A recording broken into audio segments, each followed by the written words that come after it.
Armstrong, Michael Collins, Edwin Buzz Aldrin. 3 men to represent the culmination of a dream and the beginning of a new concept of reality.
Hello, everybody. It's me, Tim Dodd, the Everyday Astronaut. We have humans flying to the moon, approaching the moon today. This is everything. This is what I've been waiting for so long. I have been glued to this stuff, as I'm sure most of you have. Welcome to Artemis II's lunar approach, and you can see I have a little countdown to when they will break the altitude record, the distance from Earth record that was set by Apollo 13. So yeah, we're looking at a 52-year-long record that's finally being broken by humans. Finally, this stream has already started, so I'm actually gonna probably pull it up, there's gonna be a lot of talking. So I'm frankly gonna be listening a lot. The reality is I was going to be watching this anyway. I figure we can watch together, and I'll try to interject if there's something technical that I can answer. But it's probably going to be a lot of me listening, because right now they're basically taking images of the moon and recording just what they see and trying to do basically, basic science, right? They're doing basic observation science. So let's listen in. One little quick note, if you like the song that you heard in the intro, you better be listening to my music on Apple Music or Spotify or wherever you listen to music. Just search Everyday Astronaut. You'll find the full-length album, Direct to Orbit. And to answer someone's questions, those are real drums. I finally recorded real drums on all the songs in that thing. So not just programmed, real drums. And that was why that took me 11 days of recording and all that stuff. Okay. Time to go to, let's go to this guy and let's listen in. And science at reps in window 1. Sorry if my audio's off. I'm trying a new way of doing this. Coming up on the handover. Feedback. Hang on, Kelsey. The way we have it configured, tell us if this is going to be wrong. Window 2 is the long lens with a shroud. Window. As you heard, Science Officer called to the crew. We are now in a handover time period. We will regain communications with the crew very shortly. These are tracked. And we are currently on the Deep Space Network. This is the first time humans have used the Deep Space Network in over 50 years, given that we currently use the tracking data relay satellite systems in for the International Space Station. So basically, and sorry, I understand that my sync is off. I'm trying something new. I was stoked to use this camera, and then I realized this audio sync is going to be off. Anyway, sorry. So what's happening is, the Earth here. Let me grab a little thing called a globe. Imagine you guys are the Apollo spacecraft, and you guys are the Apollo. I'm going to hide my mouth behind so you don't notice the sync. You're the Apollo spacecraft. Let's say we have a tracking dish right here. And as it goes like this, once it's in view, then the tracking dish can track where you are in order to maintain communication. But what they have to do is, obviously, at some point, that's going to be out of view of the Apollo spacecraft. So they have to switch to a different station. That's going to be somewhere on another body of land. They're not going to have them floating out in the ocean. These are massive dishes. We're talking 50-meter wide dishes, so 165 feet wide. Some of them are huge. And so as they're transitioning between different ground track stations, that's when you have these handover situations. So it's just a matter of encoders and things catching up. Hey, I can't even get my audio to sync correctly here on 10 gig internet. So it's no surprise that sometimes stuff like this happens. So let's listen back in. And thanks. You will notice it's really dark inside the capsule on the left. That's inside the Orion spacecraft. That's because they're turning off the lights. They're trying to basically do a bunch of just photos of the moon. And they're using a 400-millimeter lens on a D5 or Z9. They have two D5s and one Z9, all Nikons. The Z9 was kind of a last-minute addition. But let's listen in. Window 2 has the shroud for the long lens for both lunar and solar. Window 3 is for visual observations. Window 4 is for floater. And then the docking hatch window has had a great view, so we've done a lot of mapping through that as well. All right, copy all, Reed. A note just on the window 1 T-shirt shroud that you can remove that for the lunar observation block if you want that extra view for another floater, but defer to you guys on that. You are go to use the full 400-millimeter zoom on the long lens, but where possible, try to keep the end of the lens flush with the window to prevent imaging through the multiple window panes at an angle. And if you have to take an image at an angle, recommend you limit the max focal length to 200 millimeters or simply acquire the images at multiple focal lengths. Last imaging update as a result of the DFTO is that if you can take the images out of the left side of window 2 where possible, that is the best half the window. Understand that might not be possible with the shroud. Any other imaging questions from you?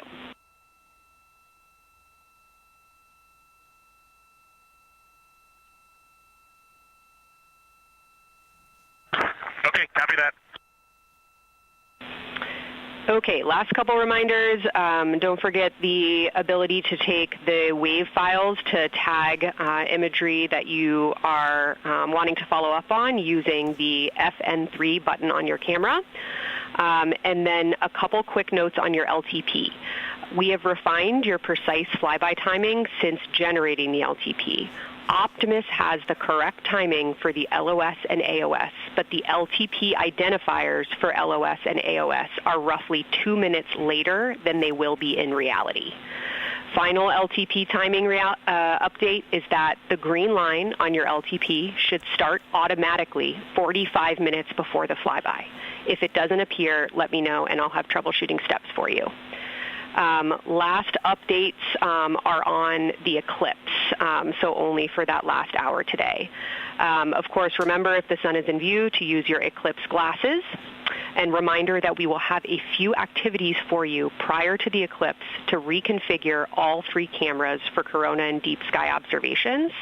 these activities, some of which will occur during the forward link LOS, so we wanted to flag it for you now. Any questions before I cover the last two reminders? I'll answer a lot of the things that I'm picking up on this in a minute. No, we have no questions on that. Last couple eclipse reminders, the sunset period and the first roughly 23 minutes of the eclipse will fall during that forward link LOS, but we'll still have a return link, and we're still looking forward to your science sit reps and observations during that time. And I do have a reminder for you on your preferred starting config for the eclipse in terms of role responsibility. Let me know if you want me to read that up or if you guys have that in your minds already. And if no other questions on config, I'll give you a few science-focused reminders.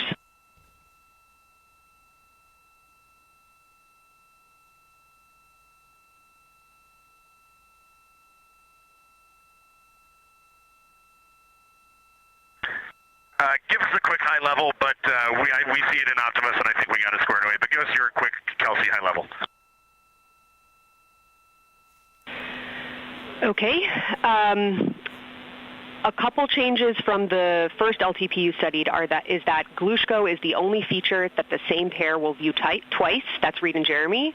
That's why that's the only target you see that is marked as one of one and one of two and two of two.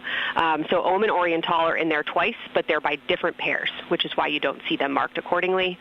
A note from feedback on your observations so far over the last couple days, a reminder that if you note structure and texture as well as color and albedo, please note any correlation between the two, and also a reminder that negative observations are still valuable science. So a lack of color or a lack of structure associated with color is also valuable.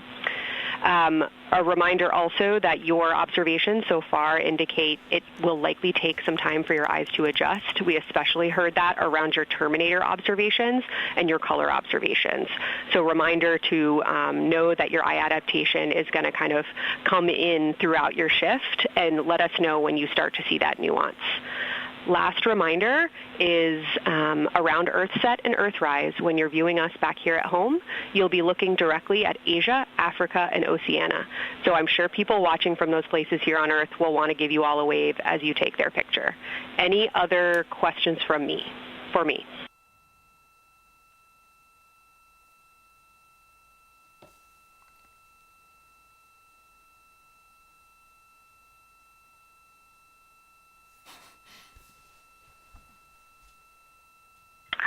And Kelsey, hey, when you're talking window 2 left and right side, just can you say towards window 1 or towards window 3, and then we'll know that we are talking the same language?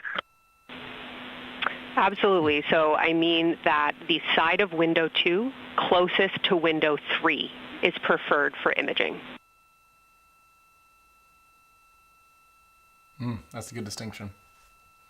Okay, the side of window 2 closest to window 3 is preferred for recording. Stand by, we'll talk to the crew.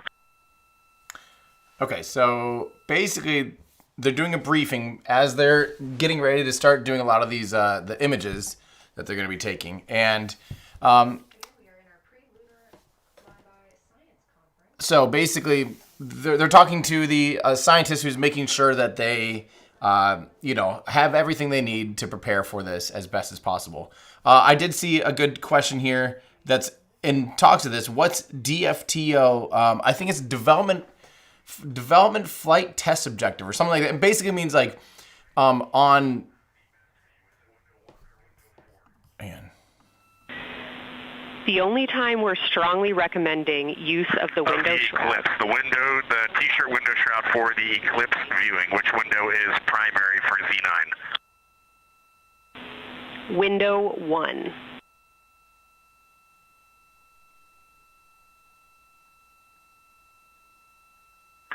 Okay, awesome. So we have got that all set up. And just to be 100% sure, window 1 is the most port window by the food warmer. Window 2 is right in front of seat 1. Window 3 is right in front of seat 2. And window 4 is on the starboard side by the side hatch. Do you agree with all that? We agree on the ground. Good readback.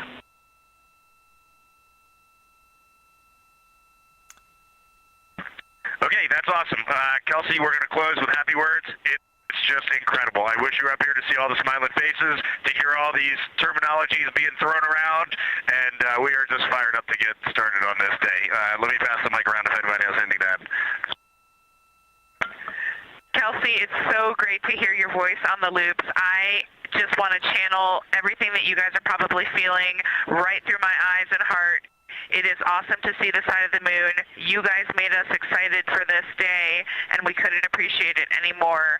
And we are ready to hopefully deliver on all the awesome training you guys have provided.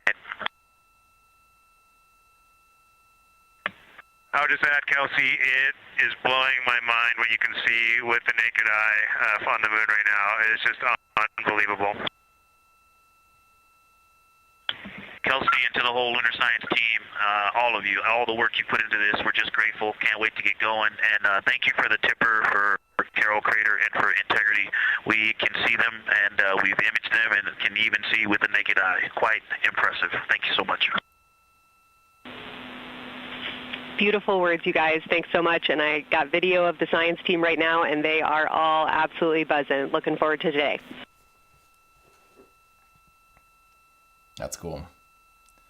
Okay. We're heading into the timeline. Cheers, guys.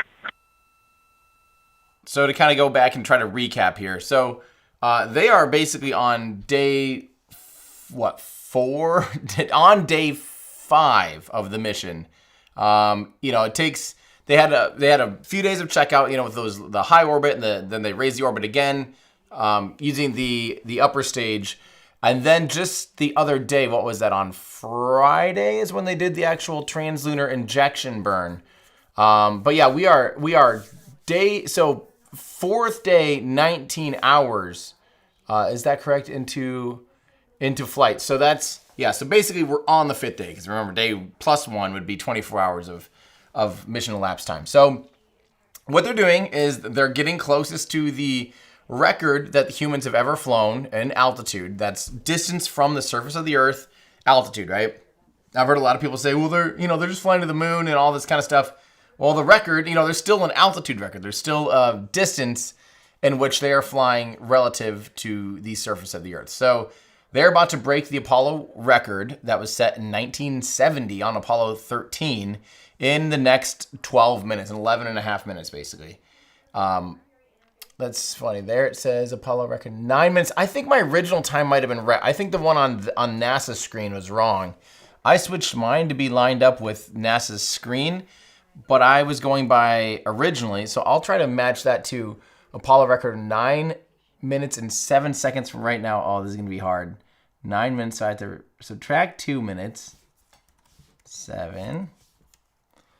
And, it's so small now. It's basically just under 9 minutes.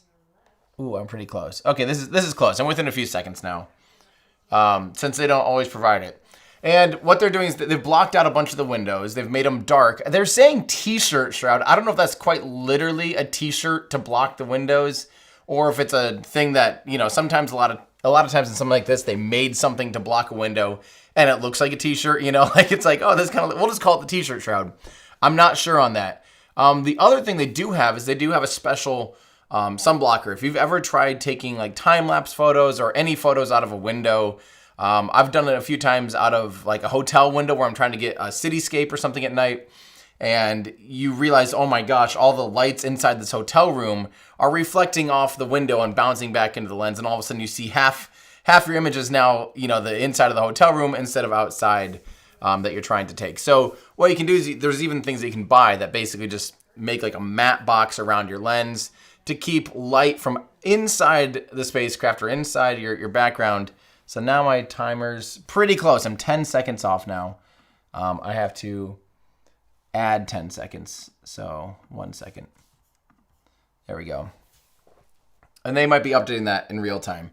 So anyway, so that's what they're doing. They're basically have this big blocker that they'll stick their camera in, and they're using an 80 to 400 millimeter lens. So just for reference, if you are into photography at all, a full frame camera like they're using, which matches the sensor size of a 35 millimeter piece of film, the number we're looking at that's kind of our 0 is 50 millimeters. So anything beyond 50 millimeters starts to magnify. Anything below 50 millimeters is like becoming more and more wide angle, right? So if you have a 50 millimeter lens, it's quite literally like looking through the world through your fingers, right? And so if you're at 100 millimeters, that'd be like a 2x zoom or like a 2x magnification. So they're going to be shooting at 400 millimeters. So that's more like an 8x magnification. Now, unfortunately, they are flying so high above the moon that you won't be able to see, like, they won't be able to resolve. I'm excited because they're flying over Apollo 12 and Apollo 14 sites. However, with only a 400 millimeter lens, you're not even still anywhere close to being able to resolve the lander, which kind of bums me out. They might be saying hi to their families right now, which I want to see. Oh, that's cute. Copy heart. Copy bracelet. That's cute. Saying hi to family. But yeah, the thing that kind of stinks is even though they're flying this close, they are not going to be that within. Call from Capcom, Jenny Gibbons, Canadian Space Agency. Yeah, they are not going to be within close enough distance to be able to resolve the Apollo landing sites. It takes still quite a bit more. Don't forget the Lunar Reconnaissance Orbiter that has taken images of the sites are only like, I think it's only 35 kilometers or 40 or 50 kilometers above the surface. And they're thousands of kilometers still. They're 7,000, 8,000 kilometers above the surface. So they're 100 times, further away than even the Lunar Reconnaissance Orbiter that actually has a quite powerful camera system on it. Same with Chandrayaan Orbiter that took images of the Apollo sites, also was at a much lower altitude. Now, the one thing that's unique, and the one thing that I actually have a little bit of a question on, they're saying things like this is the first time we'll have a full lunar eclipse. But technically, anytime any of the Apollo missions were on the dark side of the moon, they were fully eclipsing the sun. So I don't quite get, it might just because they're so much further away, they're going to be intentionally trying to photograph the corona of the sun. But at this distance, the moon's going to be like 10 times bigger than the sun. So I don't quite get why they're so excited about, that one kind of confuses me. I'm not going to lie. But let's listen. Not be the farthest that Integrity travels today. They will continue until they reach approximately a distance of 252,760 miles. That would be about 4,105 miles farther than Apollo 13. However, these numbers are our targets, and we will get confirmation on those numbers as soon as we possibly can and share them with you all. So just so you know, the Apollo record was, so I know it in kilometers, sorry. But they said just now they're targeting, 252.7 something. That's basically 406,000, almost 407,000 kilometers from the surface of the Earth. The Apollo 13 record was just over 400,000. So they're flying substantially. I mean, not in the grand scheme of things, when you're at 400, they're only flying 1% further, but it is further from Earth than anyone's ever flown before by 1%. Which isn't on its own that exciting. There goes a Nutella bottle. I hope they didn't need that for anything important. But hopefully that explains it a little bit. I also realized that I'm kind of blocking the view a little bit. So I'm going to just lower this all the way down here.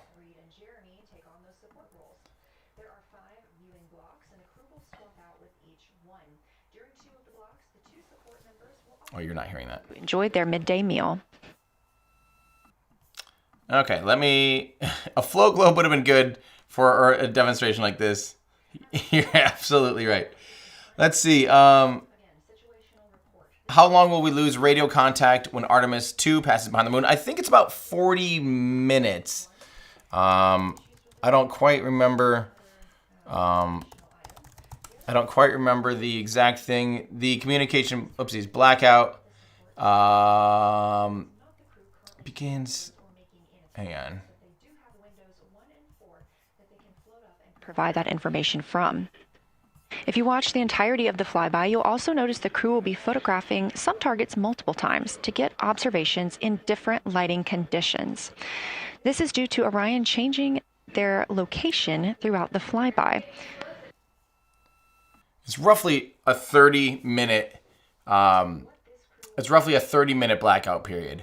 And obviously, the further away you are from the moon, the shorter the amount of blackout you are, because the moon is relatively smaller, eclipsing you, getting between you and the Earth for a less amount of time. So if you're flying really close to the moon, like let's say you're in lunar orbit, that stretches out to be, well, it is still about 30 full minutes. This is about 29 full minutes. But if you're way out, like in a distant retrograde orbit or something really far away from the moon, the moon becomes smaller, so therefore it blocks your line of sight with the Earth for a less amount of time. But relatively speaking, again, we're talking about 1% difference, so it's just not anything too crazy. Let's see, trying to remember what else. Lag time between where they're at right now and the moon. Once you're at the moon, you're at 1.3 seconds. One-way communication, so round-trip communication takes 2.6 seconds. And they're there pretty much, at this point they're experiencing basically that 1.3 seconds to have one way and then 1.3 seconds back to Earth. And that's the speed of light. That's how long it takes, the speed of light, because that's all, radio waves are speed of light. So, that's how long that takes, which is pretty wild if you ask me. Let's see. Let's keep listening here. Sorry, same type of question. Orion About itself 30 has minutes. 330 cubic feet of habitable volume. That's about the size of 2 minivans and is 60% more cubic volume than the Apollo spacecraft. We are standing by for the Integrity crew aboard Orion to surpass the Apollo 13 record.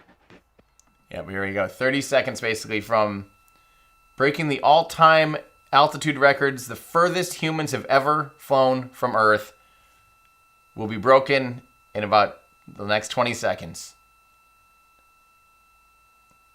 Someone was asking about why is the outside view not great? That's a good question. It literally could be as simple as even like how they encode from, this is literally a GoPro that they put on the solar panels. It could be how they encode it back. Could be some other limitation. It might be doing wireless transmission. Here we go. Integrity crew. On April 15th, 1970, during the Apollo 13 mission, 3 explorers set the record for the farthest distance humans have ever traveled from our home planet. At that time, over 55 years ago, Lovell, Swigert, and Hayes flew 248,655 statute miles away from Earth. Today, for all humanity, you're pushing beyond that frontier. Integrity, over to you. Finally. It's about time humans break records. Yeah, from the cabin of Integrity here as we surpass the furthest distance humans have ever traveled from planet Earth. We do so in honoring the extraordinary efforts and feats of our predecessors in human space exploration. We will continue our journey even further into space before Mother Earth succeeds in pulling us back to everything that we hold dear. But we most importantly choose this moment to challenge this generation and the next to make sure this record is not long-lived.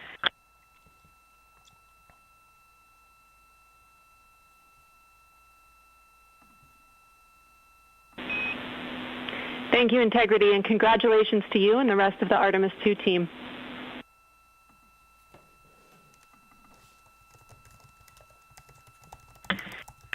Thank you, Houston. We have a couple more things we'd like to take this moment for. Our science team helped us out with a couple of relatively fresh craters on the moon that have not been previously named, and our crew would like to propose a couple of potential names for those items or those areas. And we spent a bit of time this morning looking out the window, and we're able to see them now both with our naked eye and through the long lens, and so we feel this is a good time to send this down, and a special shout out to Kelsey for helping us with this. The first one we'd like to suggest is a named crater in honor of our great spacecraft, Integrity. And so if you were to look at Oriental on the far side and then draw a line straight up to Ohm on the far side, relatively in the middle is an unnamed crater, and we would like to suggest it be called Integrity in the future. That's cool. And the second one, and especially meaningful for this crew, is a number of years ago we started this journey in our close-knit astronaut family, and we lost a loved one. And there's a feature in a really neat place on the moon, and it is on the near side, far side boundary. In fact, it's just on the near side of that boundary, and so at certain times of the moon's transit around Earth, we will be able to see this from Earth. And so we lost a loved one. Her name was Carol, the spouse of Reed, the mother of Katie and Ellie. And if you want to find this one, you look at Geological, and it's just to the northwest of that, at the same latitude as Ohm, and it's a bright spot on the moon. Jeez. And we would like to call it Carol, and you spell that C-A-R-R-O-L-L.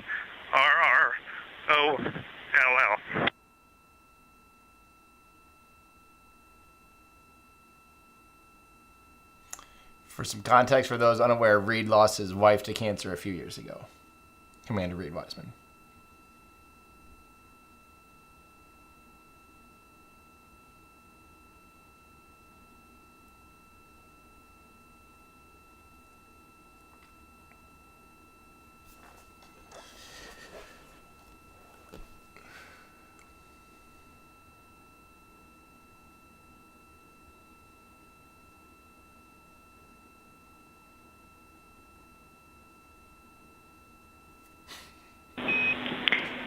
Integrity and Carol Crater. Loud and clear. Oh my God. Thank you. That's beautiful. What a lovely tribute.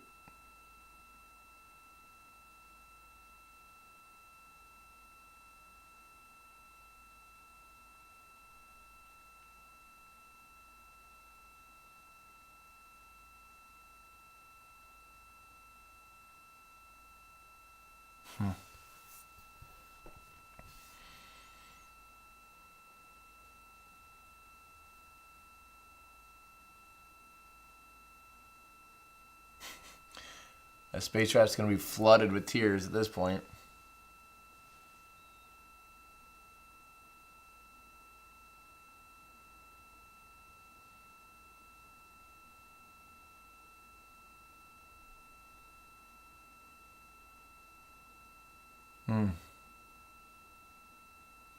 Well, I wasn't expecting to cry. This mission's kind of been full of little surprises that are surprisingly emotional, like Charlie Duke's good morning message, and oh gosh, was it Fred Hayes or Michael Collins? I'm blanking. The one just this morning that I woke up to, that they had pre-recorded before he had passed last year. What was it? It was Fred Hayes, wasn't it?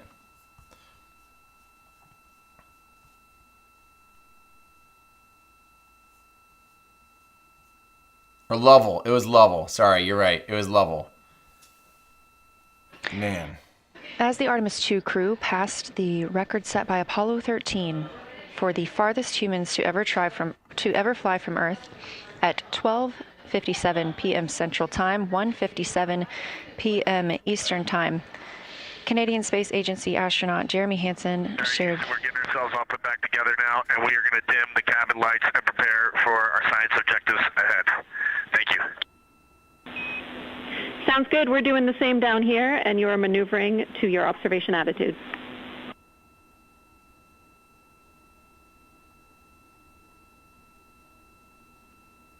As we pass that Apollo 13 record of the furthest humans to ever fly from Earth at 12:57 p.m. Central Time, 1:57 p.m. Eastern Time, the Artemis II crew shared some poignant words, specifically Canadian Space Agency astronaut Jeremy Hansen. The crew also called down 2 craters not yet named that they would like to name. One, Integrity, in honor of their spacecraft, which they have named. That's near the Ohm crater. Another near Geological, which is a bright spot, named Carol, in memory of Reed Wiseman's wife. Man, yeah. There was a moment of silence here in Mission Control Houston. So let me answer a few more questions. This one actually comes from my friends in Iowa just had messaged me. I thought this is a really good question to answer because I assume if they're asking, not everyone realizes either. The question is simply, my friend Tom says, I panicked for a moment this morning when I realized I have no clue how they get back down from there. So the reality is, when you're orbiting a planet or a body, whatever you're orbiting, you're always orbiting something, right? Let's say you're in a perfectly circular orbit here and you're going around. When you're going to the moon, all you're doing is you're actually raising your orbit to go out to the moon. And an orbit doesn't just raise like from the center equally. What happens is where you speed up on the low side, or where you speed up, that raises on the opposite side of the body you're orbiting. So when you're orbiting Earth, if you speed up down here, you accelerate. Your orbit line, where you're going to go, raises out like this. And they raise that orbit to go all the way out to the moon. Now what happens is in orbit, you're just going like this. You're in an orbit. And so when you raise your orbit out to the moon, what happens is you basically are bound. Once you get out there, you're still going to fall back down. Now the trick here, and like the thing that you need to consider, is that the moon does have gravity, and it's a gradient. So the further it follows the inverse square law. So as you get twice as far away from a body, its gravity becomes 4 times weaker. And so at some point, this gradient crosses, and eventually, just actually today, or was it last night, they technically passed the point where the moon is pulling on the spacecraft more than the Earth. Now, that doesn't mean that it's it is changing their orbit. It is changing their trajectory. But what you do is you plan on it to do that, and you make it so when the moon is pulling during that flyby, it's actually tightening your orbit up to be able to keep you on target to still come back to Earth. You could target the moon in a way to have you sling out further away from the Earth, or swing closer to the Earth and come in like straight at it, which you don't want to do. To re-enter, you want to be skimming the atmosphere. So what they're doing is they're targeting it in such a way that the lunar gravity keeps it on a nice clean trajectory so that when they fall back down to Earth, they're able to re-enter Earth's atmosphere, because Earth's atmosphere is this thin little thing. And so you have to target this perfect little line. And I know in the Apollo 13, the movie, they kept referencing things like, if we go in too steep, we'll burn up on re-entry. That's true. Or we'll be or crushed by the G-forces. That's true. So you don't want to enter too steep. But they also made it seem like, or if we go in too shallow, we're going to skip off the atmosphere and be lost in deep space.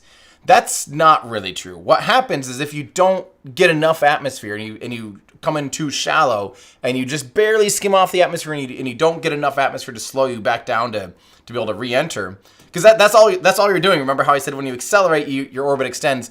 When you're re-entering, you're using the atmosphere to slow you down, and that's lowering your orbit until that orbit it intersects with the Earth, and now you're just falling back to Earth. You're now within the atmosphere, and it's a compounding thing. You're continually slowing down more and more and more and more until you completely re-enter.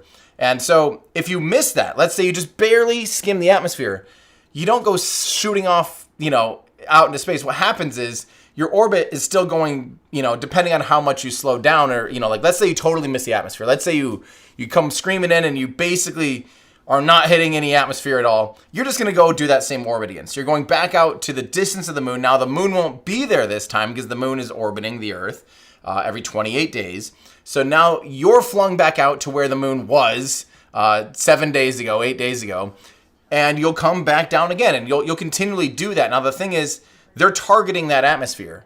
So if you continually miss the atmosphere, you're going to stay on that elliptical orbit, just going out to Earth and the moon, distance of the moon constantly. So what you do is you do just aim to be able to target that thin little bit of atmosphere, so it slows you down. And so, the reason that was a big deal on Apollo 13 is they had very finite resources for oxygen and electricity. They were basically freezing was one of the biggest problems. And they didn't have enough electricity in the batteries to be able to keep everything on and operating, since they lost the ability to generate electricity using the fuel cells. So that's why Apollo 13, if they go in too shallow, they miss, they'll skip off. It's not like they skip off. It's just that really the mission would have now taken too many more days, and that could have been the end of the mission for the crew. So let's see. That's how they'll come back down. Hope that answers everybody. Let's see here. This is from Chibiyogan asking, are they using Deep Space Network for transfer? Will this be higher quality if they use Starlink? So yes, they are using the DSN to be able to, this is the first time humans have used the Deep Space Network since the Apollo program. And they're up to 100 megabits per second in a laser communication configuration, which is awesome. That's why sometimes we're actually seeing really high quality video. There are some companies, I don't remember who, Intuitive Machines, I think, is doing a lunar relay orbit. There's going to be satellites around the moon to help relay data. I wouldn't be surprised if at some point, I mean, if this just becomes like a free-for-all thing, SpaceX, I don't see why they wouldn't just launch, even 3 Starlink satellites out there or something so they could get coverage to the far side of the moon no matter where the crew is, and the South Pole, no matter where everything is. Because don't forget, the moon does kind of wobble a little bit. So there's a chance that some parts of the South Pole, you might not be in great line of sight of the Earth, because it'll be really, really low on the horizon, and it might occasionally dip down below the horizon. So Starlink, the good thing about Starlink is you could potentially increase bandwidth, especially if you use laser links like some of the Starlinks have. However, most of them are all pointed downward. However, Inspiration or Polaris Dawn and From 2 both demonstrated using laser links above the Starlink shell. So, which is actually really hard because they're flying through, and the lasers have to go up and down basically to be able to track them. So that is a capability that they'd be able to use in the future. Hopefully that helps. Let's see. Let's keep. Let's see here. Girl Dad Maker did Apollo 13 set that record because of the change, because of the incident. So correct. They basically did the math and figured out the safest thing they could do would be setting them up on a free lunar return trajectory, which is basically the mission profile they're flying today intentionally. They had looked at a direct abort, which is actually really hard because you've already committed all that delta V. You've already accelerated to be able to go out to the moon. So if you can't, depending on when it happens, you just might not have the delta V to really be able to make it so you can get back down sooner. If you're like halfway to the moon and you try and slow down from there, it's not as effective as if you're back at the Earth doing a maneuver like that.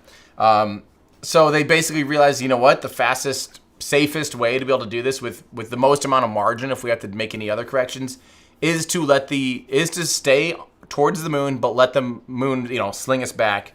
So they intentionally targeted a free return trajectory after the incident.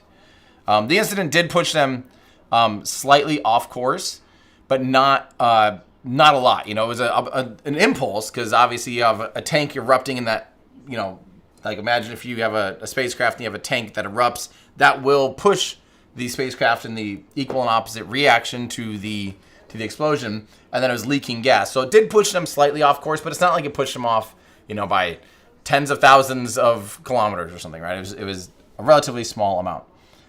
Why aren't we in UHD? Well, let me tell you, as someone that does broadcast in 4K here on Earth, it's really hard. It's, as you can tell right now, my audio and video sync isn't even lined up, just because I changed one little thing and it screwed everything up because I was trying to do a better job with video capture instead of using like a crappier card. And it's hard. And so even when we're out at Kennedy Space Center, we have 3 Starlinks, 6 SIM cards, and a dedicated landline. Broadcasting in 4K is still extremely hard. We're one of the only YouTube channels that covers spaceflight that actually does it end-to-end in 4K. From cameras to your eyeballs is 4K. There's other people that might do some 4K stuff, but they'll aggregate lots of times 1080 cameras and scale them up. Because when you start actually encoding in 4K, decoding in 4K, all of that stuff, it's really, really hard. I don't know, it's only technically 4 times the amount of pixels and 4 times the amount of data, but it just taxes everything so much. Your windows, for buffering and things like that, get 4 times worse. Like everything gets almost worse for broadcast.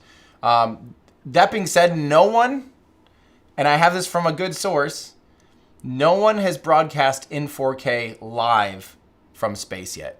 No company, no organization has broadcast live in 4K yet.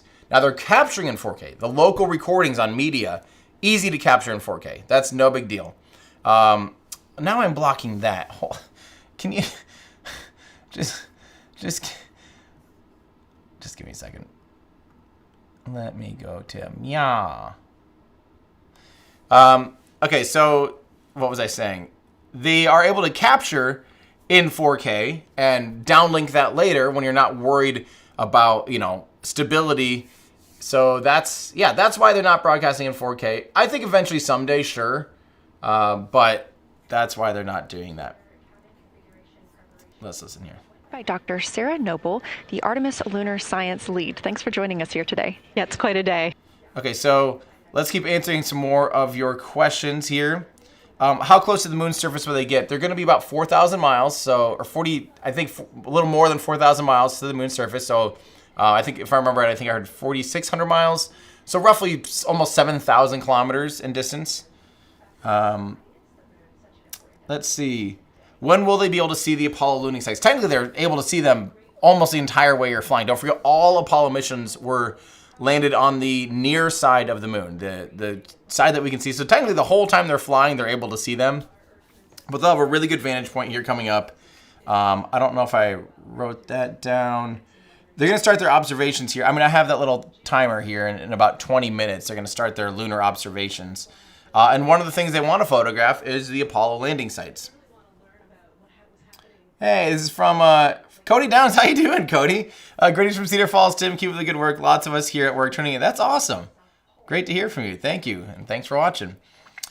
Is there plans for a lunar version of TDRS? The terrestrial downlink relay satellite system is TDRS. I had absolutely brain farted that out of my mind on launch day. Launch day was like a tizzy for me. I was not I was hardly prepared for anything. But there is, and like I said, I think Intuitive Machines has a relay that they won a contract to be able to provide better data on the moon to be able to avoid blackouts, especially on the far side of the moon, which I don't think will be demonstrated. It'll hopefully be demonstrated on Eclipse mission, on one of the commercial lunar payload services, one of the uncrewed, robotic landers. Hopefully, we'll be able to test that out before Artemis II. How many miles per hour are they going? So it gets confusing because here, actually, we might have it on this screen here. In miles an hour, when you inject from a translunar injection to get out to the moon, it's roughly 5,000 additional miles an hour on top of your 17,500 miles an hour. So you're going from 28,000 kilometers an hour to about 35,000 kilometers an hour. However, as soon as you're done with your translunar injection, you're actually slowing down by 9.8 meters per second every single second. So all the way out to the moon, you're going uphill and you're literally slowing down. Earth is pulling you back down just like it does right now. That same exact accelerating force is what's still pulling even on them now.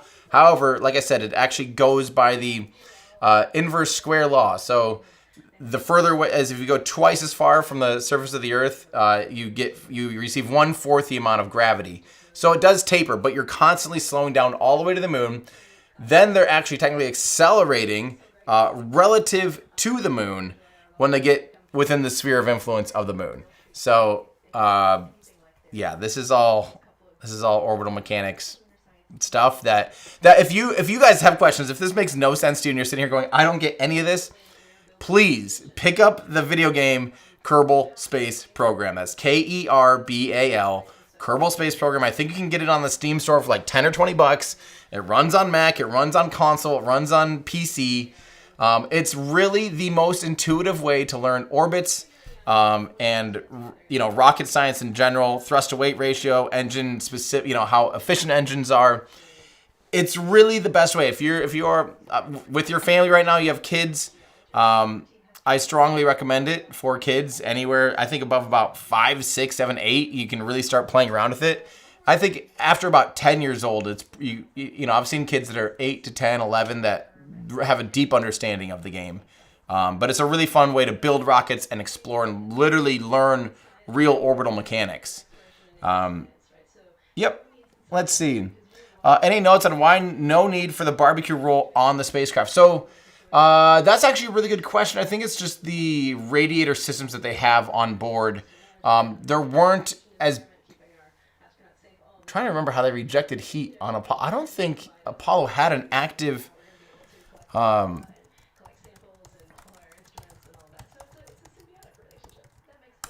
I don't think it had a radiator.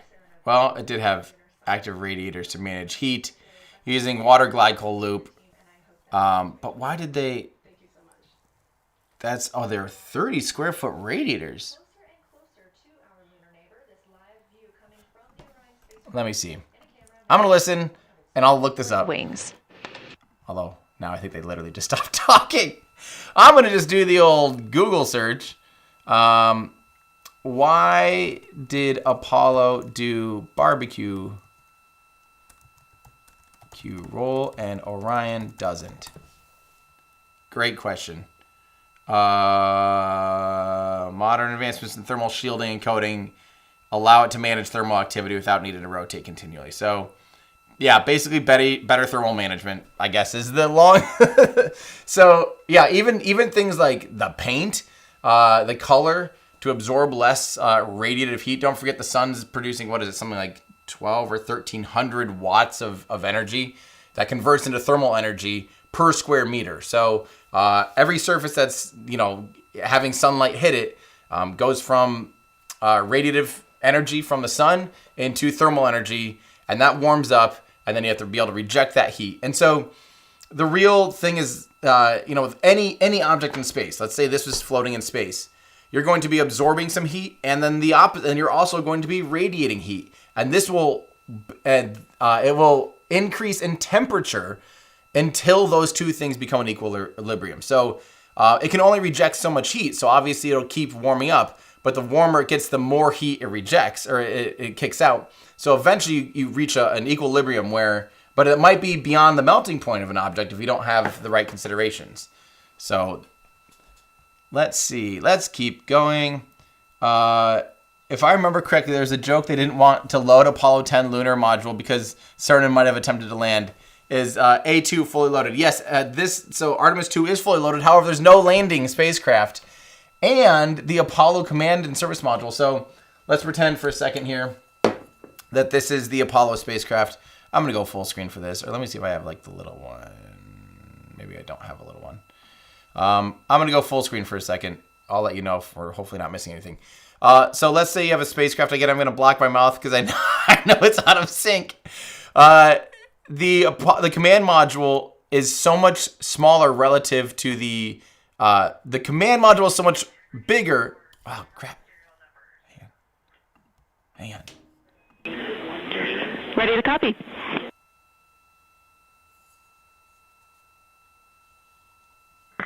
Hey, Jenny, these are card numbers for the various positions. For the long lens on the D5, we will have individual cards. Victor's 1008, Jeremy 1019, Reed 1012, myself 1015.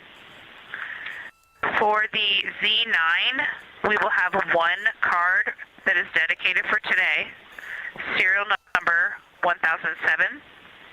For the cabin camera D5, we will have one dedicated card for today, serial number 1022. So they're literally telling them which memory card is in which camera.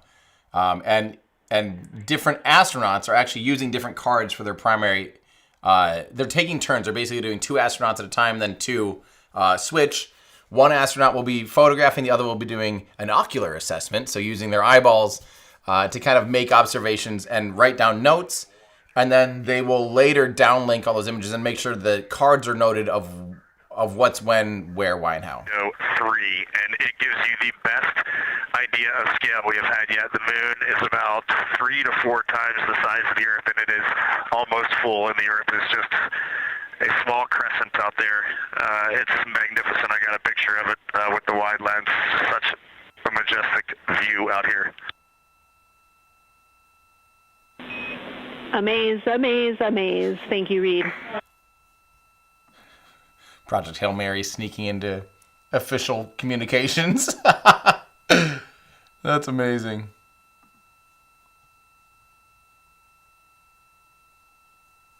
Those are some of the communications we're excited most about today. Commander Reed Wiseman calling down their view right now. Obviously a little bit different than what we can see from the solar array. So let's go back real quick. Oh yeah, so we should mention too, the solar array camera here is extremely wide angle. So to them, the moon looks massive. It looks really big outside their windows, but this is a wide angle camera. And yeah, so it you know, if you've ever shot with a GoPro or even with your phone on like 0.5 versus 1x, 2x, 4x, you know how it can make things look a lot further away that are close or vice versa. Okay, so real quick, back to why they're not landing on the moon. First off, they don't have a lander. So this mission is not using a lander. It's just a lunar flyby, very similar to Apollo 8. And unlike Apollo, I have a whole video on this. But the Apollo spacecraft was a lot smaller than the Orion spacecraft. However, it had a lot bigger service module than the Orion spacecraft. The Orion spacecraft has a pretty small service module. And the service module is what provides propulsion once they're in space. So for them to be able to go even into lunar orbit, you have to have enough propellant on board to be able to slow down, get into lunar orbit, and then to come home, you have to speed back up to get out of lunar orbit. They aren't doing that. The Orion capsule, while riding on SLS, barely has enough to get into any kind of lunar orbit, let alone low lunar orbit, which is why they chose this near rectilinear halo orbit that you might have heard about, or NRHO. And that is a really unique orbit that allows them to be able to get access to the south pole of the moon, where it's a very stable orbit, requires very little station keeping. However, that might be up on the chopping blocks. It sounds like, if Orion is becoming standardized, if SLS is becoming standardized, if they're using Centaur V or the Centaur 5 upper stage, however you want to say it, they might be switching where exactly they're orbiting the moon in order to do the lunar missions. I'm talking about that a lot in an upcoming video, so stand by for that. I got quite misty-eyed. That was wonderful. What's the outside temperature of the spacecraft? So it's going to be the classic, when you hear X, it's something like normally 270 degrees Fahrenheit or something, and minus whatever, 270 degrees minus on the opposite side. So yeah, it's like I said, the outside of the spacecraft is experiencing anything in direct sunlight is basically getting, I think it's around 12 or 1300 watts of thermal energy, of radiative energy that's converted into thermal energy as soon as it warms up whatever it's touching. And so whatever it's running into, really. So, ooh, this is a good screen. The Lunar Geography Review helped the astronauts study major lunar features in advance and help learn how to orient themselves during the flyby. Because, of course, the moon is not actually labeled like it appears here when we look at this map. The Lunar Targeting Plan provides a detailed timeline of observation targets, background science context, and specific instructions for the pictures the crew should take, as well as the verbal descriptions that will be helpful to the science team reviewing them later. This is a screenshot from their lunar targeting package, and a screenshot specifically of that lunar. For attitude. Go ahead.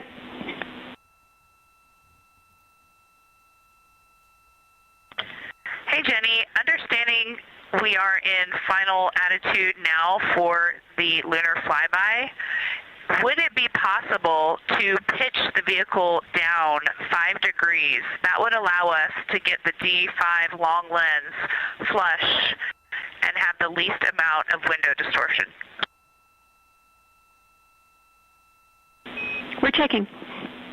Interesting. So they're trying to make it so That call from Christina Cook, NASA astronaut and mission specialist on Artemis. They're trying to make it so the window pane. So basically, right now we'll say the spacecraft is like. You guys are the moon. I'm the spacecraft. Right now, it's a few degrees off angle. So in order to shoot the things they're trying to shoot, the lens will be pointing kind of at an angle relative to the window, which means it can introduce glare. Also means it can introduce distortion because it's multi-pane window, obviously, as well. So they're proposing to be able to basically orient that window by changing the attitude of the spacecraft by 5 degrees. So right now, the spacecraft is, we'll say, like this.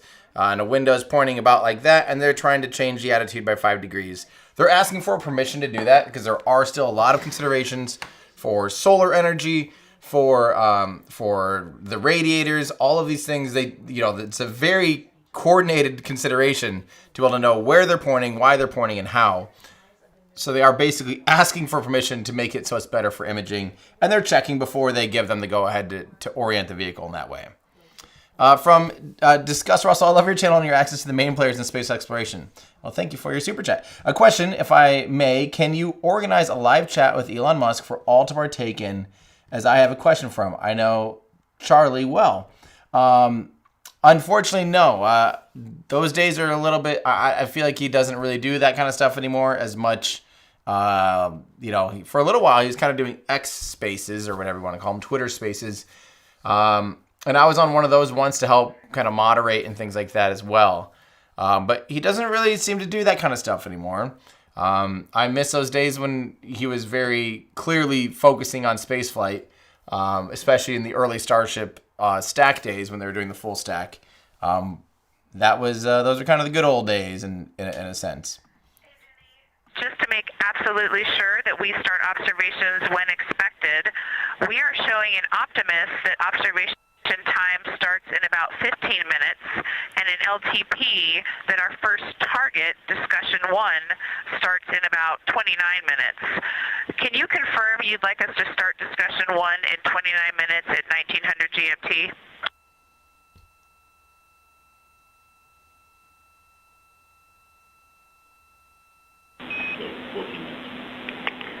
Christina, we are tracking that discussion 1 should start at 18:45. That's 15 minutes from now.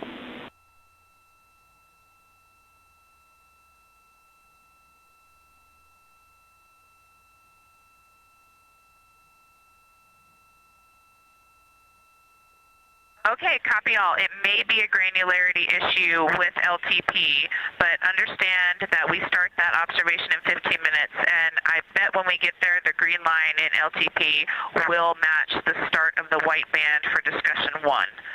I think it's just a matter of the labeling and the granularity. Thanks for confirming. So I think they're looking at their timelines on they have iPads. They don't call them iPads. They call them like computing devices or something, so as not to be like they're Apple brand iPads. But yeah, they have iPads that have like mission milestones and timelines. LTP.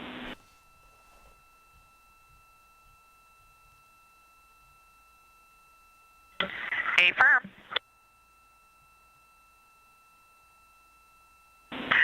Jenny, I do think we're good. Looking closer, I see the labels are just not aligned with start or end times of the white visible bands. It fully makes sense now, so I think we are all set. We'll look forward to starting some observations in about 13 minutes. Copy. Thanks, Christina. So they're just looking for clarity. Like they have a checklist, there's labels and there's descriptions, and those labels and descriptions, even if you're using like, a website, sometimes that kind of stuff can just get a little bit misaligned, or, say the aspect ratio changes, or you're on a device where the resolution's 200 pixels different, all of a sudden it might jump. Anyone that's a web developer has dealt with this 1,000 times. So it's something like that they're just kind of making sure that they're doing what they are being asked to do for these missions, which is basically the observations of the moon during the right time frame. So that's all that communication was. Let's go back to answering some questions. From Jebediah Kerman, any plans on playing KSP, so Kerbal Space Program, I mentioned it earlier, on the stream to recreate the Artemis II mission today or soon? I hadn't considered it because this is a long stream. I'm not going to stream all day. I'll stream for a few hours because I really wanted to see just kind of this as they get closer to the moon. However, maybe if we get really bored or during the blackout, we could potentially... When's the blackout? I don't think I'll be live during the blackout. That's going to be 4 hours from now. I don't think I'll be live during that blackout period. At least I wasn't planning to. I mean, I could always leave this up and then come back and do that, I guess, during that period, so I could get... the only thing is I need my laptop to get work done, which I'm editing a Big video still. Very, very big video. Keeps getting longer. I realized, okay, so I was kind of making a video initially about the Artemis program. And then I realized that the Artemis program is so much about the HLS. There's a whole section on Starship and why it needs so many retankers and refilling to be able to land on the moon. Why are we doing that? So I was like, okay, I should really dive into that and make that its own video. And we'll just, talk about that briefly in this the overall Artemis video. And then I realized that I had really good questions about, why is... Closer to the left side of window 2.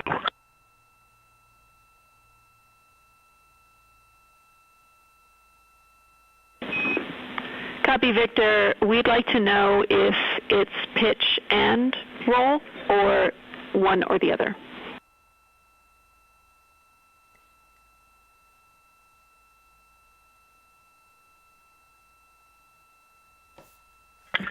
Jenny, we actually thought you already put the pitch in. Had the pitch been put in already? No, we need a little while longer to talk about it.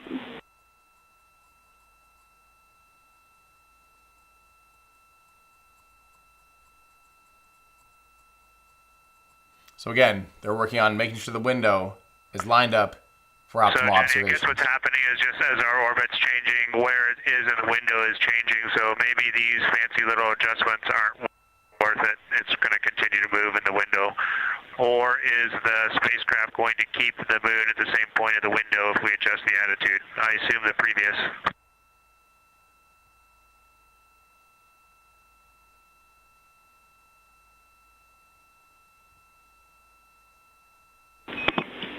Right now, we are pointing the center of the window to the center of the moon with 2 degrees of deadband.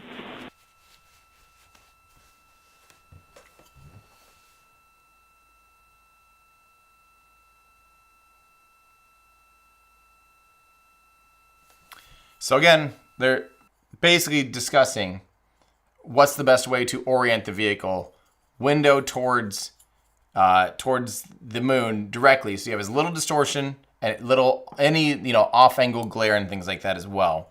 And they're asking, again, as the vehicle's moving towards the moon, that the moon will move relative towards the window. So they're trying to figure out, is it worth changing our attitude to match where the moon is right now to be able to do our observations, or are they drifting in basically when they get to the start of their observation time in 8 minutes? Will they be then lined up pretty well with that window? That's all it is. So basically, NASA's kind of saying, hey, it really seems like our plan here and the way we have this vehicle oriented right now is within 2 degrees of deviation of what we expect. And so they think it'll improve, and the crew was maybe trying to anticipate this a little bit. But really, the reality is it's drifting into that position where the window is going to be very well lined up at this attitude. And attitude just means, which direction the vehicle is pointing. So that includes pitch relative to their seating position, same as a spacecraft. You literally, or I'm saying as an aircraft, you literally will do pitch, like this. You have your yaw, which is going to be like this, and you have your roll of the spacecraft on its x-axis. And it is weird though. They line it up as if when you're sitting in your seats, like you're in a spacecraft like this, or like a jet, where you have pitch, you have your yaw, and you have your roll, which might feel a little weird actually, because you could think, what was the other way to think about that? That if let's say you're standing in this vehicle while it's like this, you could almost imagine your roll being like this, but that's not true. They always orient roll to be this. Hope that it makes sense. Farthest humans have ever traveled. And upon calling down some words during that milestone, Canadian Space Agency astronaut Jeremy Hansen noting that he hopes that this record that they are setting today is soon broken by future explorers. Let me keep answering questions here while we wait to hear more from the crew. Would you cover China's lunar flyby if they decide to broadcast their version of Artemis II? Of course, I would love to. China just rarely does live broadcasts. I would like to cover more of that though. Would the astronauts be able to perform an EVA if it became necessary on this mission? There would be no... they don't have EVA suits. They have IVA suits, so intravehicular suits, which means they have to be tied into the life support system of the spacecraft. They're able to... Those spacecraft, though, or those spacesuits, are able to live tethered into the spacecraft and tied in for 6 days. So let's say they did have a micrometeorite strike or some kind of leak in the spacecraft. They would have 6 full days where they could be in the suits. And they even have things like, they've thought of everything, I think, hopefully, where you can still even drink water through the spacesuits and things like that. And I don't remember how they do food. If food's an option, you might just be drinking like protein and, things that are liquid. But the other thing is, you have to put on, or don, and doff is take off. They have to don the spacesuit. You have to put the spacesuit on. And during that time, the ECLSS, the Environmental Control System and Life Support System, is capable of continually pressurizing the spacecraft, even with a leak. So it's basically just going to open up some bottles of oxygen and keep it pressurized enough to... They're trying to do 8 psi. Now, obviously, if you had a huge hole, that might not be possible.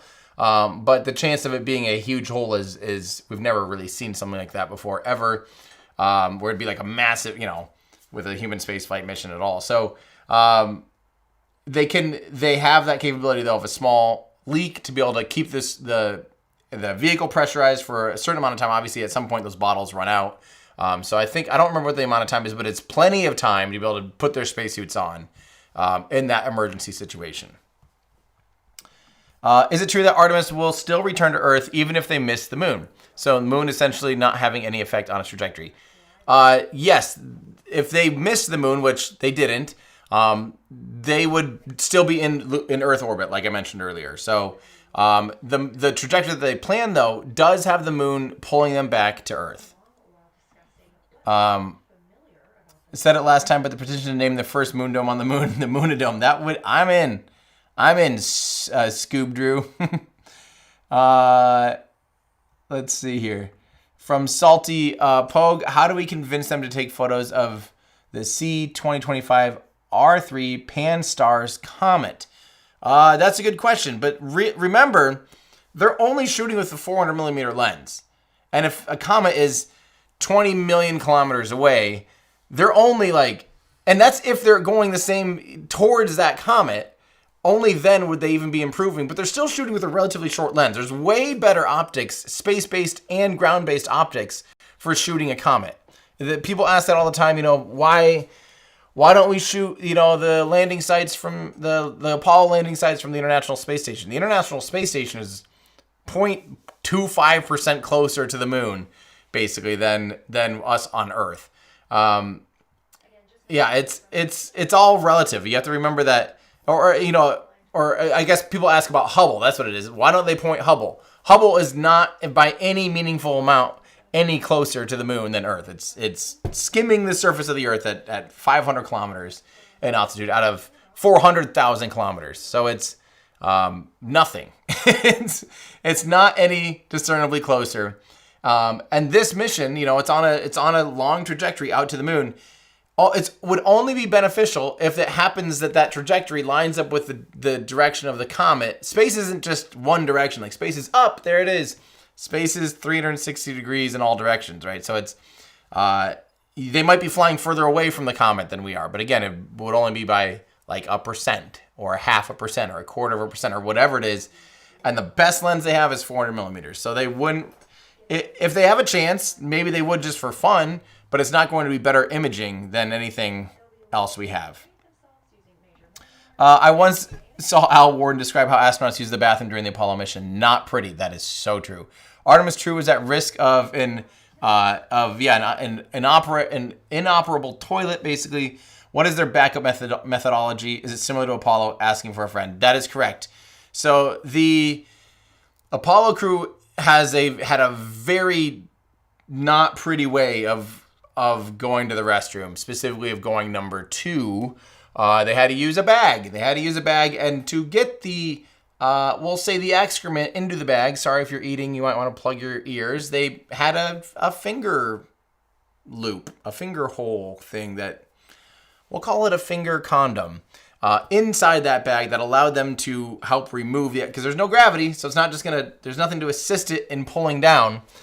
And then they had to also mix in an antibacterial thing that made it prevent it from having outgassing, so the bag wouldn't explode. What people would describe as a pretty horrific experience, and not the most friendly, smells and things like that too. So Orion is the first toilet outside of low Earth orbit, and it's had 2 problems so far. Luckily, Christina Cook has been the plumber on one of them, and they had to troubleshoot the other mission, or the other issue they had, where the vent line was freezing solid and freezing shut. So they've been having to work on it. It's not flawless, we'll put it that way, but they do always have backups. If it's life or death, obviously you can do that. But the good thing is at least it's only, at this point, they're only 4 days away from being home too. So I don't know. It wouldn't be. And they also have a toilet. They also have a closable door on the toilet. The toilet's kind of in the floor, and you can close that door. So at least you have some better privacy. In discussion, talking about all of the awesome features that they're seeing. We just had a huge moment realizing that Hertzsprung is about the same size as our incredible Oriental. We're really excited about this target that's kind of new to us. We're orienting on things like how we talk about albedo, finding some of the prevalent things that we're used to from all of our training, and just overall taking in this view. We also are noticing that the moon is still getting noticeably bigger as we go, even when you're watching it continuously. It's great to see these 2 guys get warmed up. We love the report, Christina. Thanks. And you nailed it on why we added Hertzsprung. As you'll see in the prompts, we're looking for comparisons to the comparatively much older Hertzsprung compared to the younger Oriental. Great words.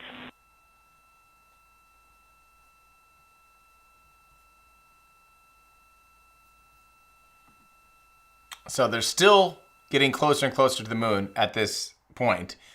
You will notice they're relatively silent. That's because, like I said, one person's writing down and doing observations while the other person's shooting. And then the other 2 are kind of a rest period. I mean, obviously everyone's excited and they're all awake, but they are not doing the observations that the other 2 crew are. But they're noting that you are visibly seeing the moon continually to get closer. And that's because the closest approach to the moon isn't until 6 p.m. local time, typically they're on Houston time, which is central in the United States. So that's UTC plus 6, right? UTC plus 5. Yeah. UTC plus 5 is what they are. Or wait, UTC minus 5. Sorry, UTC minus 5 is Central Time. Oh, there we go. We got through it eventually. Let's see here. Let's see. Wow. Oh yeah, when we were talking about Kerbal Space Program, I said maybe grab Kerbal. Don't get Kerbal Space Program 2. It's not supported. It died. Terrible tragedy. Ultimate, like one of the most disappointing releases of a video game ever. Thank you so much to Alex.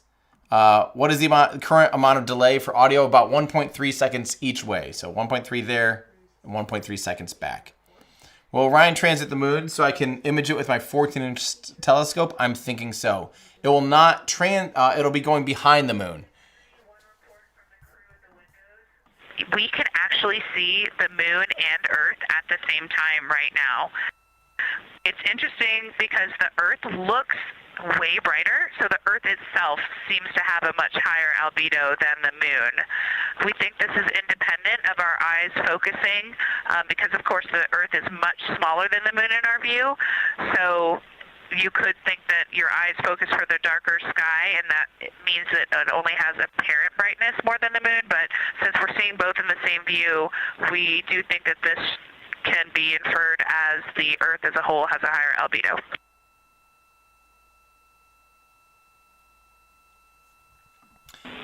Great observation, Christina, and reminder that as you're starting to look for those subtle color and albedo variations on the moon, the relatively bright albedo Earth might make those a little bit difficult, but as your eyes continue to adjust, we expect you to start to see more nuance on the moon. Thanks.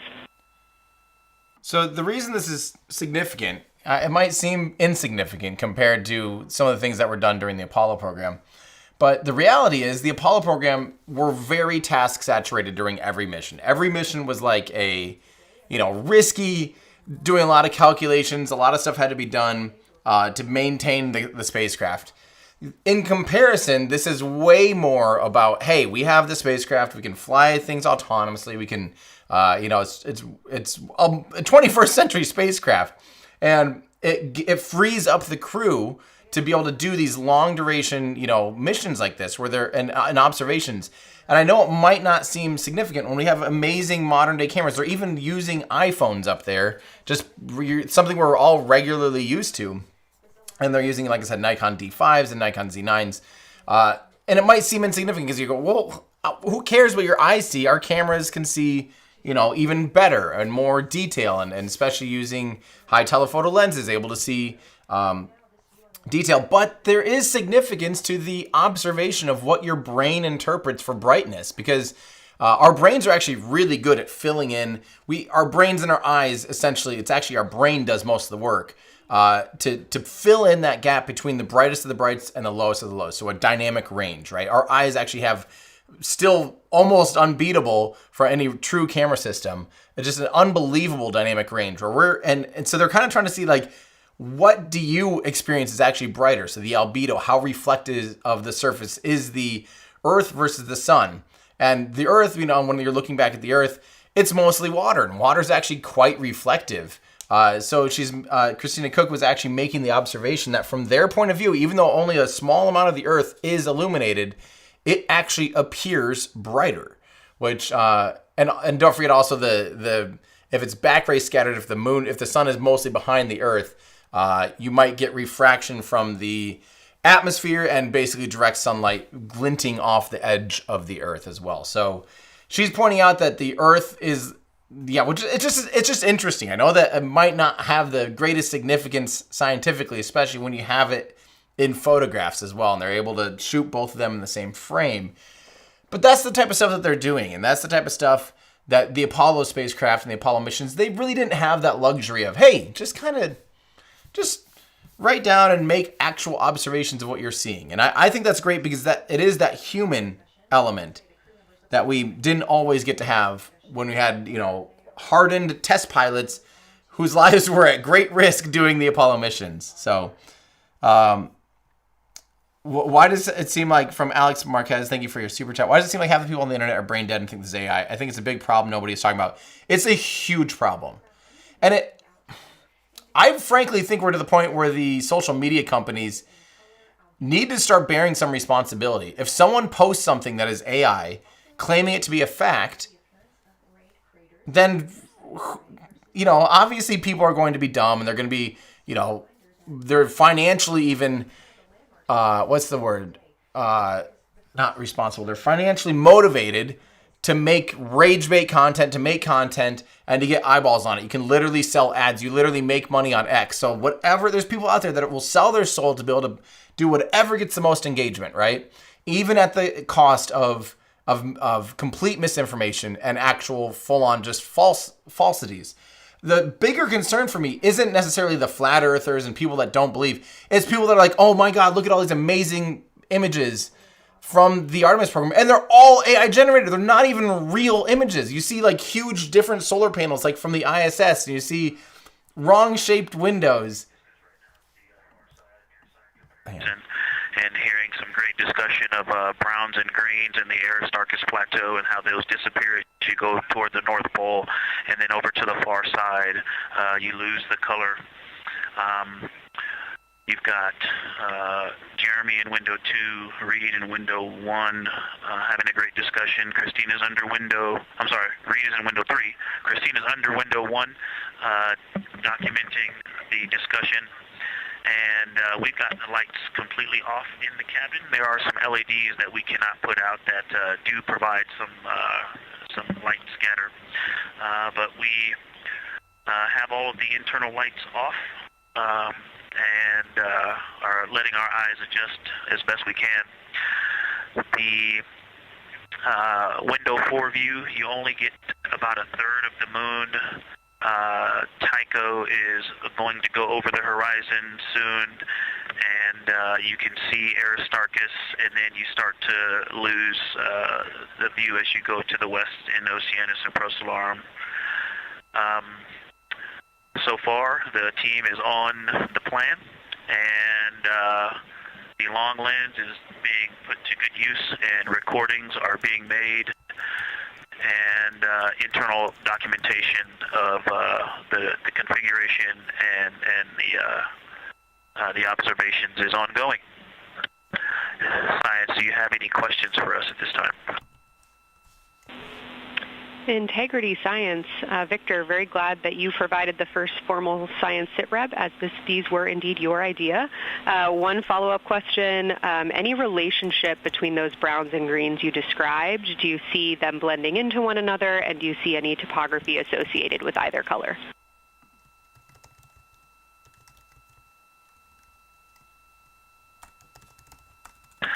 I don't want to bother the window team. I just heard that, overheard that, and so I'm sorry I don't have that detail yet. I will eavesdrop and see if I can pick that up.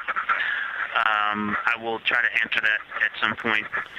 I also heard a comparison of the albedo in Aristarchus, that crater, the very high albedo spot you can see on the near side.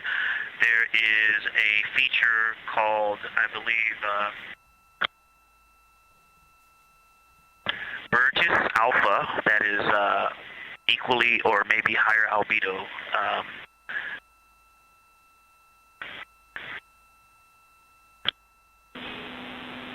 I apologize for the gaps. I'm trying to listen and talk at the same time, but I will try to get some more information to correlate those colors from Aristarchus for you. Understood, Victor, and good call to not bug the window team. Really like the brightness comparisons to Burgess A. Really helpful for the science team. Keep them coming. Thanks. So again, just more... Oh. The albedo of Grimaldi being a 10, and how many of us, when we were a little further away, saw that as the darkest albedo, and that the bigger Mare off to the to the east was still dark, but maybe a 7-8. We still think that, but you are seeing color variation, albedo variation inside of Grimaldi as well, and that even on the west side there's still a very dark part of it. But it is still the darkest. It is just not as uniform as it looked when we were farther away. We're starting to differentiate the striations of albedo inside of Grimaldi. Copy all, Victor, and you read our mind. Superlatives like darkest, biggest are really, really helpful for us, so keep those coming. Cool. So, yeah, back to this, AI discussion. Like I said, I think the most harmful thing is when people are posting exciting, I can't believe this image, it's so cool, and they're not even real images. I think at this point, we're going to have to start holding the social media companies responsible. It's just so disheartening, because why do people have to make up stuff when this is happening? And it dilutes the truth. It dilutes things that are actually worth being excited about. It spews and it sows mistrust. And it eventually, ultimately means people give up on the things that matter or put too much effort into things that don't matter. It shifts. It's quite literally the definition of propaganda. And I don't know if that's intentional, to how much of this is malice, of how much of it is, influence from people trying to sow distrust in things like this mission, in things like science, to just divide. If you divide people and make them yell at each other, then you don't even have to fight. It's that simple. And it's so sad to me that a mission like this that could be so unifying, and something that is inspiring people. There's kids, I've talked to kids already that think this is the coolest thing they've ever seen, that they're so excited that humans are finally going back to the moon. And then there's other people that that are distracted by completely, false things. And that just really upsets me, because what's the point of anything anymore? If everything is, if everything's fake and nothing's real, then what's the point of it? And like I said this on the live stream during the launch. If you are losing the art of and the discipline of critical thinking, then we're screwed as a species. Like, we are absolutely in deep trouble if you can't make, if you look at an image, like I saw a fake image of Christina Koch wearing her Artemis suit on the ISS kind of, and it showed the cupola, and it showed part of the ISS module in a situation that you'd never see. The cupola is not attached to that module like it showed, and she never wore her Artemis suit on the International Space Station. So it just goes, you're just sitting there going, what's the point of this? And so for me, as someone that understands what the cupola looks like, how it's attached to the ISS, knows that that spacesuit has never been on the ISS, it makes you say, it's just disappointing, because, you have to be able to use critical thinking skills. And I feel like that's an art that's being lost, and it's more important now than ever. So, yeah, that's my rant. The low sun angle, and so where the Vavilov has that impact over the top of another crater, where the two craters intersect on the eastern edge. So on the side closest to Oriental, where the two crater rings intersect, the shadow there is the highest peak in the interior of Vavilov, and so you can see that terrain is, there's some real variation in the terrain there, that there's a nice peak where those peaks intersect, where those rings intersect, and we'll get a picture of that. Love the description, Victor, especially the comparison and relationships you just described about topography. And if it's easier for your observations, do feel free to remove the T-shirt shroud from window 1.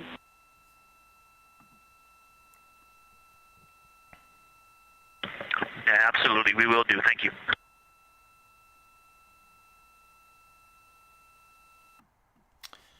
So let's talk about it. Now, that being said, okay, so yeah, Artemis Live Tracker has a nice tracker with temps and distances. Yes, and also Chad in our Discord has an amazing app as well. Artemis.cdnspace.ca has amazing tracker as well. Great work there, Chad. That was fantastic. But I think this is actually totally fair. Let's be honest. These are not science photos. They're PR. They're public relation. There's certainly some truth to that. I will be the first to agree with you there, that the reality is we've mapped the surface of the Earth, or of the moon, really well with lots of observations in 3D space. We have a really good sense of what it is. But it's almost like when, right now a lot of self-driving cars are learning how to be self-driving cars. And you still have to take, especially if you're mapping up optical versus LiDAR, to be able to really develop your true distance. How far away is that curb, right? You can make some predictions optically, and you can confirm it with LiDAR, et cetera, et cetera. But at the end of the day, you kind of need both to really make either one valuable. Well, LiDAR doesn't tell you everything, and the optical can't really, but together you merge them, and eventually you end up with a really good data set. And it's a similar thing with them. Basically, it's a similar thing with what they're doing now. They've had spacecraft out there. They haven't had human eyeballs very cleanly developing, shooting alongside with the camera. Because obviously, like I said, the Apollo astronauts, when they're shooting images of the moon, it was almost like, it wasn't necessarily an afterthought, but it wasn't as cataloged, it wasn't as considered, and it wasn't always met up with the ocular assessment, the literal eyeball options, right? So there is a certain value to that. Is it worth the entire mission? No, this is a shakedown of the Orion spacecraft. It's its first and foremost thing. But being able to do imagery like this is definitely, certainly a bonus. Asking, hey Tim, is the Artemis II spacewalk podcast episode worthy? I feel like this is better than a podcast, and I did the podcast for a little while, and frankly, it had so few listens and views that it just wasn't worth the effort. So I think this is just better to do a live stream. Do I have a plan to release the launch footage? Yes, we are still trying to get all the footage together, and I will put together something at some point. Audio is still a big thing that we have to get together because that's obviously makes or breaks those compilations. But yes, I would like to get a good compilation going here before the end of the week. So stand by for that. The live shot of the moon highlights just how dim the moon really is. The white paint on Orion is much brighter than the lunar surface. Yes, that is true. That is true. Thank you so much to 2112. Really digging the new Everyday Astronaut music. Thank you so much, Everyday Astronaut. Find it on Apple Music, Spotify, any of the music you hear in any of my videos is always original, but I have a new full-length album called Direct to Orbit. Download it now, listen to it, put it on repeat. It's a good summer jams. It's meant to be summer vibes. So, how far would Orion go before a return without the moon?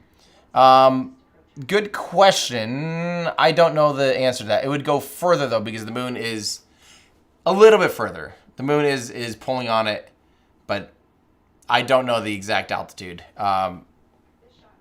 Oh, cool. From inside the spacecraft, we can see how dim it is right now because they have all the lights off, and they're using red lights, which helps to not ruin your night vision, right? Your eyeballs are very sensitive to white and blue light.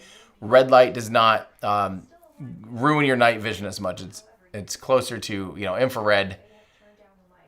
So you can kind of still see a little glimmer of instrument panels that some of them are still going to be lit up, and they are shooting outside the window.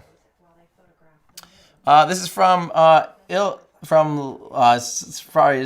Izzy Llama. Thank you for your passion, Tim. What are you most looking forward to when they get close to the moon? Well, thank you so much. That was a very, very generous donation. Greatly appreciate that. I'm most looking forward to, this is pretty much it. When they're observing and just knowing that humans are, it's more of like a philosophical thing. Knowing that I'm alive and humans are finally, like tonight when I go out and look at the moon, it'll have a new meaning. I've never been alive to see humans fly to the moon before. And this will be, they're coming up on 3 hours from flying around the backside of the moon, 3 hours and 40 minutes approximately before they fly around the backside of the moon. So I don't know. That's what I'm most looking forward to. Just knowing, it just brings me joy because, I've not been alive for this. So thank you again so much. And from Arl, thank you so much for your donation. We talked about this a little bit. I'm curious, just a good question, why the exterior cameras sometimes have low quality imagery, but the interior cameras look high quality. It does not seem to be a bandwidth issue. So I think I don't remember what this is. Either, if I remember right, I think the GoPros that are on the ends of the solar arrays are quite literally using like the Wi-Fi camera protocol or Bluetooth camera protocol to be able to bring it back in on an encoder instead of running a wire to them. I think, which would explain the poor quality. I don't know if I know someone that has the answer to that right offhand. Let me ask a friend. Let me phone a friend.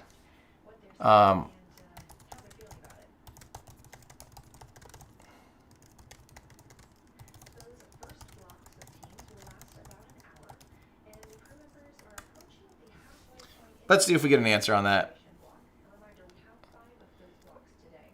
I think the moon looks quite dapper for its age, yes. Well, we have a new Earthrise photo. Yes, we will, but here's the deal. The Earthrise photo will come up from the shadow of the moon. The moon will be in the shadow for Earthrise. Earthset, though, which will be coming up here shortly, or in a few hours. Well, they're both coming up in a few hours because they're only like 30 minutes apart or whatever. Earthset, when they lose the Earth over the horizon, will be a little bit of daylight, a little sliver of daylight on the moon. But then when they come to Earthrise, when they are able to see the Earth again, it'll be coming up from a shadowed moon because it'll be the dark side of the moon. Let's see. How close are they going to get and how far are they now? It would be great to have more graphics showing where they are in the trajectory mission, like a map and more stats. Love your content, by the way. Thank you. Hang on. I was referring to, apologies, it was Copernicus is what is farthest bounding to the east, and that is now like on the horizon or just past it. and Korolev is now a few degrees from going over the horizon. And then, next it'll be Aristarchus Plateau. And so on the west, we are getting a much better view of the Terminator. It looks like we have about 80% illumination of the moon. And Vavilov and one Vavilov diameter to the west is where the Terminator is right now. And so other features are starting to peek out there.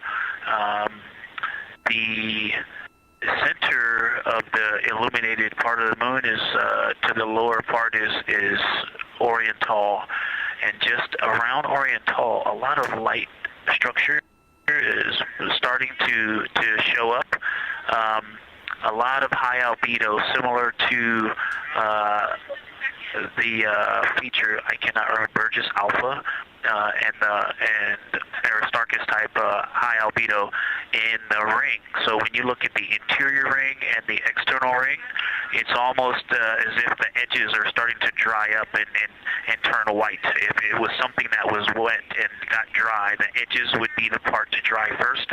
You just kind of outline all the topography in the interior of that wall is like it was dusted with chalk or is starting to dry, or maybe dusted with snow. If this was the Earth, I would say there was snow dumped on some of the ridges on the interior of the rings of Oriental. Also, an interesting part of the discussion that I heard between Reed and Jeremy is that from Geological to Grimaldi, there are two dark features there that look like commas, but in the wrong direction. But there's also a lot of interestingness, just a lot of geometry and squiggles and dots and lines that are starting to stand out as more small features come into view. And there also is a lot of variation in albedo. And some of those, the two dark features, for example, have on the southern edge of the larger one, the one that's further to the south, there's a very dark, the one albedo, like the southern and western part of Grimaldi. And the one to the north, closer to Glishko, is also that same dark albedo. And then around them there are some very high albedo spots just to the north of the southern one, and just to the west of the smaller one to the north. Very high albedo, almost approaching the 10, a 9 or a 10, like Aristarchus. And lots of little bright spots are just starting to pop up in this view. To the north, as you look up at the North Pole, there is a very distinct crater with a lot of a very defined central peak that is also 3 in albedo, and all of that area past it, going to the horizon, gets lighter and lighter, and is very, very high albedo. And I will go look and find the name of that feature if I can look that up. And then to the south, really getting some interesting geography and topography in the South Pole Aitken Basin. And the view of the South Pole is quite amazing. We've got some Terminator there, as well as the limb view, and there is a very distinct crater right at the South Pole. And I'm going to go look up, I don't believe that is Aiken, but I'm going to go look up the name of that one because it's also giving a lot of good topography due to the shadows that I'm seeing. But that's, I was trying to bound the view that I'm seeing for you, and I got distracted by all of these interesting albedo variations that we see. That's the view that we see. Just a Vavilov diameter to the west beyond is where the Terminator is. Just beyond, I think Copernicus is the easternmost feature that we can see. A very nice ringed, very nice structure crater to the north with a great high albedo central uplift to the north, and the south is dotted by a very characteristic crater with a lot of terrain, shadow features, and I will go try to find some landmarks to put names with those. Any questions for the observation team? Integrity Science, love the descriptions. You're definitely looking odd up there. Appreciate seeing the training being implemented. Especially interested in your descriptions of the dark patches. You compared the comma-looking features to the albedo you see in Grimaldi and notice that you're starting to see those color differences popping out. Any observations you want to make, especially when you get on, the PCD in a little bit, would really help us tease out the differences in those dark mare deposits. Great description, Victor. Keep them coming. So I'm going to do something here real quick, just so let's see here. Give me a second to prep this, and I'll have an option here for us. Where did my mouse go? Give me my mouse back. Okay, there we go. 1 second. I've got a little plan here. I'm going to put this up over on this screen. Nope,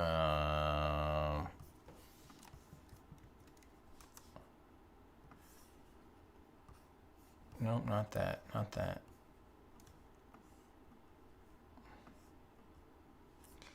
1 second, still sorry. I know you're not seeing anything too fun, and I know that my lips are out of sync. How dare me. Trying to get this pulled up here. You'll be able to see it hopefully in a second. 1 second.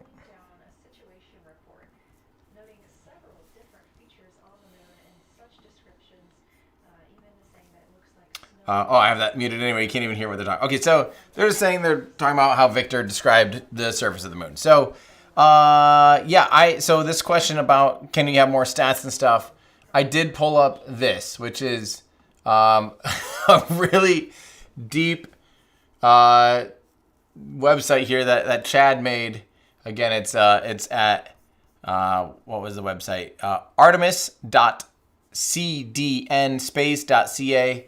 Does give you a sense. The TLI is a little bit. Some of these are a little bit messed up on the orbit on the left, the trajectory, but it still gives you a good sense of where they're at. And we can actually have this up here and still see this, but I have to mute it so we don't get too. But yeah, now we could have this up, but I think it gets a little too cluttered for what we're trying to do, which is basically just watch this. But that does give you a sense. Of some of the things, including the velocity way up here at the top, and the distance from the moon, velocity, altitude, total altitude, distance from the moon, 17,000 kilometers an hour. It's really small up there. Might not be able to see it too big. But yeah, the lunar blackout's coming up in 3.5 hours. Hopefully that gives you a sense of some of the things. And I probably won't keep this up on air, but you should have it up. Again, like I said, it's at Artemis CDN space CA. Give that a look if you want more data here for yourself. You can have your own little mission control with a bunch of information. I could probably increase the size. This is a 6K monitor. There we go. Now you might be able to see it a little bit better. But it even shows the attitude of the vehicle as well. So pretty cool. Pretty cool. All right. Let's keep answering some questions here. This is a Kerbal reference. How much science do you get from crew observations on the far side of the moon? The moon. Yeah, exactly. This is, they're collecting the good old science at this point. Let's see. So why can Artemis II go around the moon and SpaceX's Starship needs to refuel to go to the moon?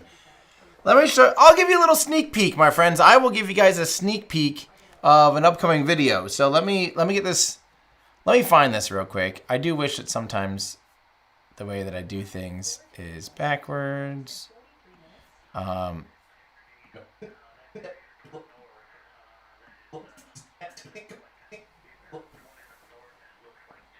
Oh, you guys can't really hear. Okay, so let me once again pull this up on the other screen.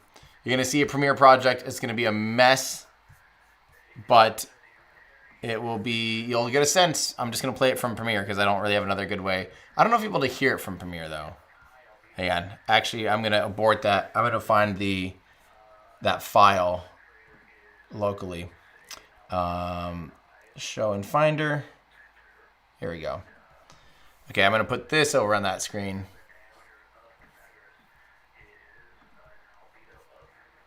One second.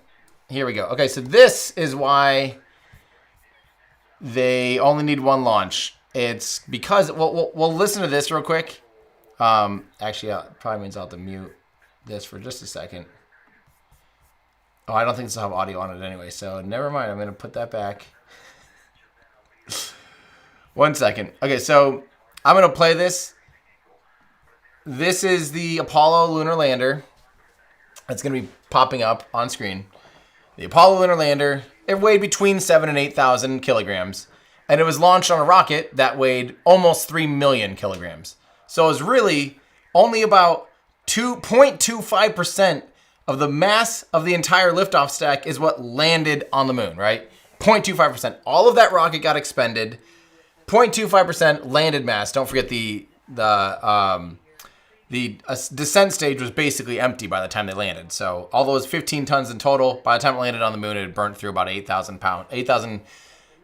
kilograms worth of propellant.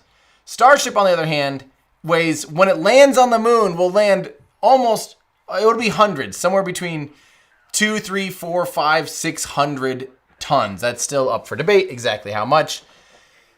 500,000 kilograms versus 7,500 kilograms. So what SpaceX is trying to do, if you look at it right now, the amount of mass, so if they were to take 500,000 kilograms worth of mass out of 6 million kilograms of the liftoff mass of Starship, they're trying to land 8.3% of the mass of the vehicle that takes off instead of 0.25%. So they're trying to cheat the rocket equation is what I'm trying to say. The Apollo system used all expending hardware, used a totally separate descent lander, stage, an ascent stage, lunar orbit rendezvous. They tried to make it as efficient as possible, expending all of the Saturn V, and it still could only land 0.25% of the liftoff mass. SpaceX is trying to do, what is that? 32 times the relative takeoff mass to landed mass. And in order to do that, you have to refuel in space.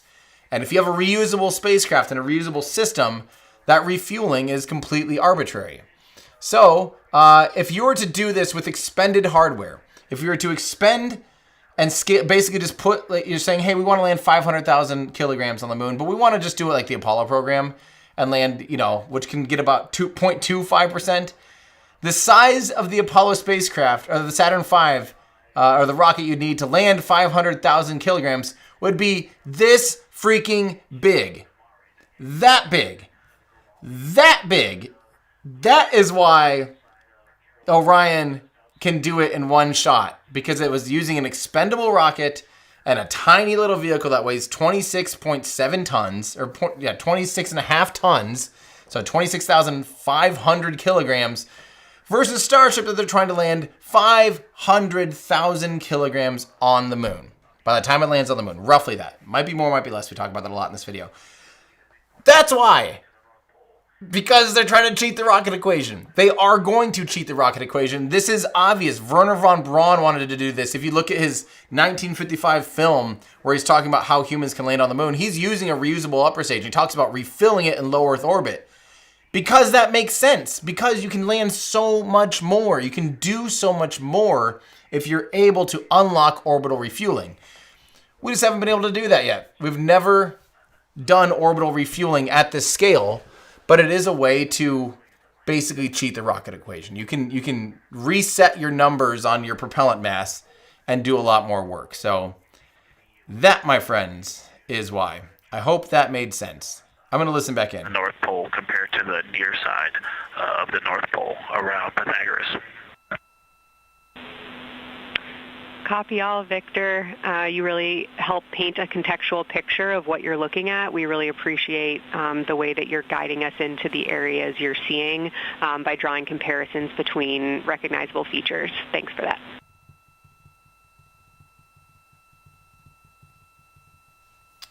So kind of speaking of that kind of stuff, let's answer this question. With Starship being so far behind and NASA wanting to go to the moon sooner, could Dragon ever be used as HLS, the human landing system, with its propulsive landing like it was used like with the Red Dragon concept? And don't forget they had I think they called it the Gray Dragon concept because they had talked about landing Dragon on the moon at one point. The short answer is no. You really don't want to drag your heat shield and your parachutes and all that stuff down to the surface of the moon. You'd also in some ways kind of be starting over, right? You'd have to develop so the Dragon capsule weighs something like 6 tons or something like that, 7 tons or whatever it is. In order to have that much propulsive energy, you'd have huge tanks full of hypergolic propellant to be able to do it. Because you're talking about a pressure vessel that's 3 or 4 times heavier than the lunar lander's pressure vessel. So now you have to scale that up. You're talking about dozens of tons of propellant. It just scales really poorly. It's just not meant for that. Plus, like I said, even if you did an ascent and descent stage, you're still dragging around your heat shield and your parachutes. There's other ways they can shortcut it, and that will be a big video that I'm working on. Let's see. What kind of instruments are they carrying to scan the moon as they go around? They're taking photos. They're taking photos with Nikon D5s and Z9 and a Z9. I believe this question may have been answered already recently. However, will the Artemis spacecraft and crew be close enough to the moon to get some photos of the Apollo missions? That would be amazing. No, their closest approach will be something like 7,000 kilometers away. They are flying by, like right now, all of us, when you see a full moon, the Apollo landing sites are visible. All Apollo landings were on the near side of the moon, right? So we can always see them. But the Artemis crew is too far away from the surface of the moon to be able to capture that. So with any real resolution, again, they're only shooting with a 400 millimeter lens on a full frame camera. So that's only about 8 times telephoto, 8x telephoto. That's not enough to get anywhere near that. Is it possible to start an atmosphere on the moon? Sure, the atmosphere, the moon has gravity, has a sixth of Earth's gravity. If you were somehow able to bring trillions and trillions and trillions times trillions amount of gas, nitrogen, oxygen, whatever else you wanted, carbon monoxide, carbon dioxide. If you're able to take it to the moon, it would stay there more or less because of gravity. But we can't. Well, I wonder what would happen if you actually just melted a ton, all the ice trapped below the subsurface ice on the moon, and you evaporated it into a gas. I'm sure you'd still be a long ways away from being able to develop an atmosphere, but that would be sick, though. When is Artemis reaching the closest point to the moon? That will be so we've got a countdown to the blackout period. The closest approach is only 15 minutes after that, basically. So we have that countdown, and it's currently 3 hours. And so basically in 3.5 hours will be the closest approach to the moon. Let me make sure I'm not missing anything. Thank you so much from Gabe the Exon, or Gabe Thexton. There we go. Thank you for your super chat. Greatly appreciate it. All right. And this one from Uzi G489. Tim, favorite tacos in Brownsville? 956 local here. What impact do you think this mission will have on future of NASA, especially politically? So my favorite tacos in Brownsville. Oh, man. There's this random little food truck that we stop at that I don't even know the name of it. And those are, I think, my favorite. Other than that, what was the one that's everyone loves? The Tacos Locos or whatever it's called. Totally forgetting. I only know them by location. I forget their names. There's a couple good ones. So there's a couple. They have a lot of really good street, Mexican street food style. What impact do I think this mission will have on the future of NASA, especially politically? Well, I think it's finally like hey, look, guys, we actually can do the thing that we've been trying to do for almost 20 years since the start of the Constellation program.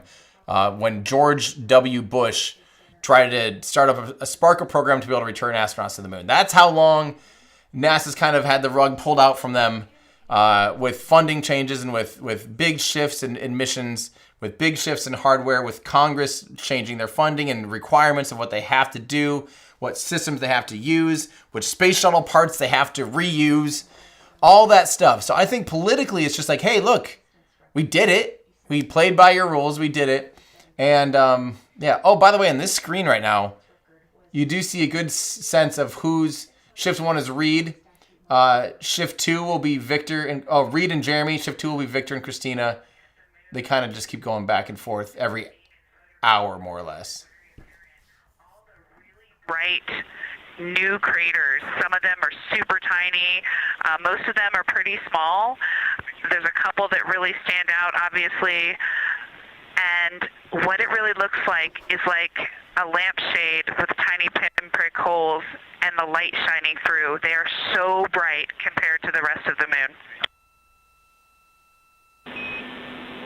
We copy, Christina. Thank you. Looks like you guys might be doing it, but remind you to swap positions at the window and take your SD cards with you. We're loving everything that you're calling down, so keep it up. Cool. What was I going to point out? There's something that I wanted to point out, but I don't remember now.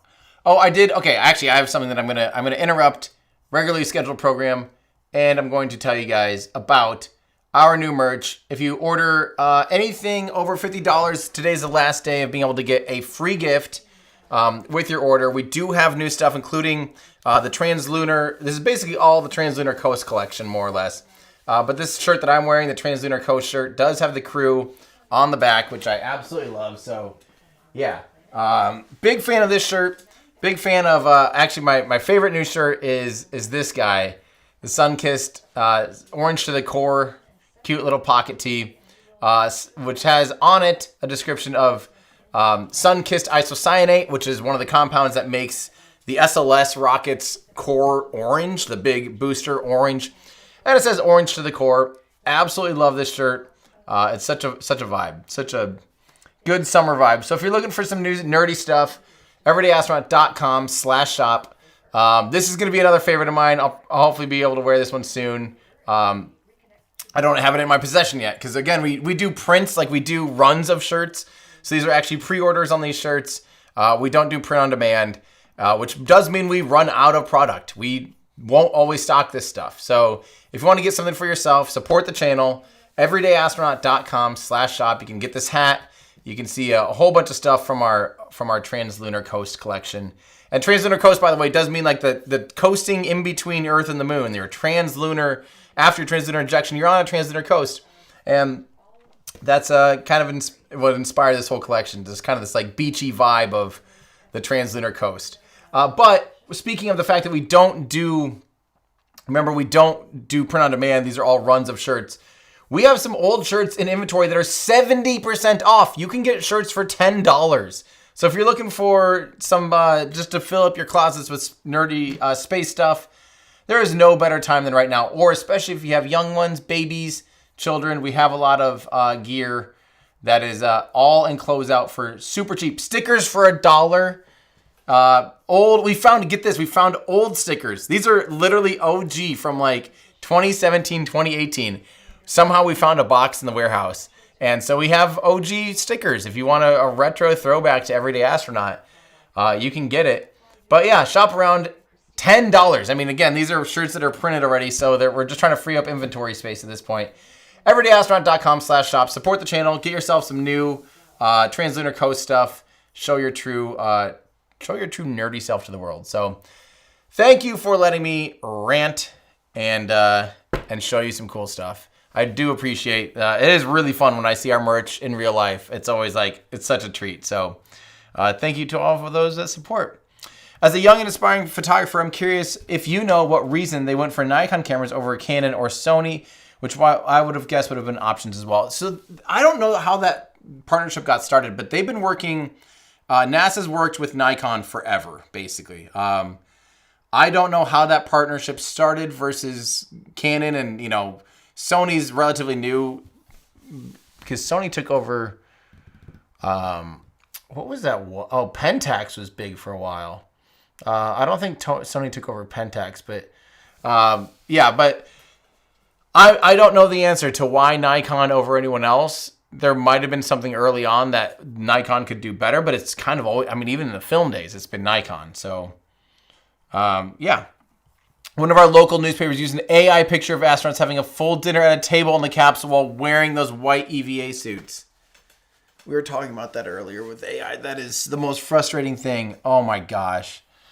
One of our moderators, Moondust Lisa, cheeky shout out to my cousin, Strangest Forest Chicken. Great username. Hello. Of descriptive nature on something that we saw on the first day we had good moon views. This was when we saw more of the near side, and the ground helped me out with identifying Mare Imbrium. Mare Imbrium, when you have the western limb also in view, looks completely different than the normal view we have of the near side.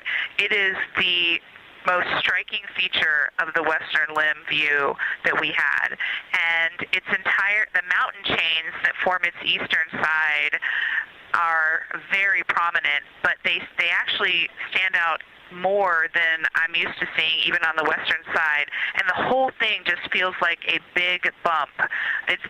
It actually looks like a large healing wound with a high albedo forming the mountain chain around the impact basin. And I just don't think I had enough chance to describe how striking it was on that western limb view as we were coming in a couple days ago. Christina, science, absolutely love that, especially since that's a feature that all of us here on Earth can observe from home. So I'm sure tonight everyone's going to be going out and looking for evidence of that beautiful topography you just said. Thanks for those words. More observations. Lunar basically asking, what do the astronauts wear under their IVA suits or intravehicular suits? They kind of have that flight suit. There's undergarment that they wear. It's very similar to what they are wearing now. I don't know if in a emergency if they have to switch clothes or if they can just wear what they're wearing. That's a really good question. They don't need cooling because the IVA suit provides that. Although I do think there's still that cool.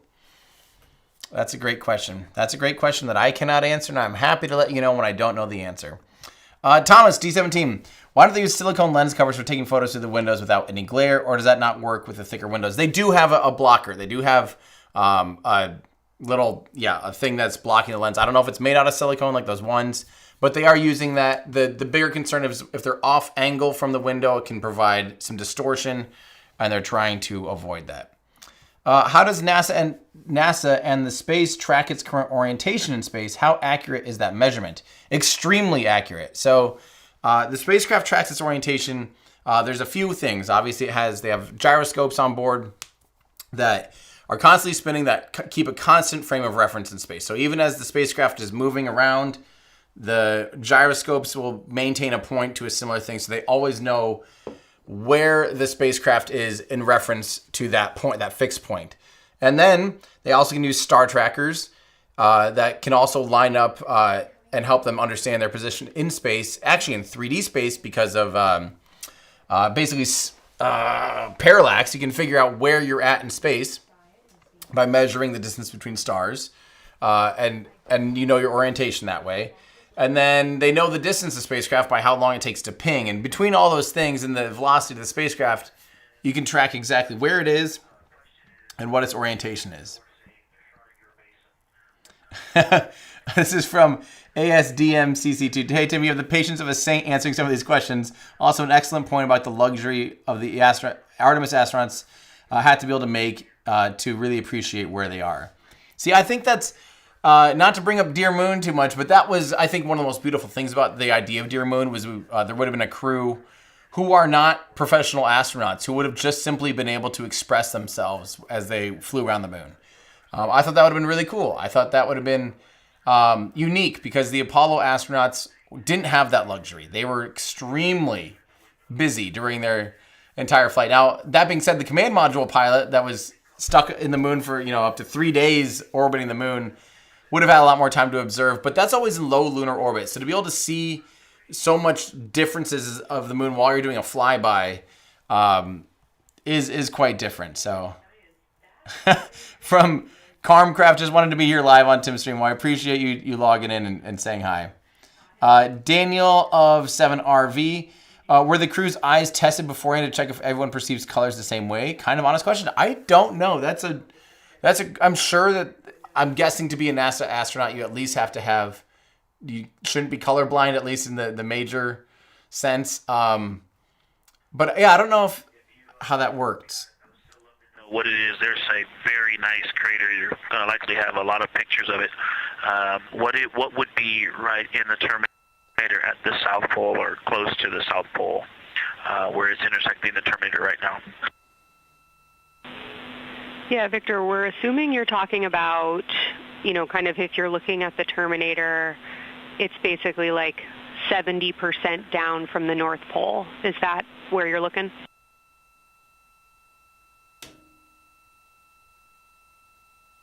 I'm trying to figure out which crater looks so nice. Contact, yes, that is where I'm looking.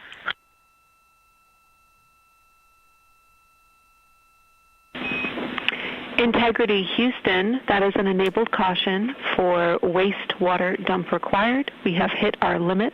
As expected, no crew action.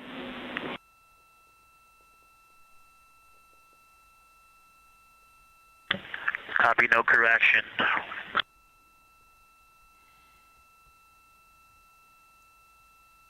Let's keep going here. People that think this mission is only repeating Apollo is silly because look at what they're getting right now. And this is only the beginning. This is very much only the beginning. And thank you so much for your support. Do you think they'll be confirming the lunar mirrors they placed? One of the key debunking resources for the denial crowd. We can do that from Earth already by pointing a laser at the laser reflectors. I've always thought that's a really bad proof that humans have landed on the moon was the laser reflectors, because there's nothing about them that couldn't have been put on the moon by a robotic spacecraft, right? I didn't even use that in my video because it's like, a lot of people don't doubt that we could have landed robotic, autonomous missions on the moon. But if you have doubts that a human has walked on the moon, then I don't think a laser reflector is going to change your mind. So, yeah. Lee Gallagher, we have 4 people doing lunar exploration and science right now, and this is just the beginning. Amazing stuff. Absolutely. Just the beginning. Discuss Russell. Soon you won't be able to differentiate between AI and the real world. It's already pretty much happening. This is my biggest fear. I'm a programmer. Code games for extra bucks, Call of Duty, Tarkov, etc. Man, I agree. I mean, I think it's already one of the biggest issues facing humanity right now. One of the biggest crises, I think, is just AI-generated slop. And the inability to tell the difference between what's real and what's fake anymore is quickly blending way faster than anyone's prepared for. Society is not prepared to have that kind of discerningness, if that makes sense. How come NASA didn't get the kind of quality photos, videos for this launch like SpaceX gets for theirs? SpaceX gets such good quality during their live streams because they use, they literally uplink to Starlink the entire mission. And the Orion spacecraft does not have a Starlink uplink or antenna on it. That's the main reason. And plus the live stream itself, I don't know why NASA didn't patch in. You know what? We didn't in our feeds. We were supposed to have the actual tracking assets more, and I think 2 of them were dark. So something didn't get turned on, or something didn't happen that brought them into the broadcast, which probably means the official NASA broadcast also was dark on some of those tracking. So they were literally using people hand tracking using a telescope, which is one of the reasons why the stream was not fantastic. Still can't even fathom the amount of room Starship HLS will have compared to the Orion. It's going to be ridiculous. Instead of like 9 cubic meters of volume, it'll have like 600 cubic meters of volume. So absolutely ridiculous. Ash Daddy is classic. Is a 50-pound rabbit still a big rabbit on the moon? 50 pounds Earth weight, not moon weight. 8.3 pounds for the moon. Yeah, that's still a very big rabbit, my friend. Ash Daddy, man, what a throwback. Love seeing you pop up in here. Ash Daddy's been around forever. Thank you so much. Another weird thought, Jeremy Hansen might be the only person living right now we're getting we're getting an ISS Leo mission later on will be a downgrade. That's true. This is Jeremy Hansen's first flight is out to the moon ever. And so if he flies again on a Leo mission or ISS, it'll be a downgrade, 100%. Let's see. Let's keep going. Why bother taking photos when we have lunar orbiters that have already mapped the entire surface? The reality is, what else do they have going on right now? You might as well have human-taken photos with modern cameras, modern optics, doing that. Because, frankly, the mission's going great. The spacecraft is performing absolutely as expected. They have this ability. What else are you going to do right now? And what else would you want if you were on a human level? If you have the ability to allow a crew to just stare out the window for hours, looking at the moon, something that very few humans have ever been able to do, don't you want that? I think the answer is yes. What do you think the chances are that Starship actually ends up being used for HLS? My doubts are rising every day. I expect Blue Moon will be used instead. I think they both... I do think HLS, Starship HLS will eventually work out. I think that it requires 100%, it just objectively requires the refilling stuff to be able to just be figured out and no big deal. And I think they're a ways away from that, obviously. But the only thing is, it's very similar to like when they started landing a Falcon 9. Kind of once they got the Falcon 9 landed and started reusing it, it was like, oh, game on. It was just totally, that's the normal thing now. This is what we do. Now, it's just normal.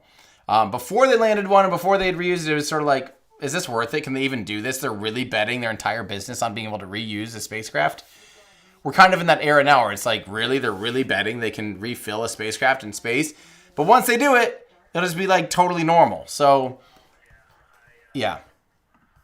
Wish I had some more time to just sit here and describe what I'm seeing, but the Terminator right now is just fantastic. It is the most rugged that I've seen it. From a lighting perspective, there are little islands. There are islands of terrain out there that are completely surrounded by darkness, which indicates some real variation in terrain. Up to the north, there is a very nice double crater. It looks like a snowman sitting there. In the 5-10 degrees below the pole in the Terminator, and then on the southern edge there's almost like a hole. It looks like a hole, and it's the diameter of Vavilov size, just blackness, and then a wall of bright, and then it goes back to the black beyond the Terminator. So there's it looks like there's just a gigantic hole right there. 1 Vavilov diameter east of the Terminator, and as you go south, the Terminator is not a nice smooth arc. It's just jagged. There's almost a 110-degree turn in the shadow as opposed to the nice smooth arc, again indicating some really interesting variations, and I'm sure we'll get some photos of that.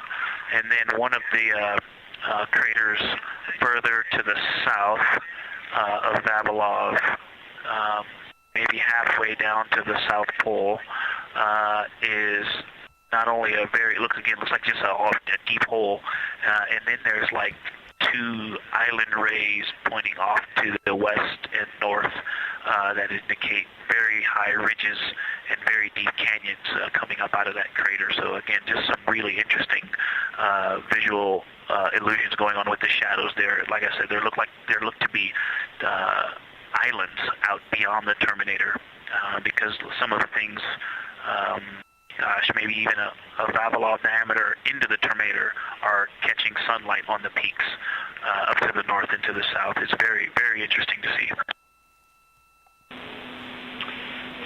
Integrity Science, oh my gosh, that was an amazing picture you just painted. I glanced over at the SIR video and I literally saw fist pumps in the air. Those types of observations are things that humans are uniquely able to contribute, and you just really brought us along with you, so thanks for that. Cool. Like I said, that's the human aspect, and kind of exactly to answer this question from the NB Killer. What are the benefits of this ocular observation of the moon versus the observations made by instruments, cameras over the past few decades? Basically exactly that. Just the the human element. You know, this is the unique thing about a mission like this, is just what stands out to you as versus, you know, cold scientific data and pixels. Sometimes just staring at something and watching it move in real time as you approach the moon is going to have certain things stand out that wouldn't stand out otherwise. They should prove a weight lift eventually that exceeds 1,000 pounds in a moon habitat, 165 pounds in moon gravity. Also super excited to see walking in moon gravity and spacious lunar landers unrestricted by a spacesuit. I know that will be awesome. When we have massive volumes on the moon, yeah, that's going to be fantastic. And yeah, it would be fun to see like a deadlift, you know, or a clean, or, you know, something with a massive amount of weight. Watch someone just be able to easily pick it up would be really, really fun.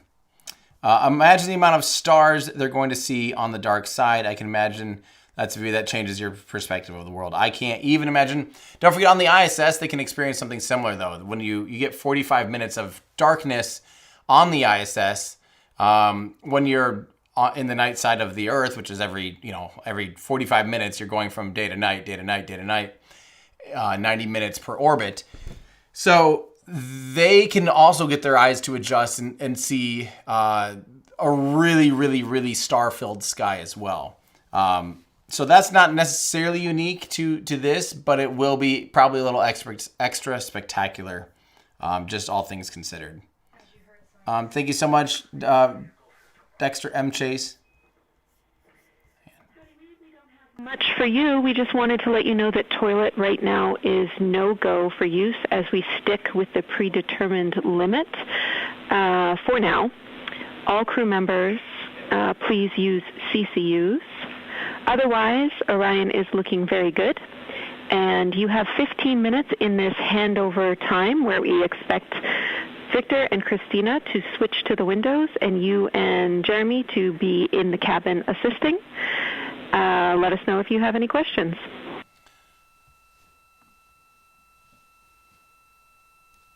So the toilet they mentioned. No questions at all, and they're in the swap right now. The first thing I'll tell you, I floated up to the docking hatch window and just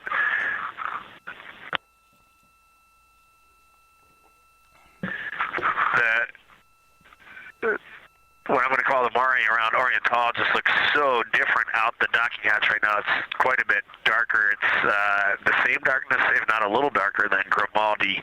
But it's cool after just being in the 400 mil for the last half hour, looking up close. I got pictures of everything Ike was just describing on the Terminator. It really is a fascinating Terminator. And then Oriental just looks so dynamic right now. It's very three-dimensional out the docking hatch compared to what I was just looking at through the 400 mil. We love it. We are getting a sneak preview from one of our SAW cameras at what you're looking at, and we see some of what you're describing. We cannot wait to see your photos. Thanks. So I'll talk about the toilet thing real quick. They mentioned that it's reached its limit, so they're going to have to purge it, and however that works. It's not that the toilet's broken, it's just that it's at its capacity, and they said as expected.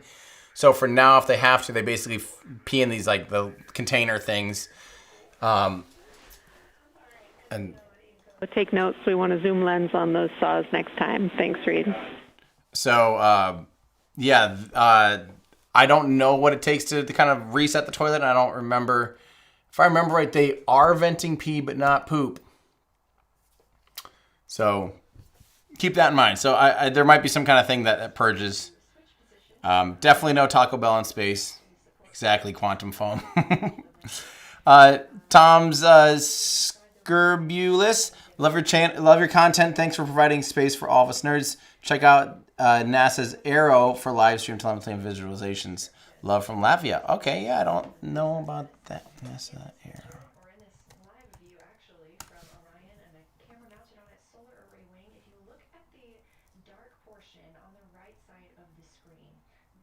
I'm checking this out now. I don't know how I didn't realize this one exists.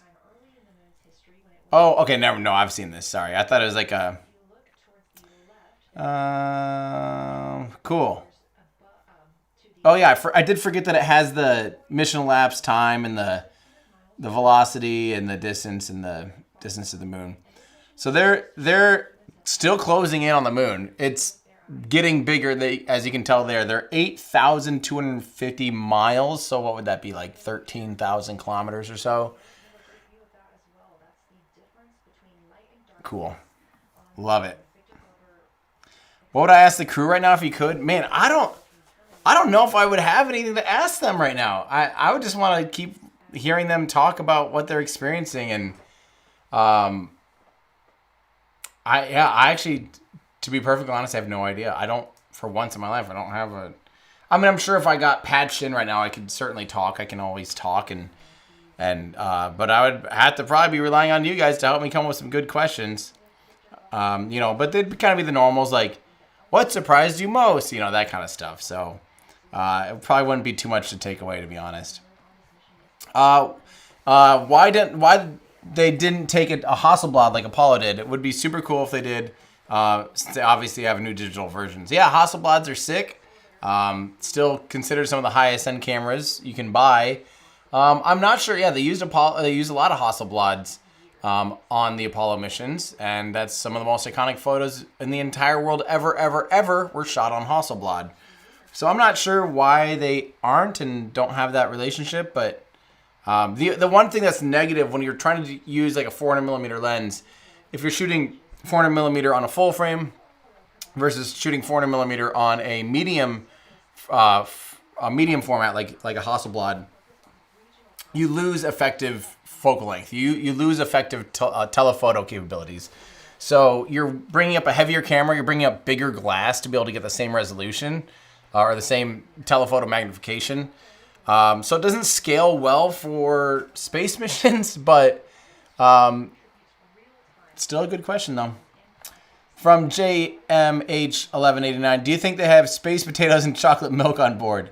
I don't think they do. Probably not. It's a pretty short mission altogether. Thank you. Josh Red, favorite abandoned Kansas song. Yeah, Josh, I recognize the name. You're Josh that I know, Josh Red. That's why. Favorite abandoned Kansas song. Probably, I don't remember the name of it. Small town kids miss a city. That one. It's still, how can you not love that song? And how can you not love Jeremy? Thank you, Josh. Along 2799, thank you so much for your super chat.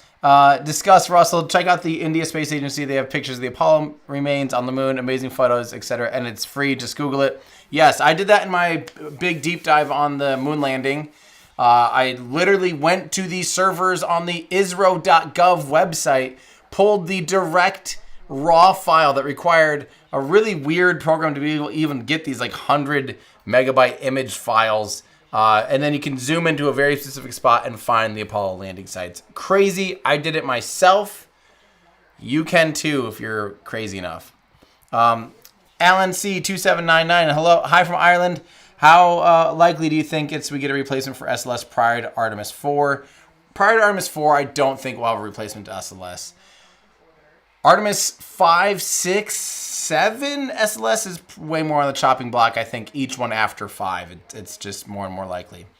Whoa, $100 super chat. Thank you so much from Russell Platt Jr. 52. Everyone say thank you, Russell. This is huge. Thanks for your enthusiasm. I watched Apollo land in 1969, and now this. Keep the pressure on, Tim. We need to move faster. Tell Elon hi for me. Man, that is incredible. Thank you so much. Really, really, really appreciate it. Everyone say thank you to Russell for that very generous donation. Thank you so much. Superbike Surgery TV. I like that name. Superbike Surgery. That's sick. Thank you for your donation. The John, no. Seriously, pirate eye patches about the same issue, about the issue with light and darkness switching. Tell NASA to get this info to them, make eye patches.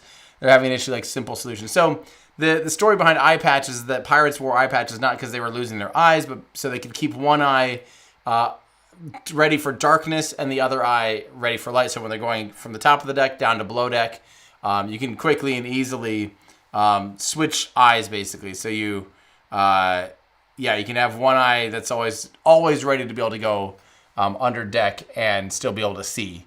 So that's the patch theory. But for this, I mean, the whole cabin's darked out at this point, so you might as well keep both eyes. And stereo, baby. Stereo is a good thing. And even though they're still, what did I say, about 12,000 kilometers from the moon, stereo does matter. And it does still give you a sense of, 3D, literally. So, Science update giver is now in seat 2. That is where Victor is. And Christina is nestling into seat 1 with the long lens. And we're just getting ourselves oriented here. It's a cool view in the cabin. It's actually a cool view to be off the camera now and looking at my crewmates getting up to their observation post and looking in. It's super fun.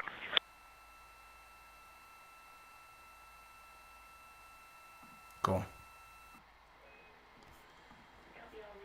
Let's see.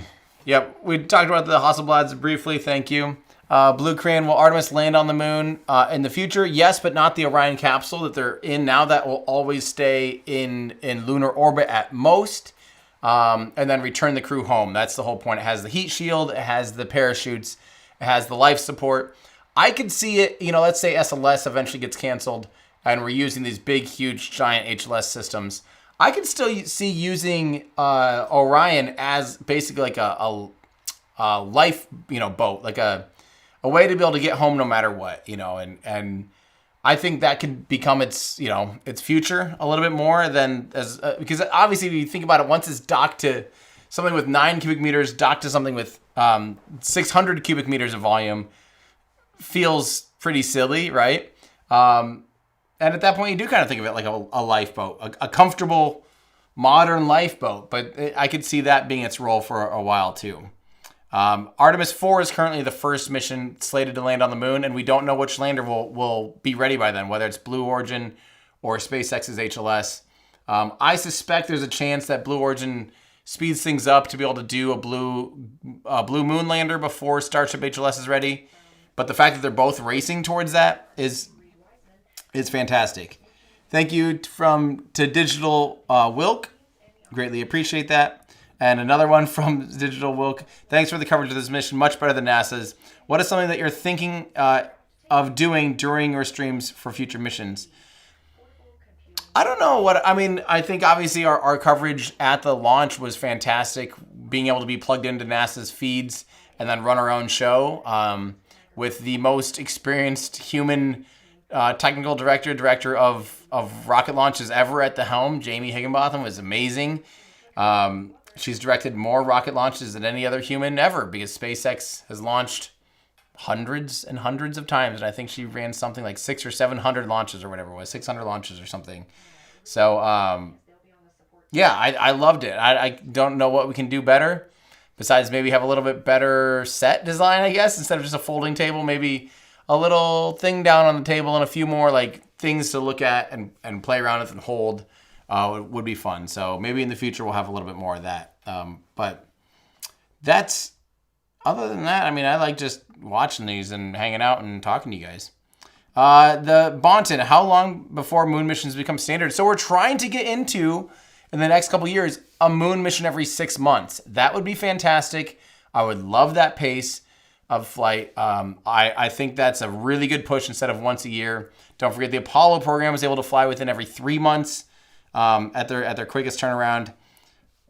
We should be able to do that today. Easy. Backsplay 360. I hate living in Germany when there's an event like Artemis II. I have to work tomorrow, and if the connection is lost, I have to be at work in 5 hours. Oh, no. I would be sleeping. Yeah. You can always rewatch. Mosiak, are the odds high that the same crew will be on Artemis IV? No. Very likely the same crew exactly would not be on Artemis IV. They have a big astronaut pool now to work with in the Artemis program. So just like the Apollo program, this is the first crew to fly out to the moon. Hopefully, the next missions will get more crew experience in the Orion spacecraft, and we'll have a pool of candidates and a pool of astronauts ready to take on those missions. It will 99% will not be the exact same crew, and likely probably won't even have one member the same, but it could. Selden, unsure if you have covered this already, but is either NASA or SpaceX experimenting with nuclear propulsion for their space vehicles? That's a thing that they just basically Jared Isaacman announced that they want to do nuclear propulsion, but not nuclear thermal propulsion, but nuclear electric propulsion. So using a nuclear generator to be able to power an electric propulsion device alongside solar. And they're going to be using the PPM, the power propulsion module that was supposed to be on Gateway. That is basically a giant like ion thruster that's going to, instead of using just solar, also use nuclear, so that if it went into deep space, say out to Jupiter or Saturn, where where there's less solar energy, you could still power that same thruster using nuclear energy, which is really, really cool. Irish Raven, dying of excitement over this all. Will the Apollo hoodie be restocked in medium, or does it wear small so I could get a large? It wears pretty true. It's actually slightly oversized a little bit. I don't remember. Did the Apollo hoodie, are we out of the Apollo hoodie altogether? Where is that? I thought we restocked the Apollo hoodie. We restocked a lot of stuff. Where's the 1969 collection? That's going to be down here. This Apollo hoodie, I think we probably have in... Okay, you're right. We don't have medium anymore. That must have sold out. We have this, the Apollo EVA hoodie. I was just wearing this one today. This is one of my favorites. Because this one has... I love this one has a ton of details that come straight off the Apollo spacesuit. You know, all these little things. I think this is the stuff... This is what makes our merch so next level.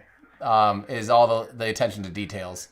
But that one is down to just extra small 2XL, 3XL.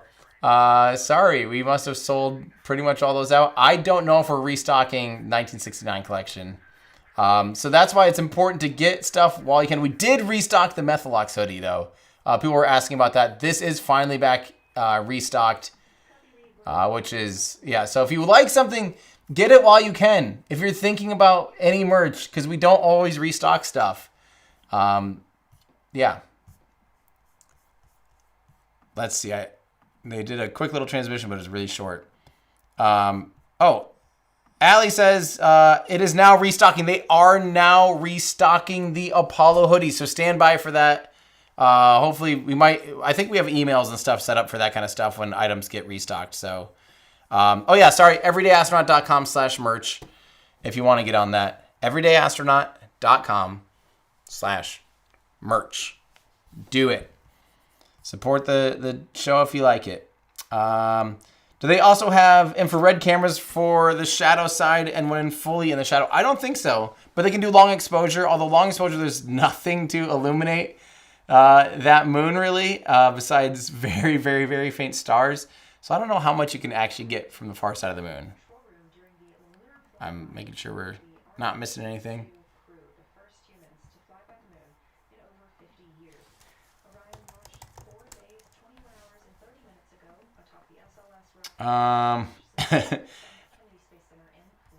Let's see here.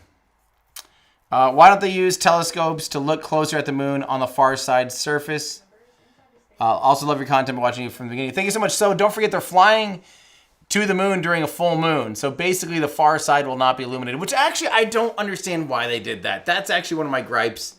I wish I'd asked that in the press conference. Why didn't they fly when it was a new moon and humans could have seen the entire far side of the moon illuminated for the first time? Because the Apollo program always landed on the moon when the near side was basically during a full moon, so they had maximum daylight exposure on the moon.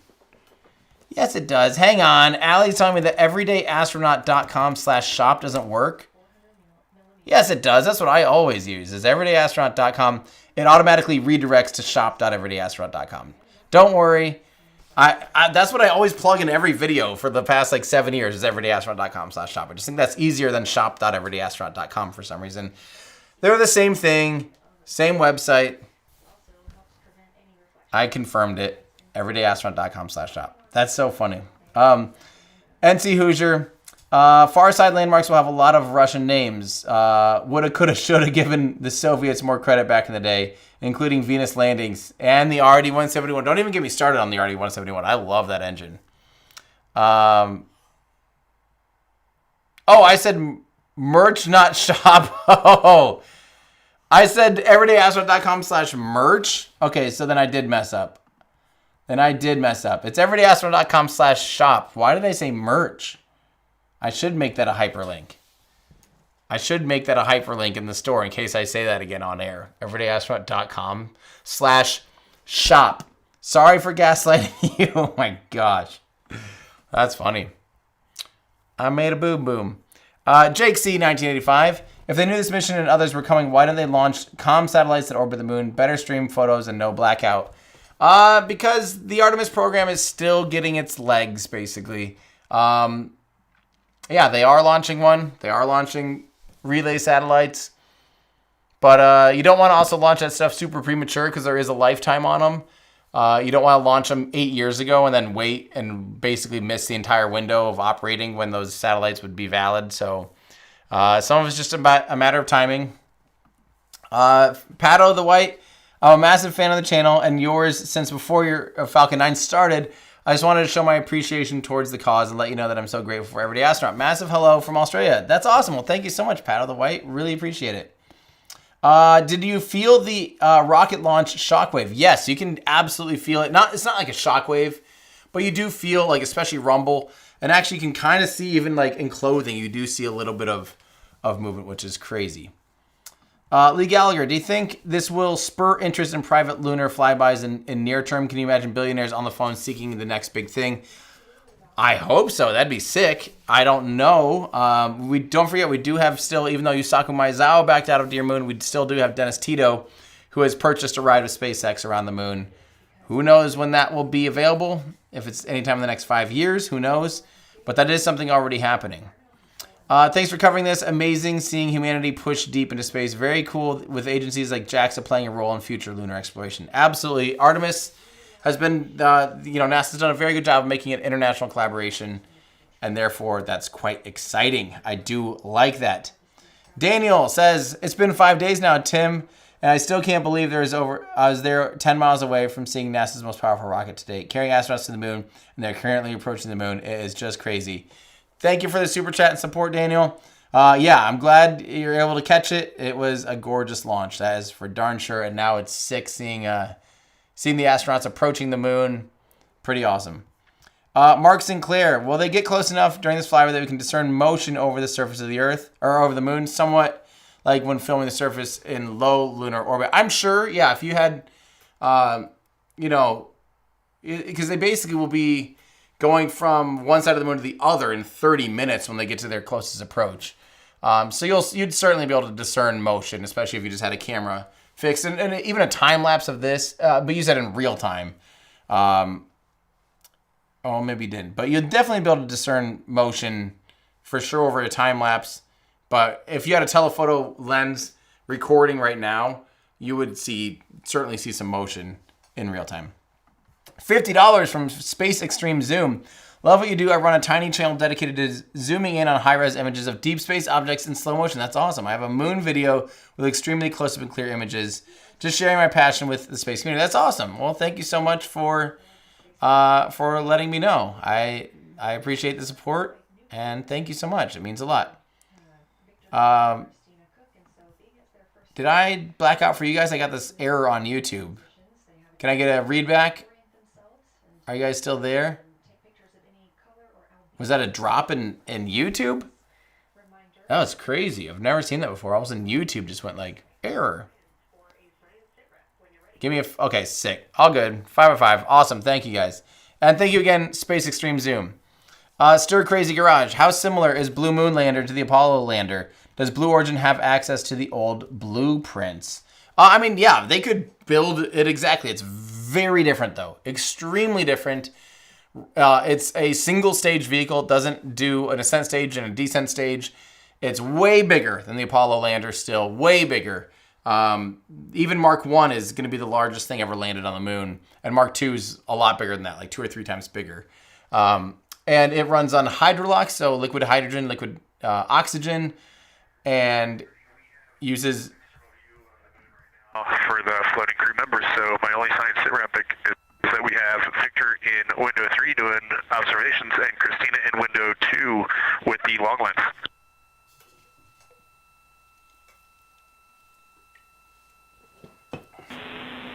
Integrity, we copy. Are the shrouds still on windows 1 and 4? And if so, would you consider trying to get a view through one of those windows?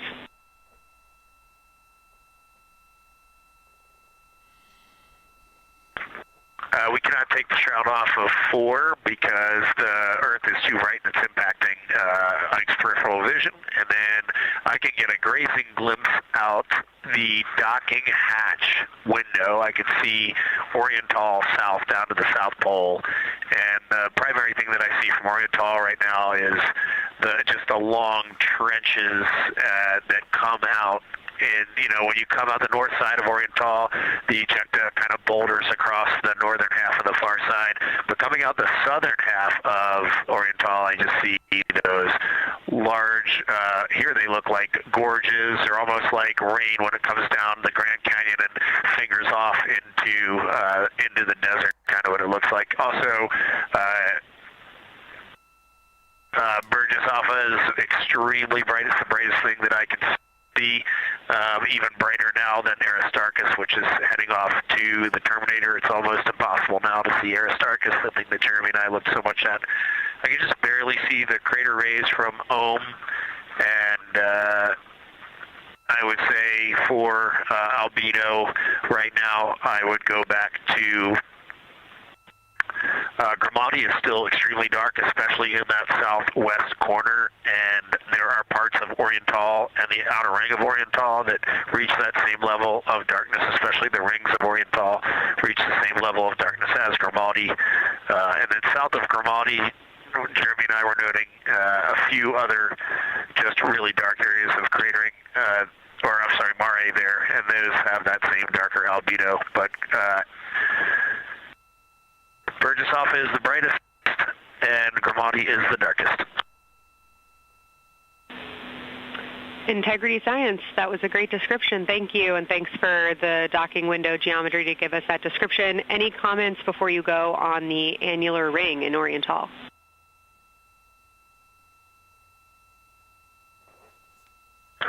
The annular ring, which I think everybody kind of describes as like a pair of lips or a kiss on the far side of the moon from here, is very circular in nature. The northern part of it is wider, darker. The southern part is much lighter.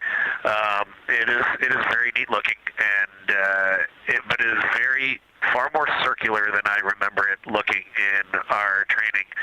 The darkness of the northern side of the annular ring is the same darkness from here out this docking hatch window as the center mare in Oriental. Not quite as dark as Grimati, but it is probably only because dust and lunar regolith has kind of impacted over time. Reed, that's exactly what we were looking for. Thanks so much. You have heart hands. So I'm seeing a lot of comments about the image quality. Let me explain real quick. The internal cameras have a lot better image quality. I'm still actually trying to figure out why the solar array cameras are such garbage. And the reason they're not showing the inside right now is we saw them turn off all the internal lights so they can do these images out the windows. That's the primary task at hand right now. Basically to do ocular assessment, visual assessment with your eyeballs, as well as camera photos of the moon as the mission right now. So describing what they're seeing, describing the brightnesses, describing things that stick out to them and surprise them. Again, this mission, frankly, is it's a test of the Orion spacecraft, the ultimate test of it, flying out to the moon, going into deep space, testing its communications, testing its life support, eventually testing its heat shield and parachutes. And a full shakedown of the vehicle with crew on board. And they're at the moon now. So the best thing they can do is soak that in. This is something that still so few people, and very few people that are alive today, have actually witnessed with their eyes. So they have the lights off inside the cabin. They're pressed up against the window. They have the windows blocked out to prevent even the Earth light is too bright and creates reflections and ruins your night vision. So they're blocking the windows. They even have a little shroud around the camera, the Nikon they're using with an 80 to 400 millimeter lens on a D5 camera. They're imaging the moon. They're getting fantastic views. This camera sucks. This camera sucks. And I don't, again, this might be me mistelling, so please don't repeat this. If I remember right, the solar array cameras were actually a fairly last minute addition. And the way they were able to broadcast them easily was actually just literally using like the Bluetooth monitor thing, which is really low quality. It's meant to be like for, if you're, let's say you have a drone or something, or a B-cam shooter or whatever, and you're trying to just see a screen. It's meant for that, and I think it's really, really, really low bandwidth. If so, that would explain it. Otherwise, because they obviously have to be wired in for power, but it's kind of tricky to sometimes get HDMI and clean signal without, re-encoding it and all this stuff through. So I don't know. I'm working on that answer, but it sucks. Yeah, they're really bad cameras. I would love if they could upgrade the external cameras live to be as good as the internal cameras, because the internal cameras were great. Aren't astronauts allowed to wear pretty much any wristwatch they want these days, or do they need to be ones from a contracted brand? That I don't know. In the Apollo era, they all wore Omega. I think they still have some kind of partnership, but I don't get what that partnership looks like when it's a government agency, and with even brands like Omega or Nikon. I don't know. I think they're trying to open that up a little bit more, but how do you do that without it being outright, like corruption, basically? I don't know. The Omaha 94. Thank you, Tim. You are doing great with the actual fact-based content. Please explain, can we actually get into lunar orbit without a braking burn? If we just aim so precisely and fit the fallback close to the moon? Thank you. No, you still need, thank you for the great question. You still have to slow down, because otherwise you're just going to slingshot around. So the best you can do, even with the maximum Oberth effect, is to get as low to the moon as possible, but then you still have to slow down enough that it's not just a flyby. You can't really get captured. Now, the thing is, when you go out to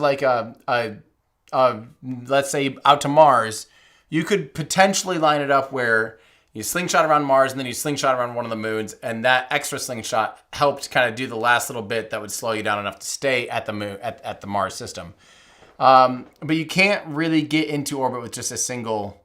you can almost get there, but you have to do some very small propulsive slowdown in order to be able to do it.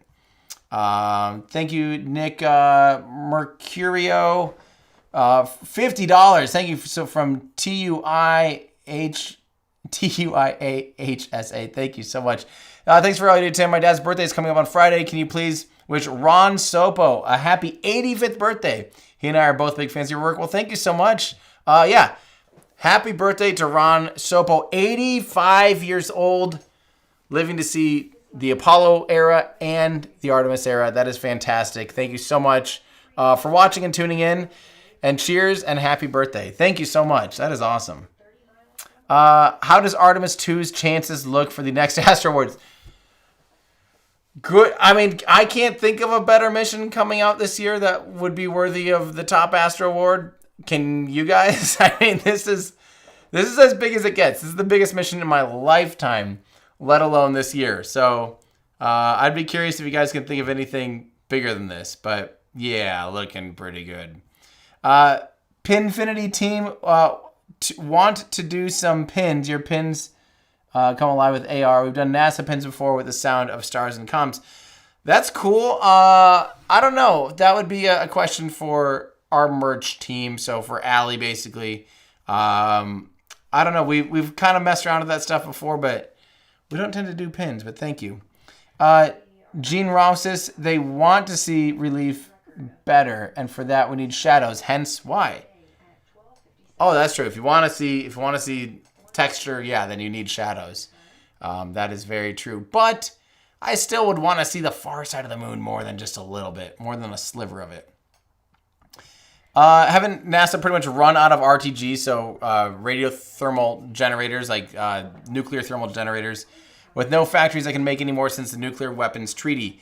Yes, but they are working on reopening and being able to bring back some of our plutonium that we need for that. I don't know if we're there yet, but I think we're working on that. Matthias says, I would love to see a series on UX and ergonomics for astronauts. I would too. Unfortunately, a lot of times the actual interfaces kind of falls into some ITAR situations or intellectual property where the spacecraft manufacturers don't necessarily want the other spacecraft manufacturers know how they've done things and how to make them, because a lot of, when you put a lot of work into making something a good product, you kind of want to keep that secret sauce. but when it comes to crew safety, they do have to share that kind of stuff. So, yeah, I don't know how much of that I can actually get my hands on, per se. Smith, 1414. Hey, Tim, could SpaceX make a Crew Dragon to do what Artemis is currently doing via Falcon Heavy? Huge fan, Paul from Scotland. So, good question. Falcon Heavy, you would need a really big service module, and you need an upgraded heat shield. You would need bigger life support systems and batteries and bigger solar, you would need to upgrade Dragon a lot. They would basically not be starting over per se, but Orion's quite a bit, bigger than Dragon with, a lot more. It's meant for deep space, and Dragon's not. So in order to make Dragon fly out to the moon and back, you'd have to be doing a lot of upgrades. Could they? Sure. Will they? Probably not. Elon tried to cancel Dragon many times already. Brian wants to know, curious to hear your personal feelings given this could have been you and your crew the world is talking about if Dear Moon had happened before Artemis II. There's no chance of Dear Moon happening before Artemis II. We all knew that. I was telling, fellow crewmates and everyone involved for Dear Moon that we're, 2027 was kind of my last guess. I was always saying we're several years out. We always knew Artemis II would beat people or would beat anything else because it's ready, tested, ready to go. I still feel, honestly, to be perfectly blunt, I had like a rough year. It took me almost a year. I had a good year, then a rough year. When it took a while for it to really sink in, that opportunity had been taken away from me. And it was a weird guilt that I had felt because it's hard to feel, you have this weird conflict of feelings when someone gives you something that's free to you, that is way beyond your wildest dreams, that you start to accept as real, and then if it gets taken away, you feel this, at least I felt this weird guilt about being upset about it, because it's like, I didn't deserve it in the first place. I wasn't owed this in the first place. No one, I don't know. It's hard to, it's kind of like, I remember there's a joke from a comedian, I feel like it was like Louis C.K. or something, said he was on a plane once when they announced, hey, welcome, today on your flight, we're trying a brand new free Wi-Fi, and everyone's like, yay. And then a few minutes later, it broke and stopped working. And the guy next to him just goes, this is, and was swearing, this is crap. And he's like, why are you mad about something you didn't even know existed 10 minutes ago? And now you're upset about something that was free to you. I kind of feel that way. It's like, it wasn't something that I had paid for. It wasn't something that I necessarily earned. It wasn't something that I don't deserve. It's not something that, and so you have this like mixed feelings, I guess, where you have this weird guilt about feeling upset that it's gone. But I'm beyond that now, and I'm back to just being very thankful to be where I am in life and where I am on a beautiful planet with amazing humans and able to do my dream job and cover rocket launches and explain stuff as best I can. I love it. I love my life, and it's not any worse because I didn't get to go to the moon. And frankly, I think at this pace, if things keep accelerating the way they're accelerating, it won't be beyond possibility that in the next 20, 30 years, I might be able to just purchase a ride on the moon before I'm too old. So, yeah. Let's see. Yeah. Someone said you're allowed to be disappointed. Yeah, disappointed is a totally fair word. I'm disappointed. Yeah, but like I said, there's a lot of other emotions attached to that. Funky Bro, the RDK, watching from Copenhagen, Denmark. Would love to see your Danish astronaut Andreas Morgensen joining one of the future missions. Yes, love to see future missions to the moon. I would love to see that too. That would be fantastic. That'd be really, really cool. Aaron, Mole Films. When scubbing through the live stream, the moon position doesn't seem to change. Are they slowing down as they begin to slingshot behind the moon? No, they're actually accelerating relative to the moon. So let's find a period where it's been, let's go back. It's definitely bigger now. Yeah, definitely bigger now than it was, 40 minutes ago. And let's see if there's another shot from way early where it's full screen like this. Yeah, massive difference at that point from there to there. Let me make sure we're actually live now.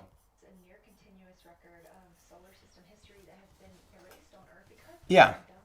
Don't forget though, when you're using a wide angle lens like this is, distances are like things stay on the horizon, things stay smaller for longer.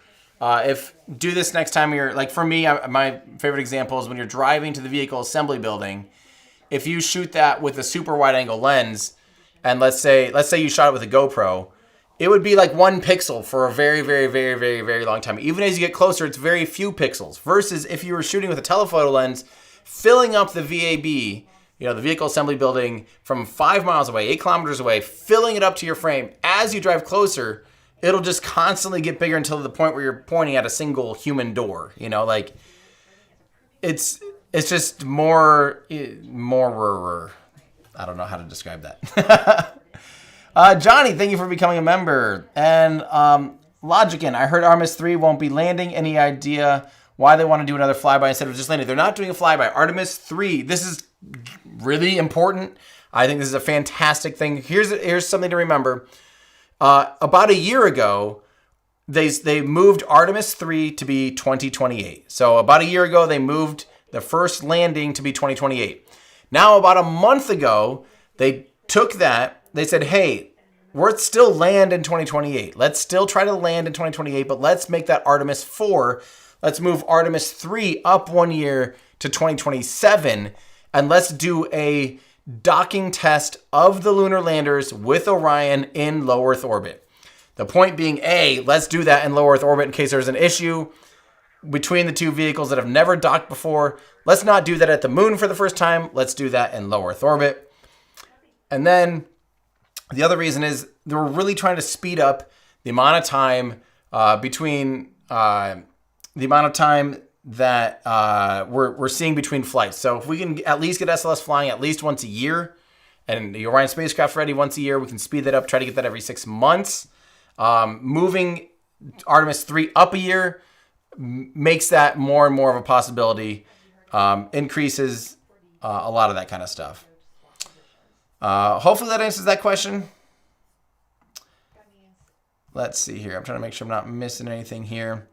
Let's answer this question here from Nemo Dill 6260. What are the highest G-forces experienced during the flyby? Zero G-forces.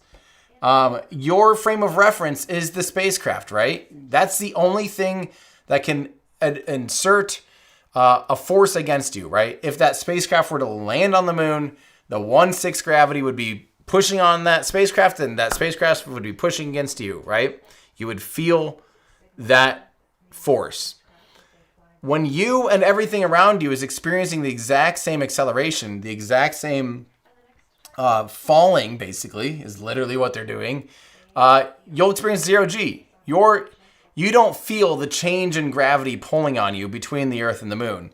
It's all relative, and it's all around you. So it's because the spacecraft is being pulled the exact same amount that you are, there's nothing to push on you. There's nothing to, unless the spacecraft accelerates. If the spacecraft uses thrusters, then that can exert an impulse against you. You will feel that then, right? The floor will move towards you, and then once the floor touches you, now the floor is accelerating you. And you would feel that difference where the spacecraft is accelerating on its own and is pushing you. It is doing the pushing. When the moon is pulling, or the Earth is pulling on both you and you inside the spacecraft equally, because that's how gravity works, everything around you is moving at the same rate. So therefore, it's 0G. There's no discernible force pushing you. Does that make sense? Let's see here. When they land in a couple years, will they land near the Apollo landing zones, or would they pick different areas? It would be cool to do the same old landing sites. Really prove a lot of people wrong. I would love that too. Listen, I would love that, but sadly they're targeting the South Pole. The South Pole offers a lot of things that the Apollo landing sites didn't. The main one is if you're doing long duration stays and if you are on top of like a crater mound and on a high hill, you can get almost continuous daylight. You can use solar for like 90% of the time. That means your batteries don't need to be as big if you want to be able to survive lunar night, right? So the poles have a lot potential for, or you could also, if you wanted to, for some reason you needed to, like let's say you wanted to put a propellant, storage module, you can have it almost 100% in the shadow, so it wouldn't receive light. So it could be a really good storage of cryogenic propellants. You can have that be almost entirely in shadow, which is really cool too. It also has a lot of water ice trapped in the poles. The north and south pole of the moon have a lot of water ice trapped in them, which you can extract. You can melt down. You can make it into water. You can make it into hydrogen. You can make it into oxygen. It's a fantastic resource to have on the moon.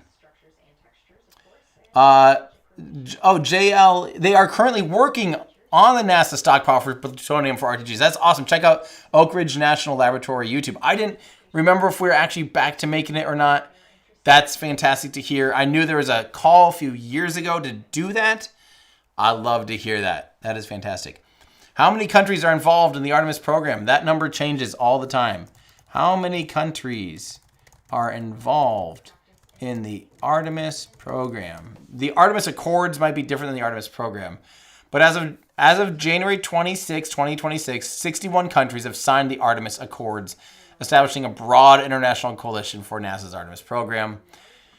But in reality, I think the ones that are actually like making hardware right now is a small handful. Canada comes to mind, ESA comes to mind, the European Space Agency, specifically with Italy making the propulsion module.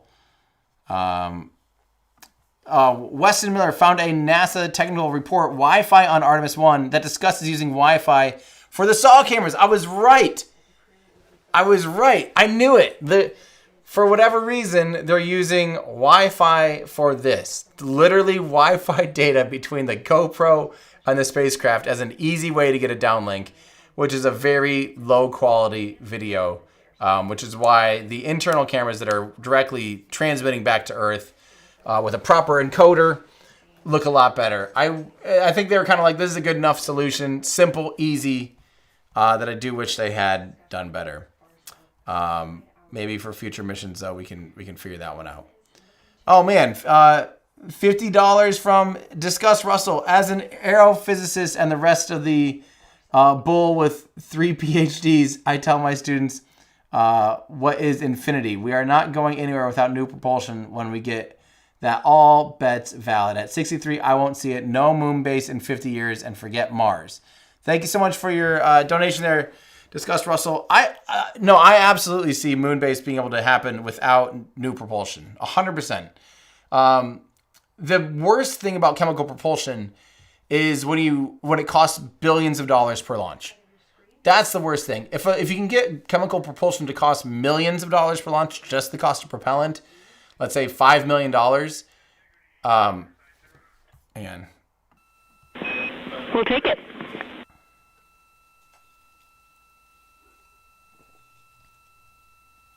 Okay, the crew has swapped positions. They're in their crew choice element. I've been listening to both of them for a little bit, and they're really enjoying. They both decided to pick the Terminator, and they're spending a lot of time looking at the Terminator, just talking about the resolution that they can see, the depth of the craters, and the various interesting and unique excavations that they can see. So Victor is on the long lens, and Christina is just looking out the window, and I'm sneaking a peek in T-shirt window. It looks like, I don't have the best angle here, but it looks like Aristarchus is on the limb of the moon now. It's amazing how quickly it changes as we speed around the far side of the moon, stuff that's leaving our field of view, and now we have a lot of the dark side of the moon that, it's missing for us right now, but it would be in view if it was lit at all. Jeremy, Science, thanks for that sit rep. Do have a question.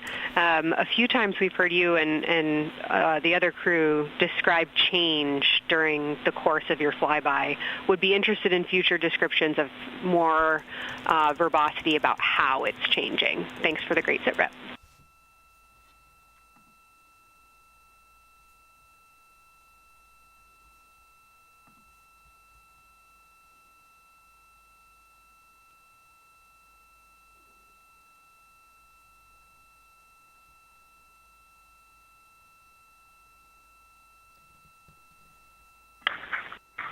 Yeah, Kelsey, sounds good. We are definitely keeping an eye on that.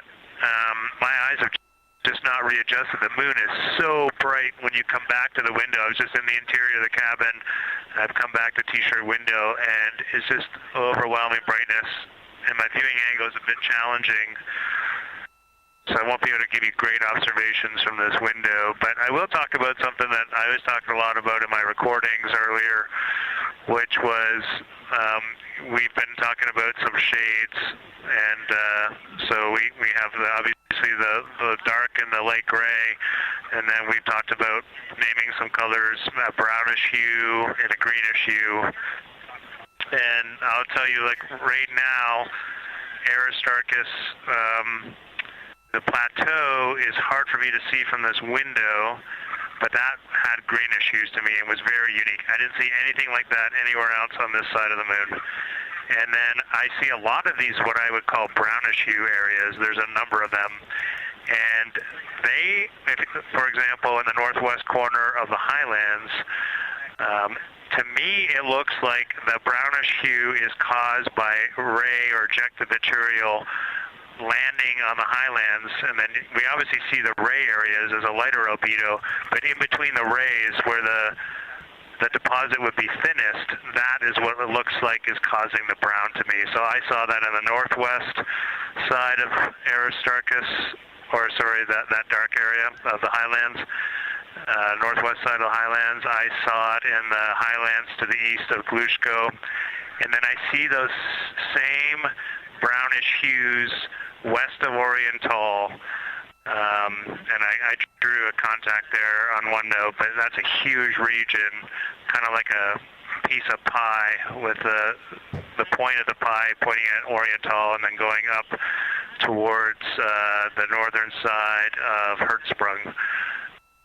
And that is an area that just looks like that brownish albedo. That was fantastic, Jeremy. We had heard rumors of the green and brown hues, and so you really read my mind on asking about those. Understand they likely didn't have any contact with each other the way that you described them, but please correct me if I misunderstood that. And then last thing, I'll make the same offer we made to Victor earlier. If it would be helpful for us to verbalize any targets so you can stay at the windows and keep your eyes adjusted to the moon, please let us know.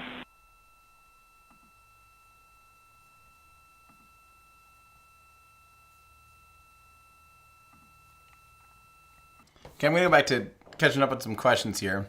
This one confuses me a little bit from Station Nexus. And by the way, after I answer a few of these, I'm going to take a lunch break. I realize I haven't eaten lunch. I'm getting really hungry. I'll probably leave this running because at this point we're getting close to the blackout period. And I do want to see that loss of communication. Maybe I will pull up some Kerbal Space Program during that period. Show you how this mission is working, et cetera, et cetera. So we might as well. I mean, we're this far into this thing. We're closer than we are far from it. So... career goal of being an astronaut, ops or MIT? MIT. I thought would be, like the Michigan or whatever it's called. So I didn't quite know what you meant by ops though. Wait, ops on MIT. Ops on MIT. What's that even? The operations lab at the Massachusetts Institute of Technology. I don't know. To be honest, this is the part. I ironically, even though my channel name is called Everyday Astronaut, I'm probably less knowledgeable about astronauts than a lot of other space reporters, and more knowledgeable about the hardware, and specifically rocket engines. I should be everyday like rocket engine nerd, because that's kind of my forte. I don't have any good experience. I know that a lot of people that are in the spaceflight industry have gone to Florida Tech, is it? And Emory-Riddle. MIT's, a fantastic school. I don't know what's the best consideration for that. And these days, I don't even know if the traditional path would be your best bet anymore. If you want to start trying to align yourself to be a commercial astronaut, might almost be a better option, because that'll probably be a future thing. I'll answer a few more of these questions, and then I'm going to take a little break here. Nate Johnston, 480. Hey, Tim, sort of off topic. Do you think it's possible to see aeronautic job careers become more common for space tourism? That's what I was just saying. I do kind of think so. However, the autonomy of these vehicles is increasing and less requirement for the professional aspect. But I don't know. It's really hard to predict what the future is going to look like in 10, 20 years. If it's going to be more human involved or just more robot involved, really. Good question, though. MCBra75. Peru in South America is in talks with NASA for future spaceport close to the equator. They are currently choosing a location in northern Peru. I think that's a rumor. I don't think there's any truth to that. And from Peru, since it's on the west coast, you always fly east to be able to take full advantage of the equator. Peru, you'd be overflying. You'd have rockets landing in the middle of, Brazil and things to the east. Bolivia, I can't remember what countries there are right there to the east, but you wouldn't want to launch from inland Peru. Also, how do you get the rockets down there? Especially inland. These things are huge. There's no credibility to that. That's probably likely a rumor, unfortunately. So, if you're going to launch, there's the French Kourou or whatever it's called, French Guiana. In on the east coast of South America. That makes sense. You can ship via the ocean a giant rocket, get it off of the barge and right there to the launch site, similar to what they have to do at Kennedy Space Center when bringing in cores of SLS and the boosters. At French Guiana, they basically can do the same thing. Peru, if you're inland in the north, you're not going to launch from the coast because, again, like I said, you're on the wrong coast. Yeah, that doesn't make any sense, unfortunately. I would like to see that, though. Wigan, what's up? The only way these streams could ever get better would be to see your models on the table with you. Visual aids. I do have these models. But, yeah, I don't have any... I don't have an Orion one and stuff with me. I probably should do that in the future, though. Thank you, Wigan, though. Good to hear from you, as always. Rohit says, love from IND VR planning our space station BAS as early as 2028. VR also collaborating with Japan for Chandrayaan bring samples to the moon and South Pole. That is awesome. Thank you so much for saying hi. That's great. Whimsy, thank you so much for your super chat. Same from Jocelyn. Hey, Tim, great to see you and listen to your knowledge and passion. Thank you, Jocelyn Meyer. I appreciate that. I do know a Jocelyn. I don't remember if her last name is Meyer now, though. If it's Jocelyn that I know, hi. This is from Kurt Sunday. Thank you so much, Kurt, for the super chat. Won't SLS be overkill for Artemis II as it would be a low Earth orbit? Yes, it would. They're talking about potentially not using the interim cryogenic propulsion stage, the second stage. It would be unnecessary for that mission. So I would support that big time. I don't think you need to waste one of the last ICPS before we go to the Centaur stage on a low Earth orbit mission. That could make it better, would be just put a dummy stage there. I'd be a fan of that. And this is the last one before I take a little break here. Why doesn't NASA use something along the lines of the Falcon 9 boosters attached to the main SLS rocket? That one separated can be reused instead of the current disposable rockets that can be reused. Wouldn't that cut cost? At this point, any redesign and any changes to SLS will just simply increase costs. It would require 4 Falcon 9s. You need 2 Falcon 9s basically to equal one of the SLS boosters. Oh, that's cool. That was... Oh, go back to that. They're shooting with just their phones, which is cool. Like I said, they're able to bring their phones.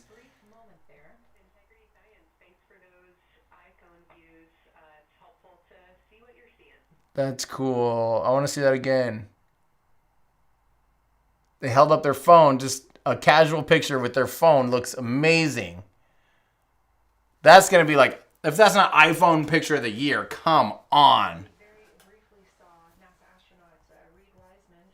Dang it. Okay, so anyway, yeah, you need basically 2 Falcon 9s is about the thrust of one SLS booster. I think it's maybe a little bit more than 2 Falcon 9s. Why keep putting more into SLS when we could just And think about how hard it was to go from Falcon 9 to Falcon Heavy and how much, considerations that took. It'd be so much more of a consideration to be able to do all of that and redesign the launch pad, redesign the mobile launch tower, redesign the ground infrastructure to be able to have care locks there because there's no care locks at 39B. You have to then also program and do all the hard points mounting to the core of the booster. It's not Kerbal Space Program. You can't just strap something on there and go, good to go. Avionics, all that. I mean, it'd be so much work to potentially cut costs on a rocket that probably we should just work on phasing out anyway. So hopefully that answers that question. With that, my friends, I'm going to take a little lunch break. I'm going to leave you guys. Oh, I got to figure out how to. Yeah, I know how to do that. Give me 1 second. I'm going to take a little break, and I'll be back shortly. I'm going to leave you with all the audio and this stream up. I'll be back in like 20 or 30. Just give me a little bit of time. I'll for sure come back though when we actually do the blackout, and I'll pull up Kerbal Space Program for that. So yeah, I'll be back. Don't go anywhere. I'll be back.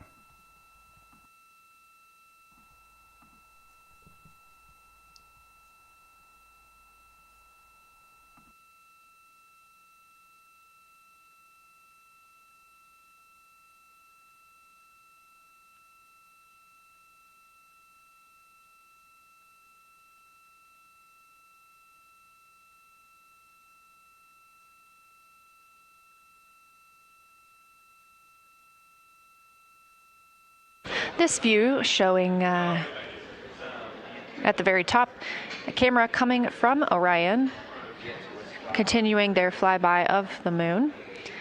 We have 3 more flyby observation blocks after the completion of this one. Down on the bottom left of your screen, that's the SIR, the Science Evaluation Room, where team members are continuing to work through all of the targets that the crew is photographing today, and they've helped identify some of the craters and some of the other items that the crew has seen on the moon's surface. Down on the right is Artemis Mission Control here in Houston. Those 2 rooms down at the bottom are just down the hall from each other.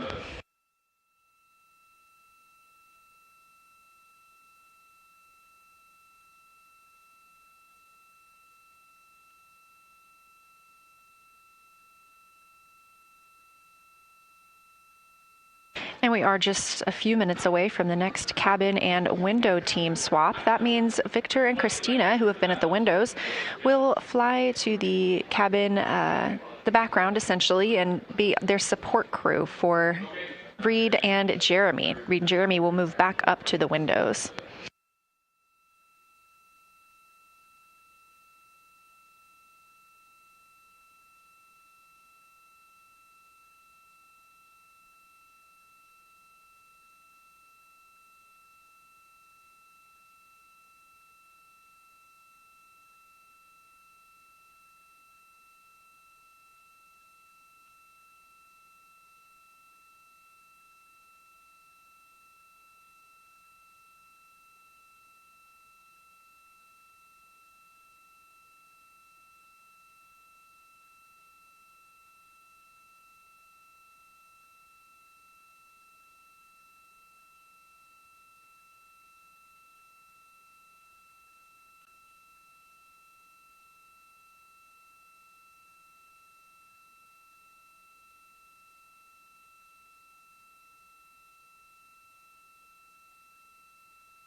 The crew is continuing their discussion portion of the flyby in the lunar targeting package, where it says far side albedo/color. They are looking, the science team is looking to get a good understanding of what the crew can see on the far side at this point, and its brightness as well as any colors. We did hear earlier Canadian Space Agency astronaut Jeremy Hansen reporting that they could even see browns and even greens on the moon. I'm really looking forward to seeing those photos.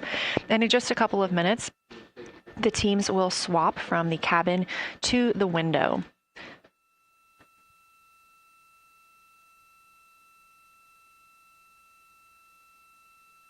Another rundown of just how this flyby is choreographed inside the spacecraft today. So these activities have been timelined, and there are these 5 blocks of time during which the crew is going to be observing the moon from Orion's windows.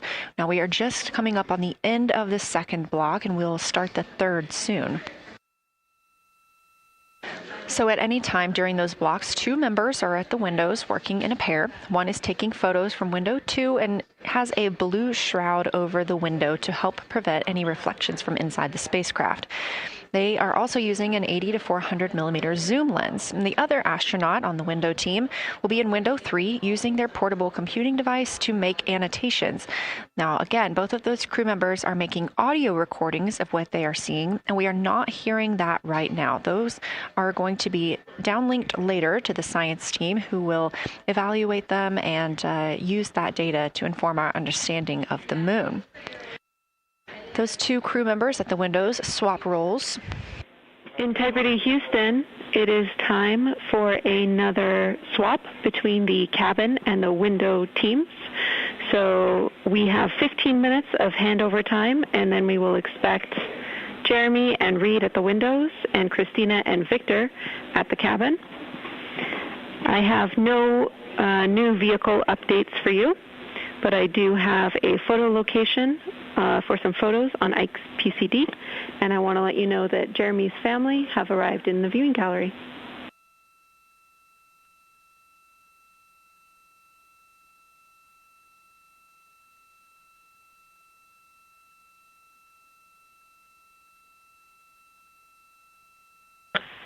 Okay, Jenny, we copied most of that. The only thing we're missing is what you meant about the photo location on Victor's PCD. And hello to my family. I think that must be Catherine and Devin that are there. And I'm glad they made it into the viewing room. And we copy it's time for crew swap. The A team's coming out of the windows and the B team's going in.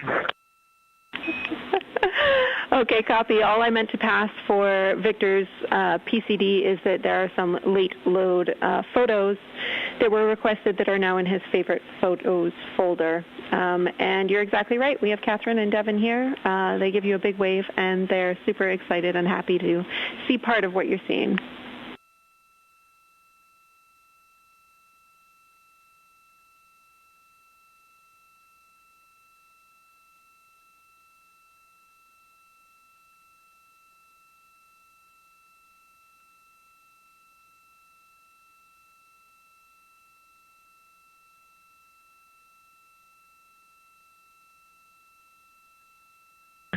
Okay, copy, Jenny. We're not sure what we're looking for in the PCD, but we're going to poke around, and we may be calling you back about that one.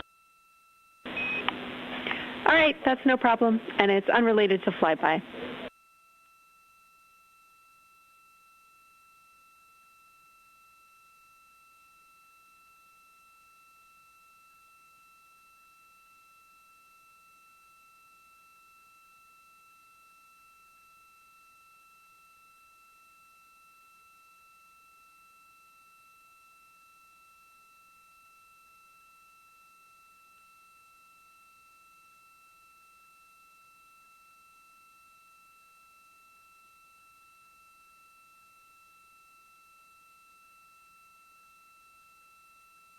This is Artemis Mission Control here at Johnson Space Center in Houston, Texas. And as you just heard, Capcom, or Capsule Communicator Jenny Gibbons, Canadian Space Agency astronaut, and Artemis II crew backup, relaying to the teams in Orion that it is time for a swap from the cabin to the window teams. We're now at the tail end of the 2nd lunar flyby observation block. Again, we have 5 of these today. Most recently, Victor Glover and Christina Cook were at the windows photographing and making annotations, while Reed Wiseman and Jeremy Hansen were in the cabin providing support, whether that is SD card help, but also science sit reps, calling down any situation reports for what they are seeing on the moon or anything about the vehicle status.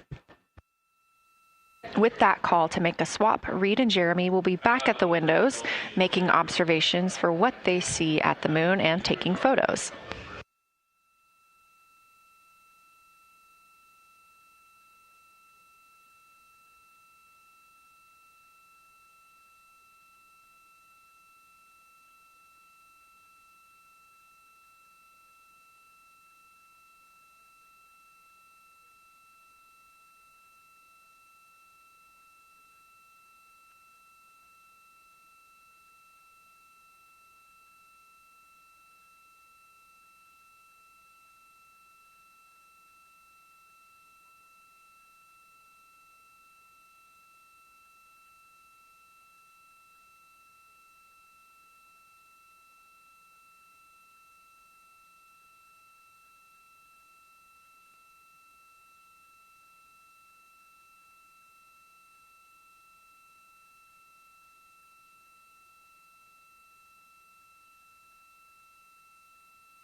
Again, you're watching live coverage of NASA's Artemis II. But something that's really awesome up here is we now have the moon and the Earth in window 3 simultaneously, and the moon is a gibbous, and the Earth is a crescent. And I'm guessing in about 45 minutes we'll have 2 identical crescents as we change our position in the universe. That is pretty darn cool. Thank you.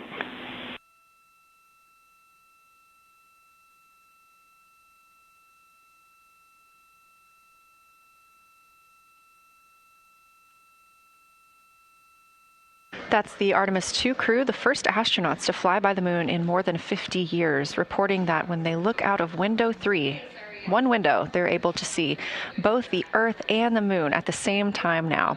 Now, obviously, our view is from a camera on the solar array wing pointed at the moon, and we hope to see that view of both the Earth and the moon soon.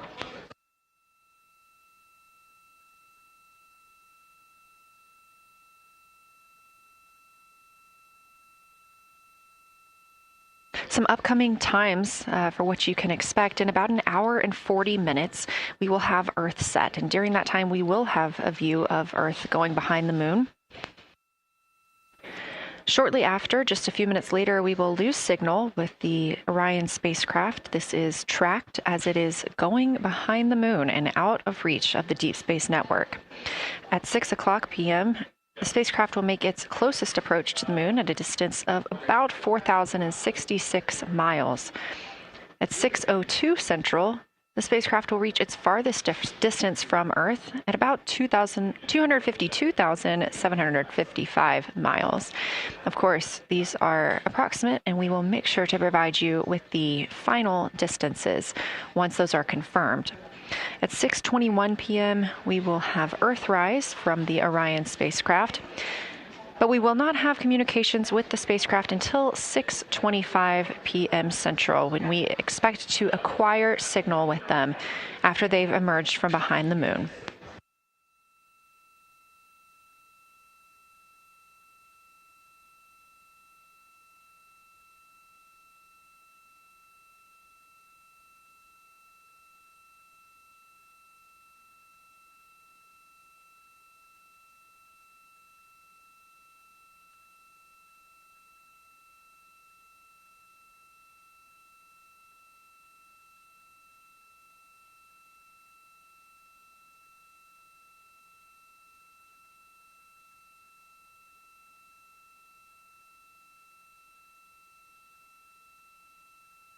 Again, you're watching live coverage of NASA's lunar flyby for the Artemis II mission, the first crew to fly beyond the moon in over 50 years.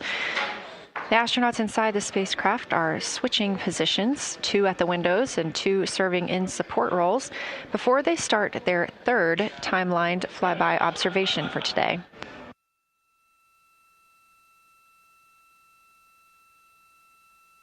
We've heard great calls from the crew so far describing what they're seeing, all well trained by the science team here on the ground.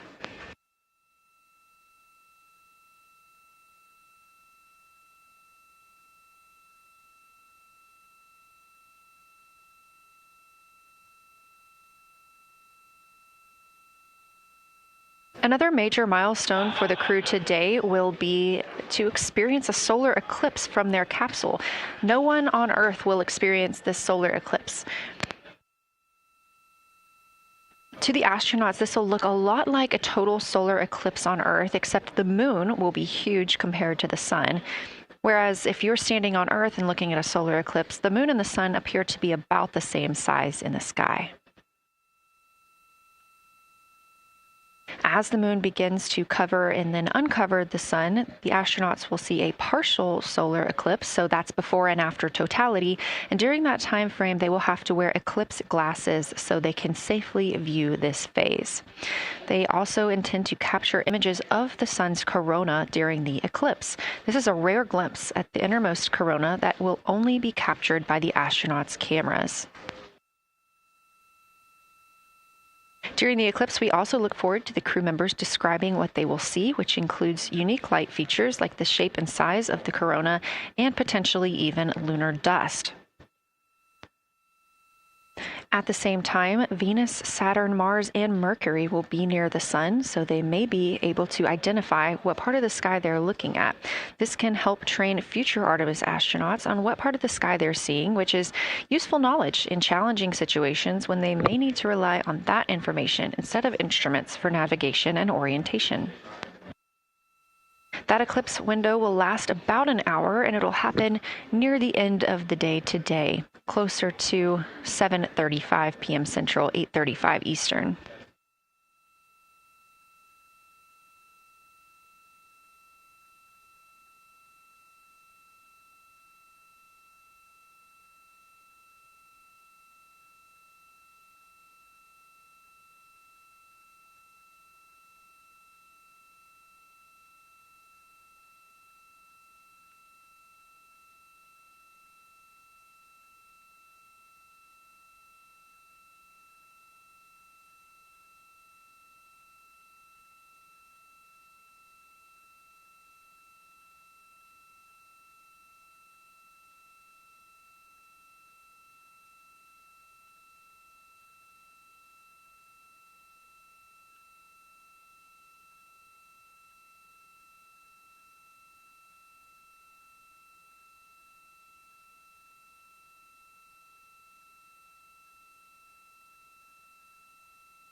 As you can see in this live view from Orion, the spacecraft is maneuvering around the moon, and the views of the moon have changed since we started our broadcast.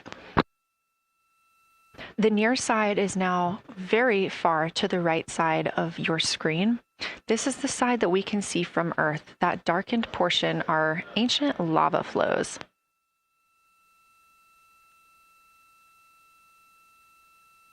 The crater down towards the bottom of the moon is Orbital, and this is a crater that was previously never seen before by human eyes until this mission.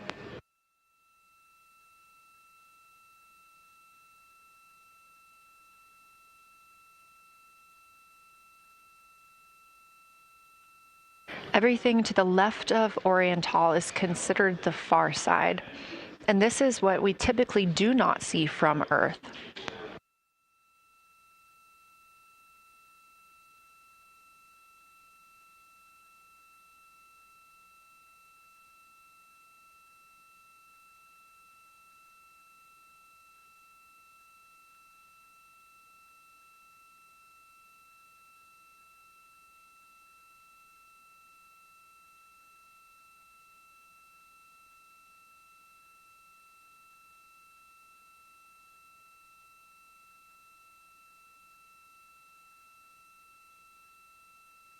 And just a reminder about this view, this is coming from a GoPro camera mounted on the tip of one of Orion's 4 solar arrays.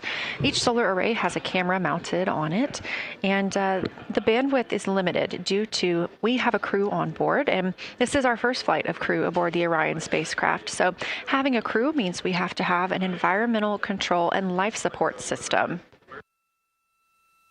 There's a lot of data around, a lot of data to bring down for the crew members to keep us up to date on everything happening aboard the spacecraft.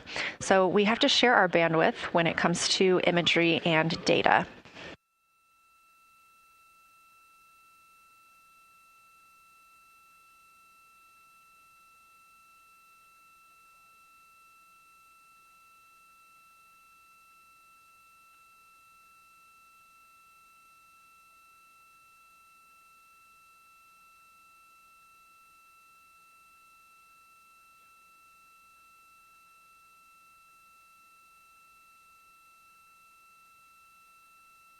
Inside the Orion spacecraft, the astronauts have completed their cabin and window team swap, meaning we have moved into the next block of lunar flyby observations.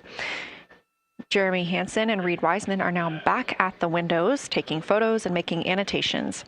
About halfway through this block, they will switch positions at the windows and will be prompted by the ground to do so.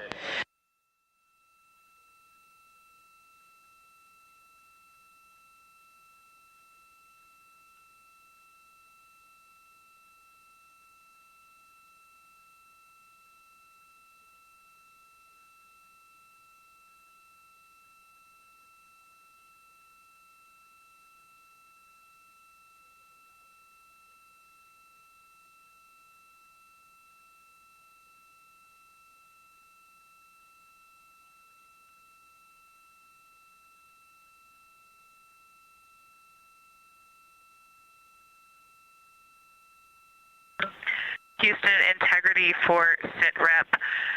First of all, I'll just talk about the experience that I had during Victor and my observation time. It was an incredible experience. We definitely noted how much more you can see with the zoom lens. Even though we have a great visible eye image, there's just a lot of texture that just pops right out at you when you can zoom in. So almost just using it like a telescope, the camera lens. We really enjoyed our discussion time. That was a great innovation on the lunar targeting plan. We were both able to describe a lot more kind of with flow, I would say, when we were talking to each other. And it was also, we sort of were able to bounce ideas off of each other and come to new conclusions. We had, I think, a very successful talking through of some contacts between different color areas, both in the mare and in the highlands, and we identified some really unique texture areas as well.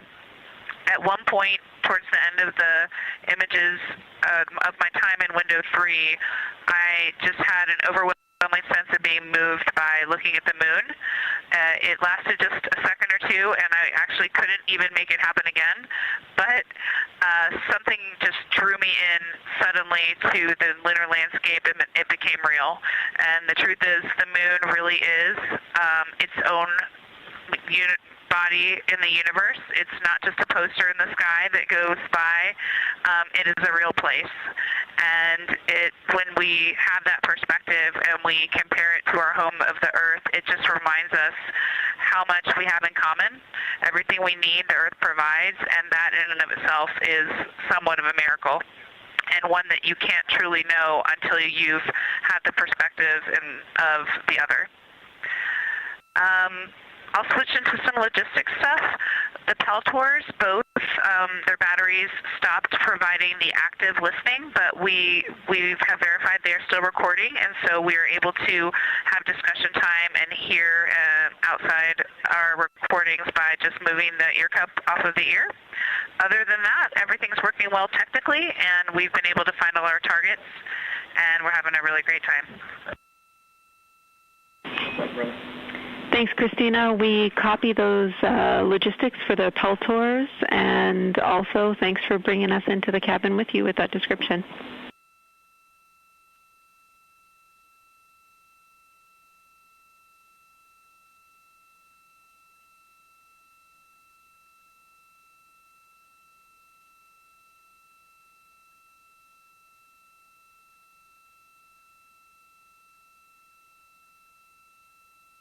Right on time. NASA astronaut Christina Cook, a mission specialist for Artemis II, calling down a science a situation report. Good news, reporting that she and her teammates have been able to capture all targets that were listed.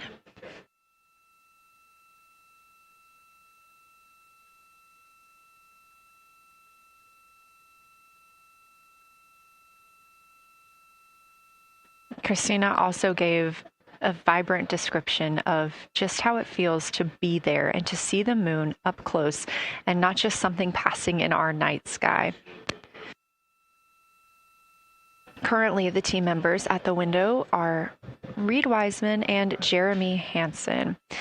Meanwhile, Integrity cabin team for window shroud.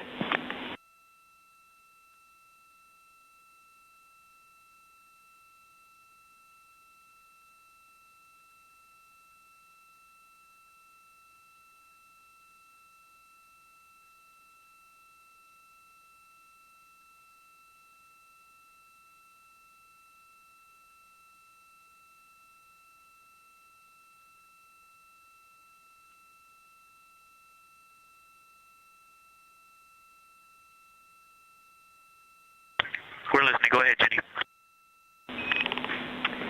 Hey, Victor, we have a temperature constraint on the windows, and the shroud might be getting us close, so we just want to check on the state of window 4's shroud, whether you believe it's still necessary because maybe things have changed with our viewing, and if so, we would like to request to have the shroud removed.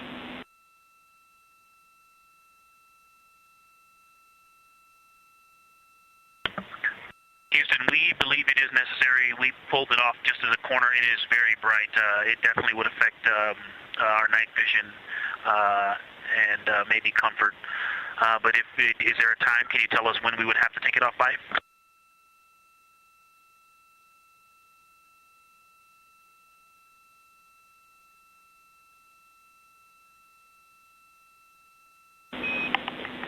Unfortunately, since it's been on for a while, we are going to have to request that the shroud is removed, and we can recommend something that could block the light but just create a bit of distance between the window and whatever is covering it. Something like a T-shirt would do the trick and help.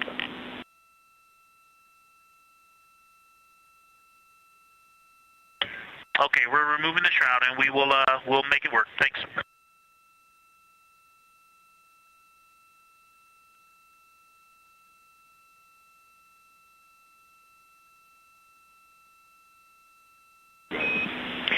Thank you, Victor. We know it's pretty bright in there now with that window uncovered. We will also offer that airflow on the window would be helpful. So if you want, you can also retrieve the condensation hose, which should be friction fit onto one of the diffusers. And that on the window would also help.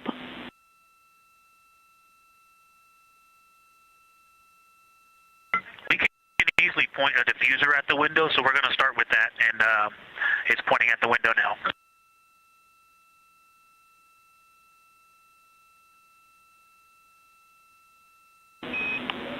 Okay, we'll take that, Victor. Thank you. Please keep us updated.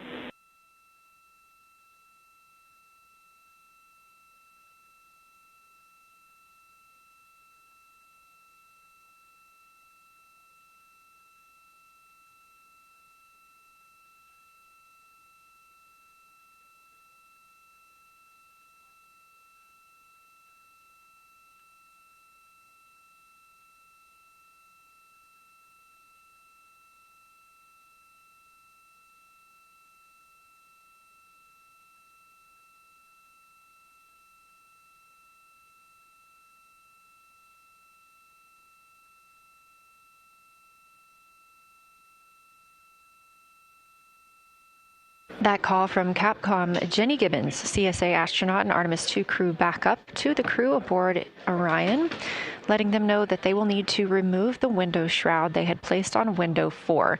They initially placed that shroud there to block out some of the light from the Earth. It was extremely bright coming in the cabin and interfering with some of their viewing opportunities out at the moon.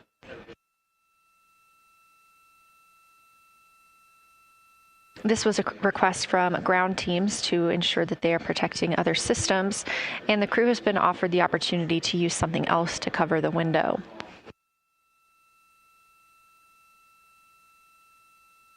Meanwhile, Reed Wiseman and Jeremy Hansen continue with their lunar flyby observations. They have just looked at Geological crater. That's about when we heard that call down from Christina Cook with that description of everything she had been seeing during her observation period and what she was seeing at that time. The science team asked this crew to take centered images of the entire crater and their ray system in one frame. They're also interested in knowing the brightness, texture, and extent of Geological's rays and how they differ in the mare, or that sea area, versus the highlands. Geological is considered a young lunar crater, and these observations can help understand material properties of those craters.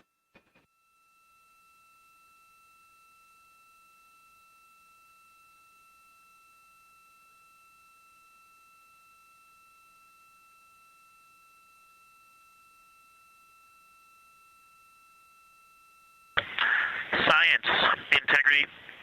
First, I wanted to start off with connecting with what Christina said, that it was very moving to look out the window.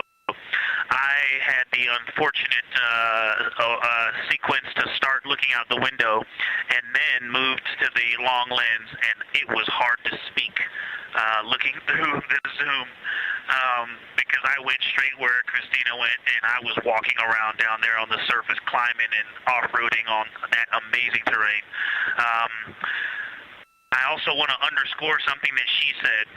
As we continue to explore, when we actually do go down there to the surface, I know for safety reasons that we would never send someone alone, but I just want to really emphasize how important the discussion time was. When we started to talk, we not only got better science discussion, we got better human connection, and so doing this as a pair, we just learn and grow together, and that's just super important, so thank you for adding that to this plan. Reed just passed me a note that the Oriental Basin annular ring has a similar albedo to the center, but a different color. It has more brownish tones in it, and he said it's very distinct now that he's been staring at it. Victor, thank you. You got a cheer from science there, and we all just went on that moonwalk with you, so highlighting how important it is to talk about these things. I also want to let you know that we have Deanna Glover with us in the viewing gallery. She's all smiles.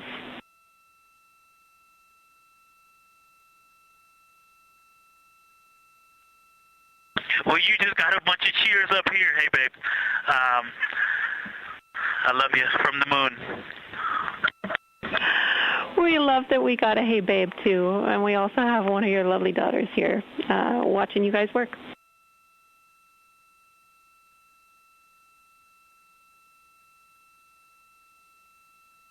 Thank you guys for doing that and for supporting them through this. And to all of you, Genesis, Maya, Joya, and Corinne, I love you. And Deanna, I love you. I'm glad you get to be there.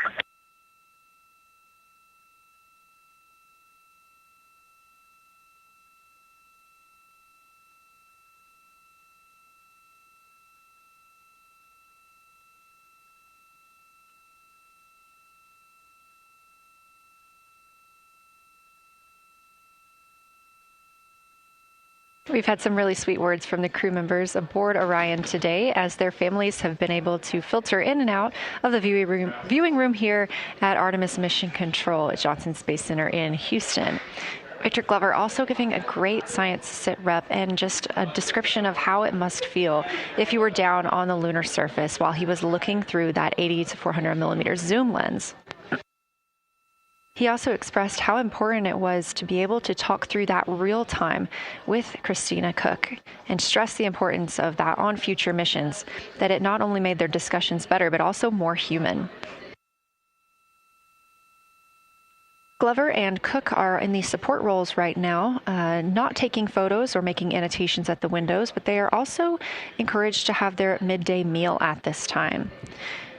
For lunch today, those two crew members have options of beef ravioli, salmon, butternut squash, sweet and savory kale, pickled beets, cherry blueberry cobbler, tuna noodle casserole, tomatoes and artichokes, broccoli, and chocolate peanut butter bar.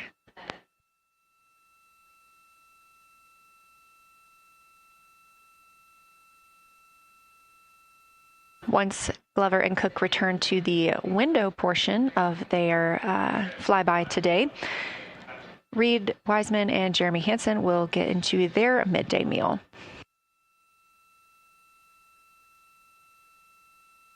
Again, this is the third of 5 scheduled blocks for our lunar viewing today, and if you were watching at the start of the broadcast, you can definitely tell the difference in the distance from the moon. We are now 5,518 miles away from the lunar surface, and again, expecting the crew to get about 4,066 miles away. They are currently 252,050 miles away from Earth, and every mile is a new record, having surpassed the Apollo 13 milestone for furthest distance earlier today.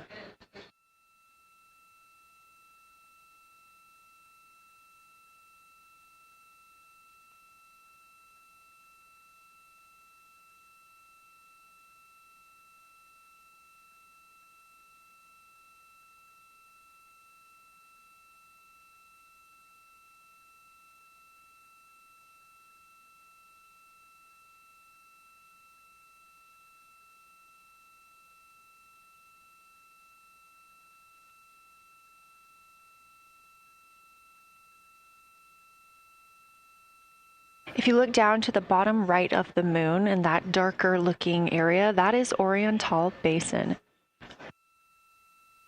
We have continued to lose views of the near side. It is just barely visible over towards the bottom right side of your screen.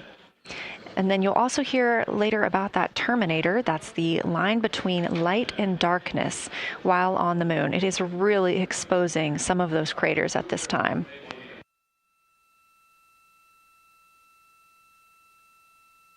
A couple of the other features in view right now are Hertzsprung Basin and Vavilov Crater. Hertzsprung Basin is nearer to the center of the moon, closer to that terminator line right now, and Vavilov Crater is just on the outskirts of it, closer again to the terminator.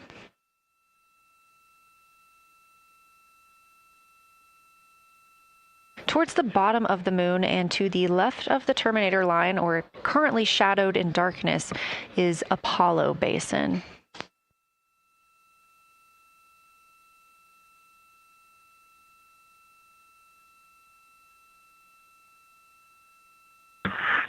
Science from integrity.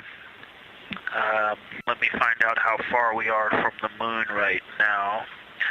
But our view is about a third of the moon is in eclipse. That beautiful terminator is out there calling to me. We're 4,691 miles from the moon. And what looked like in the terminator, about a third of the way up from the southernmost part of the terminator, looked like a dinosaur print if one was running to the northwest.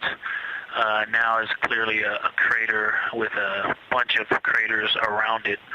And that terminator, I can only see about half of it. I'm looking through the docking hatch window right now because we have the Z9 in window 1. But that terminator has moved. I guess I've been using Vavilov the whole time, so it's gone 2 more Vavilov craters to the west, and so a few more features are starting to peek out into the sunlight there with that low sun angle, and so you still have ridges and valleys showing up very clearly. A very jagged terminator, and a few islands of light out there with some high elevation shining in the sunlight in that darkness. And on the eastern side of the moon,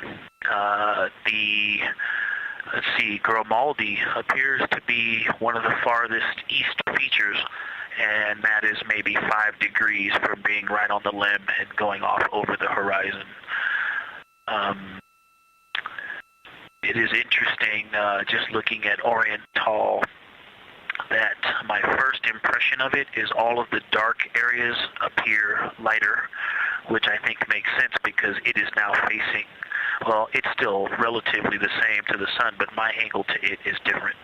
So I'm looking at it from a little more, even further to the side as we pass it.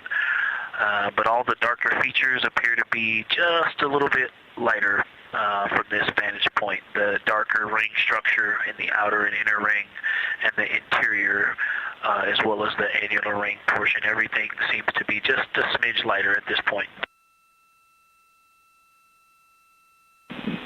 Thanks for that description, Ike.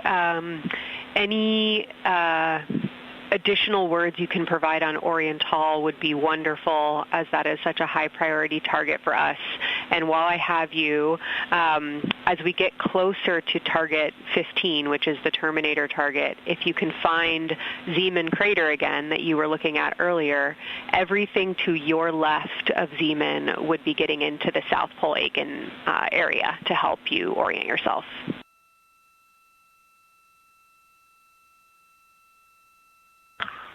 Zeeman is a great waypoint out there. I definitely see it.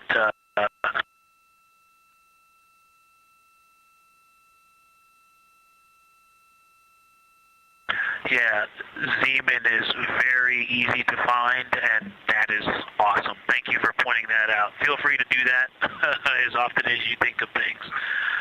Let's see, looking back at Oriental. Okay, another thing, after looking through the zoom camera, man, you guys are smart. You probably did this on purpose, but after looking with my plain eyes and then going to the 400 millimeter zoom, now looking at it, I see the cliff face as if you were standing in the center.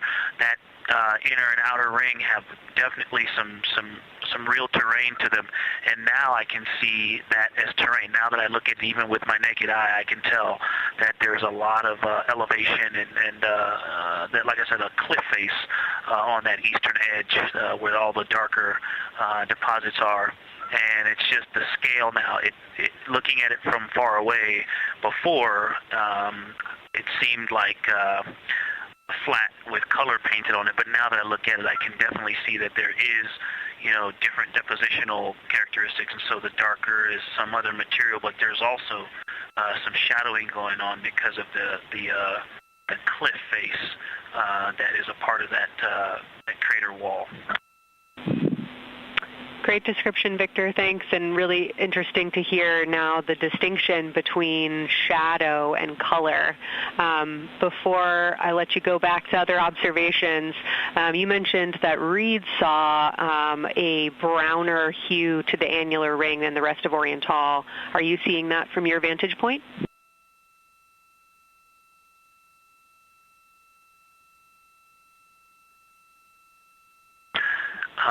The way that I'm looking at Oriental, again, I'm still in the docking hatch window. There's like a thermocouple right here in the center of the window, and it is the orange Kapton tape color, and so it is unfortunately, it's like trying to look at stars, next to a metropolis. I think it's drowning out any color that I could pick up from the moon. I am not able to see that color, but I have not looked at it through one of the forward face, from one of the windows 1 through 4. I think when I get away from this Kapton tape strip that I would be able to see the variation that Reed's talking about. That is great feedback operationally. Thanks, Victor. I'll leave you to it.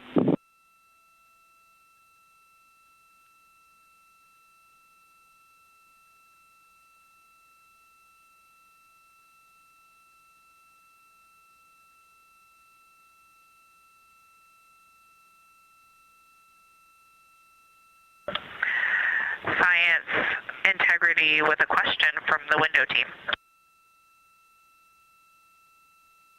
Integrity, this is Science, here with you.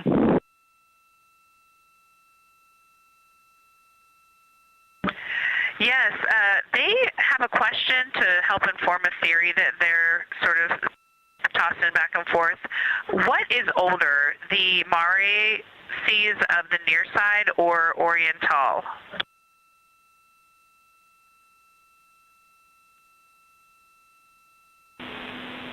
Stand by, Integrity. We're going to get you a little geologic history here.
Integrity Science back with you for some lunar volcanism when you're ready.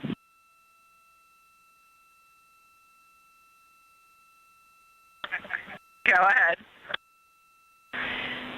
You're making our day down here getting to talk about lunar volcanoes. Oriental, as far as Mare go, is younger than almost all of the Mare on the near side. The exception are features like Aristarchus, which really pop out to you guys and really pop out to us here on Earth. That is younger, but other than that, Oriental is pretty young as far as Mare go.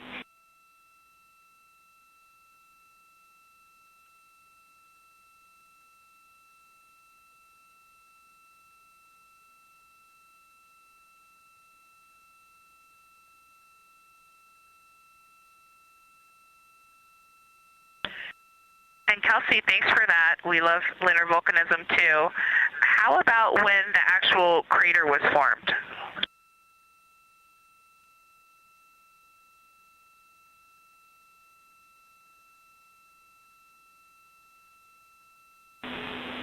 Yeah, we're going to get you an age for Oriental, and while we're getting that, Christina, can you, maybe you've heard the window team talk about the sort of contacts around Oriental, but because that material is so much younger, if anything pops out to you about physical relationship between that and surrounding terrain, we'd love to hear it.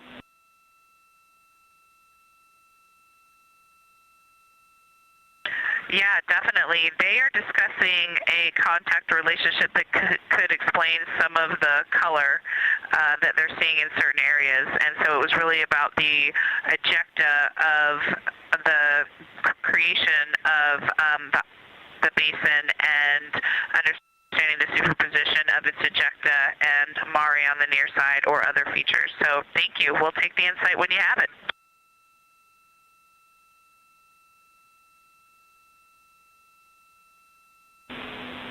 Thank you, Integrity. And I know Jenny wants to get to you with some topics, so I'll leave you with Oriental is 3.8 billion years old.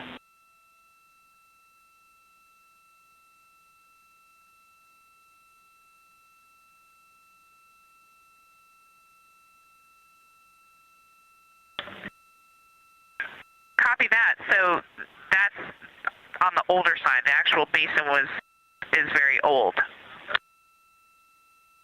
Correct. As is the case with a lot of mare, typically the big basin formed, and then the volcanic eruption was able to punch through the crust where it was weakened by that basin formation.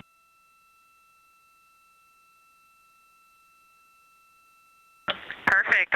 Tracking. Thank you.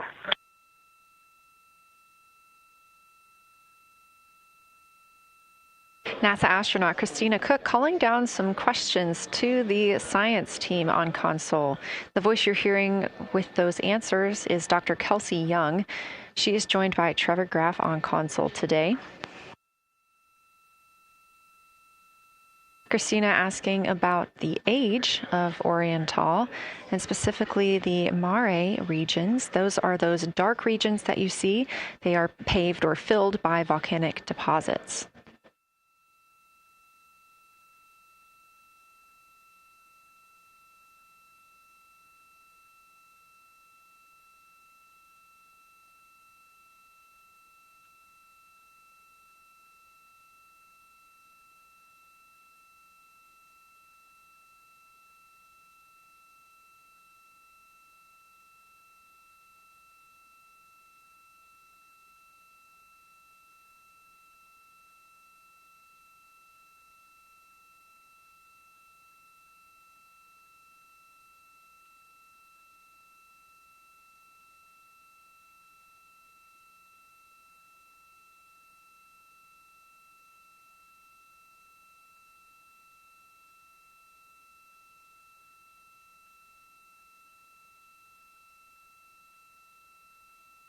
Better answer.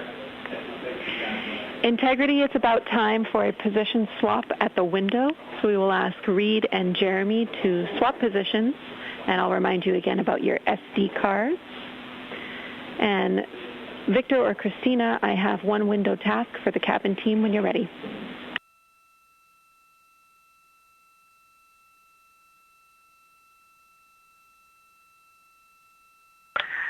They are swapping, and I'm ready.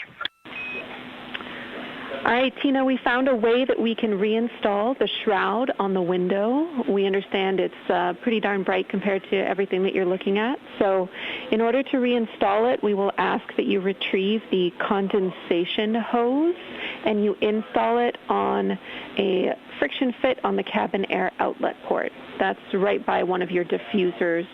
You're going to point that little condensation hose such that the air is flowing over the window pane. Let me know when you're ready for the stowage location.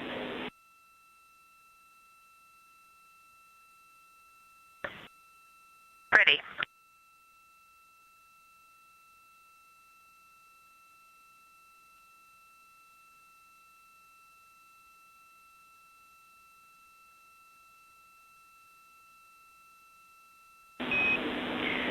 Christina, the hose is in locker A1. The crew has gotten a go to reinstall that window shroud they were using to block some of the earth shine. Copy. This view coming from inside the Orion spacecraft as the crew members are swapping windows, specifically Reed Wiseman and Jeremy Hansen. They've been our crew members at the windows taking photos, making annotations, and making recordings that'll be downlinked later to the science team for review. The science team will have a conference tomorrow morning with the crew to get any fresh perspectives or things that they learned during the flyby.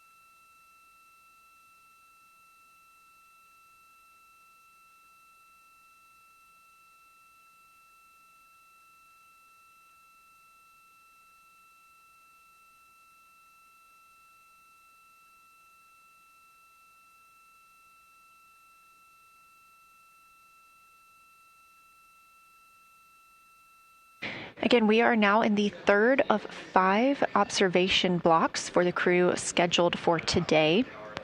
During this flyby, Orion is passing around between 4,000 and 6,000 miles from the moon and providing the crew with a full view of the lunar surface.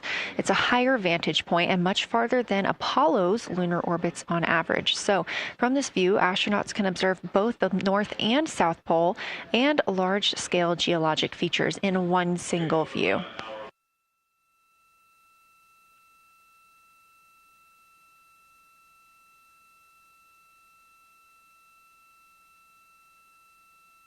We are now just under an hour until Orion passes behind the moon, and we lose communication with the crew. They will be out of reach with any of our deep space network antennas. That loss of signal will last about 40 minutes, and we expect to regain communications with them once they fly behind the other side of the moon. While they are behind the moon, they will also reach their max Earth altitude as well as their closest approach to the lunar surface.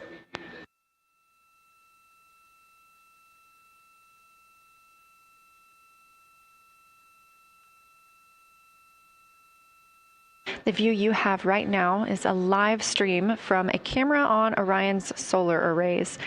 You are looking at a live view of the moon, and 4 people are inside that spacecraft taking pictures of it, telling us everything that they are seeing. The first humans to do so in over 50 years.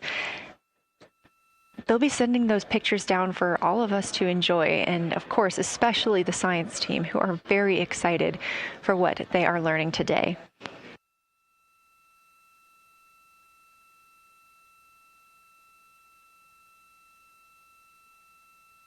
It appears the Artemis II spacecraft, Orion, is now under 5,000 miles away from the moon. Again, we expect their closest distance to the moon be about 4,066 miles.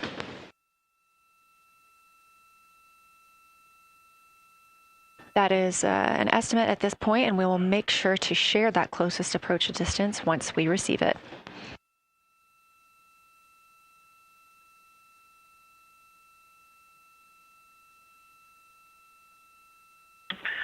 Houston integrity question, did you just want us to cool the window with the condensation hose, or did you want us to put the shroud back on and cool the window at the same time?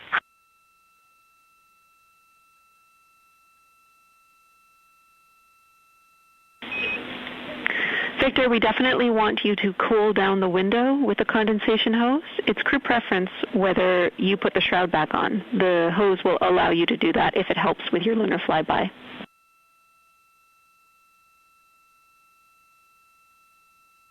Okay, copy. We're going to do both at the same time. Thank you. Houston copies.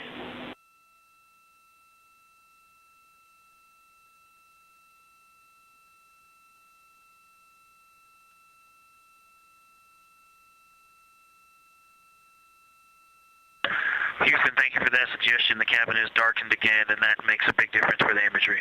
And for science, we are now seeing a half moon.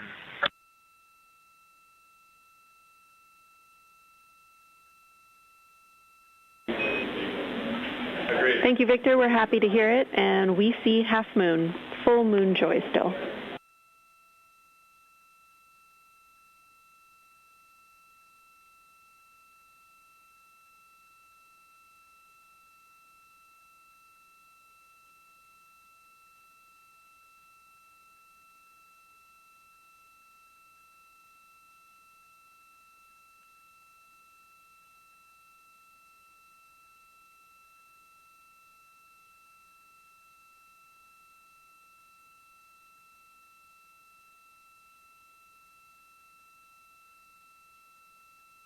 Crew reporting from Orion that they are seeing half the moon, which is about what it looks like here from this view from the spacecraft.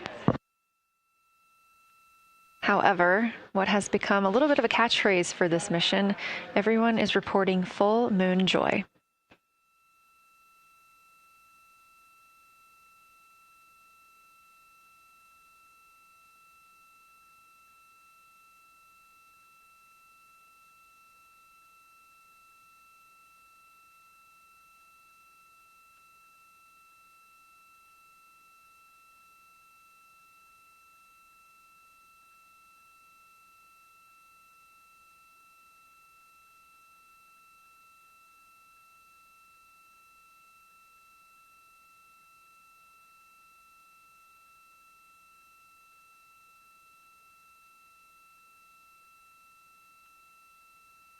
We are keeping up with which targets the crew is tracking through their lunar targeting package. They are just wrapping up their second. Science integrity, another observation the window team commented on and Christine and I discussed a bit is in Hertzsprung. The solid and intact crater is very smooth. If it were a dirt road, it's very hard packed, and then you go outside of it, and that outer crater, that's the one that is older. It is a little rougher and more jagged, and starts to get into more loose-looking terrain, and the smooth interior also causes the craters that are inside of the larger crater, the smaller craters, to have really sharp edges, sharp, distinct edges. And just a general comment on that area, Hertzsprung, that whole area, the average albedo there is darker. That is, I would say, 3. And the average albedo around Oriental and between Oriental and Ohm, excluding the wedge, the darker wedge, is more on the 6-7. And that they also seem to be different texturally. Christina described it earlier around Hertzsprung, and then from Hertzsprung toward toward Oriental, there appears to be a frozen, a rippling pond, but frozen, or like choppy waves when it's windy out, choppy water, and then it freezes instantly. That's the texture. If you walk down there barefoot, it looks like it would be hard on your feet, like lava. After it's cooled, it would be pokey. Except for right there in the center of Hertzsprung, it looks paved, like a paved road, nice and smooth.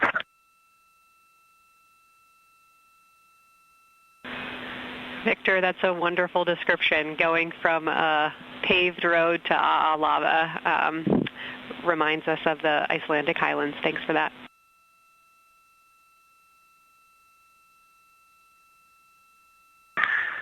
In science, another in the interior of the very intact, the interior of the intact crater at Hertzsprung is albedo variation. I think I heard one of the window crew maybe say color variation, but definitely albedo variation. There's lighter patches and slightly darker patches. It's not swirling, it's just patchy. It just has spots that are lighter, and I would say a predominantly darker average area.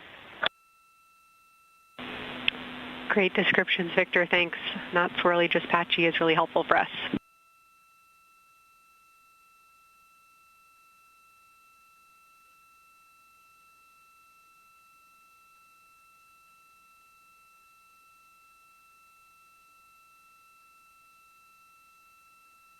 Really great descriptions coming from Science. The window team is hitting all the targets. They are on the plan and starting the discussion of the Terminator. And boy, I'm loving the Terminator. I think I know it's not purely a moon feature, but what it does to the features of the moon, to the terrain, I've probably spent the most time describing into my recordings and thinking about and looking at the Terminator. There's just so much magic in the Terminator. The islands of light, the valleys, what look like black holes. You'd fall straight to the center of the moon if you stepped in some of those. It's just so visually captivating that the Terminator is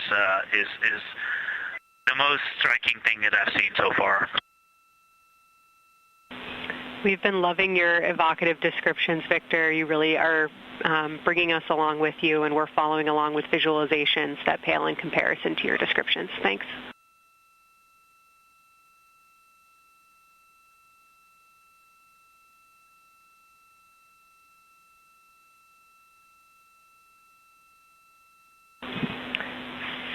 Integrity Science, one more question on a status of what the window team chose to observe for crew choice.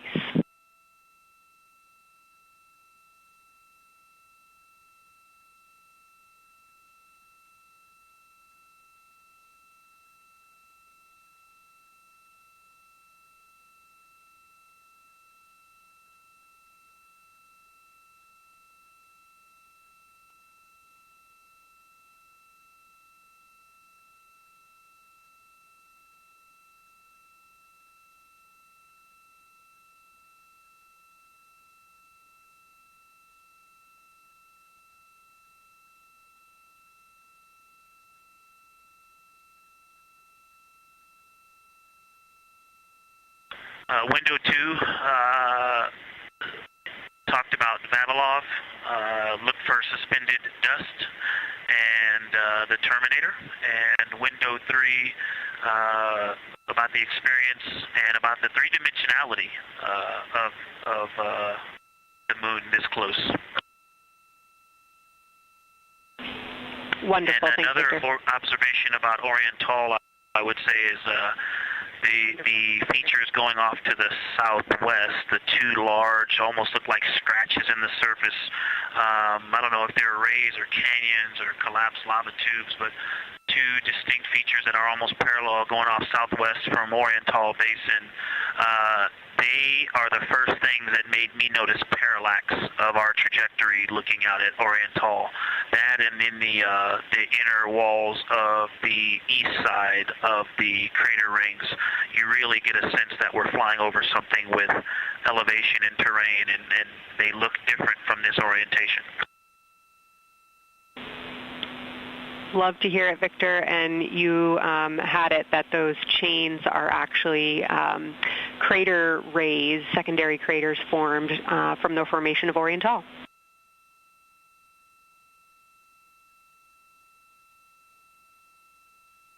Yeah, speaking of crater rays, the crater rays that are going off to the northwest,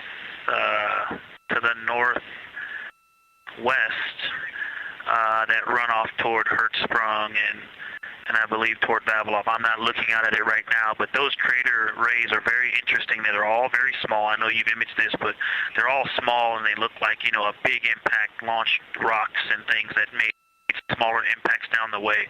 But something very interesting, and again, you can see this in imagery, but some of them are parallel, and then some of them converge toward the center of Oriental. And then I think I even saw some that maybe diverge, not diverge, but that are convergent, which indicate multiple large impacts that created a lot of secondary impact crater rays.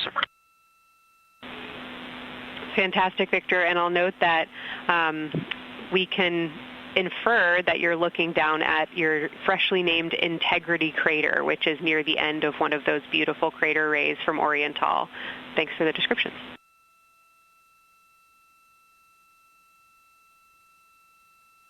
Yeah, you're welcome. And Integrity is easily identifiable with the naked eye from this point.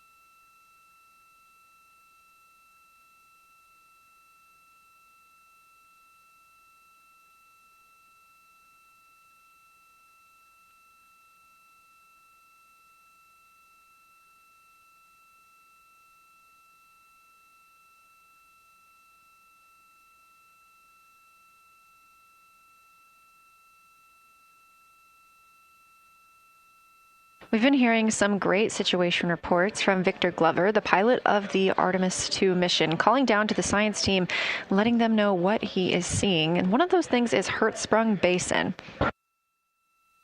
If you look just to the right of the Terminator, that is the difference between light and darkness on the moon. You can see what he's describing when he says Hertzsprung Basin and how it looks a little bit paved in the middle there. It's almost in the very center of the moon in this view, coming from the Orion spacecraft and a camera mounted on its solar array.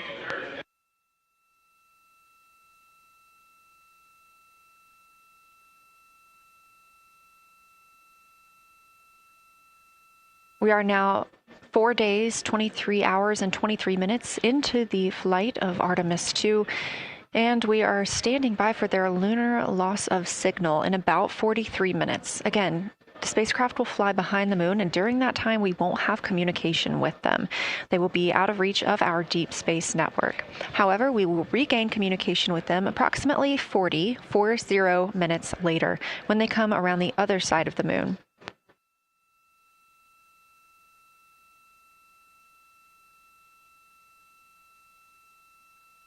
The crew aboard the spacecraft are currently discussing the Terminator, that difference between day and night.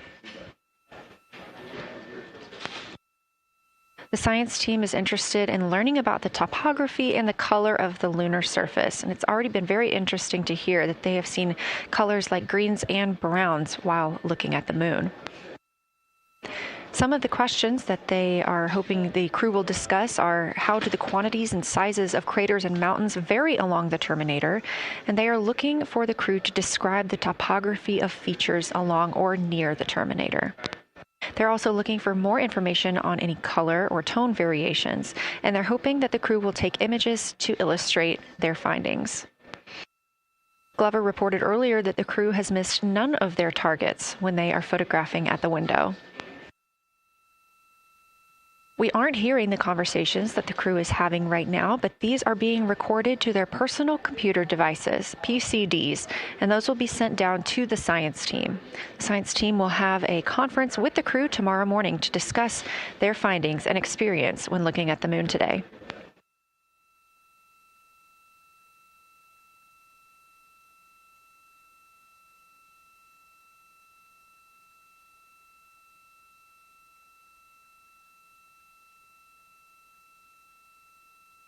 We have a few minutes left while the crew is discussing the terminator. And if you're just joining us, you're looking at a live view of the moon, our moon, from the Orion spacecraft and a camera on its solar array. Inside that spacecraft, 4 astronauts, Reed Wiseman, Victor Glover, Christina Cook, and Jeremy Hansen, the first 4 people to fly around the moon in over 50 years.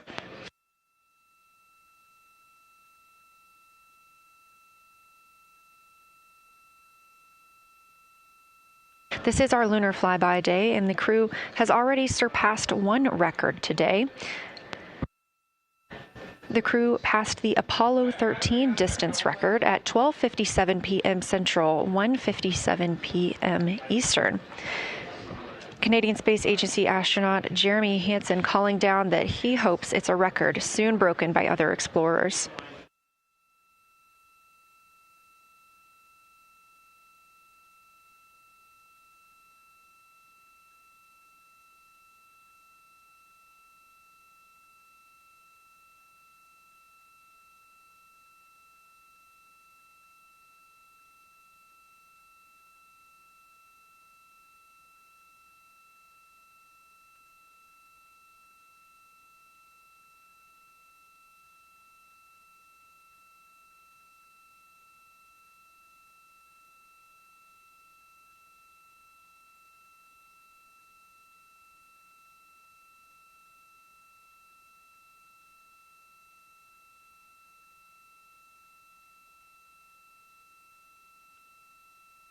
We are live in Artemis Mission Control in Houston, Texas, monitoring the flight of Artemis II. All of the flight controllers here, each monitoring a different system aboard the Orion spacecraft. Integrity Houston, we are ready for our cabin and window teams to swap again. We have a 15-minute handover time here, and I have a couple of items I want to read up to you. They'll require you to write something down on your knee boards, so let me know when you're ready.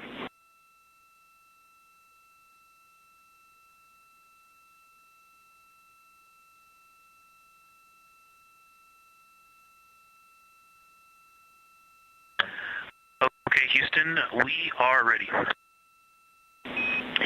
Copy, Integrity. First of all, once you start this next shift here, during this lunar observation shift, we will begin our lunar LOS, so you can expect a call from me a few minutes prior reminding you. And second of all, FIDO just sent us updated altitudes and METs for lunar closest approach and max Earth altitude. Let me know when you are ready to write those down. They differ slightly from Optimus.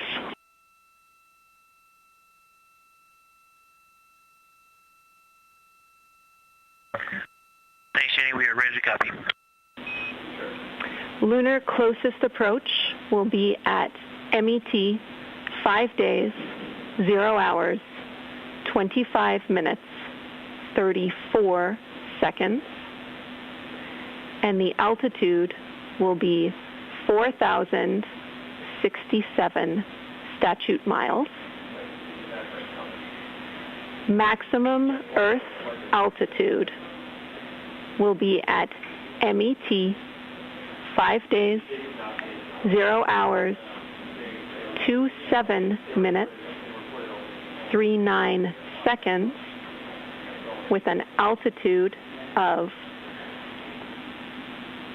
252,756 statute miles.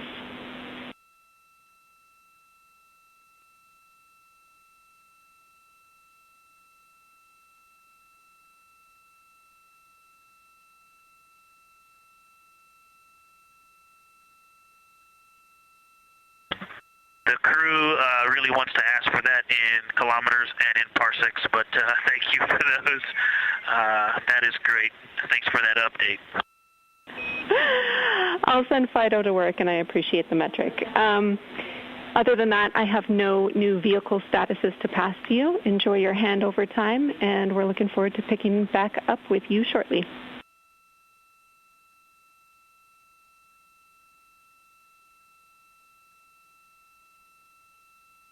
All right, we'll talk to you shortly.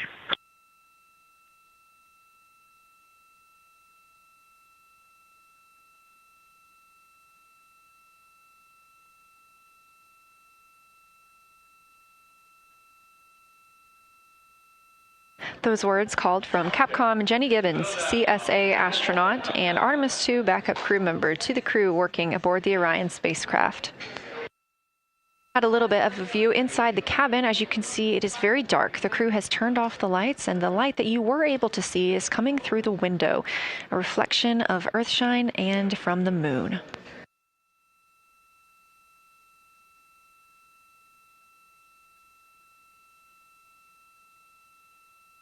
The crew is moving into their next observation block, meaning they are taking time to switch cabin and window teams.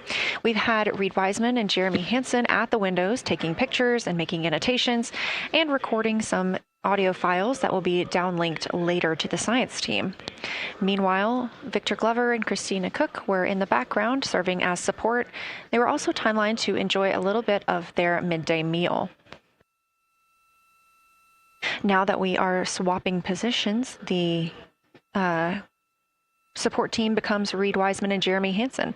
They will be in the background helping with SD card swaps, as well as providing those situational reports to the science team.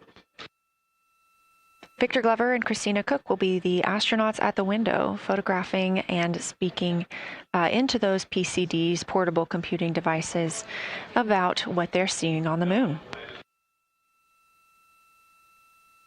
As you heard Capcom Jenny Gibbons call to the crew, this block is also when we will lose communications with the crew.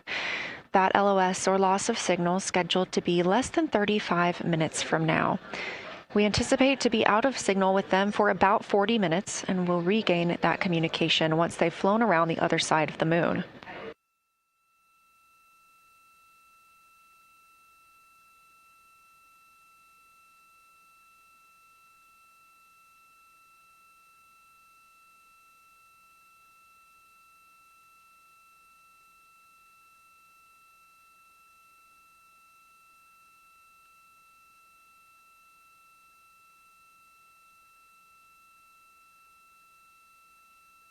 Now, even though the crew will be flying behind the moon, their observation period does not stop. They will still be taking pictures and making annotations of what they are seeing.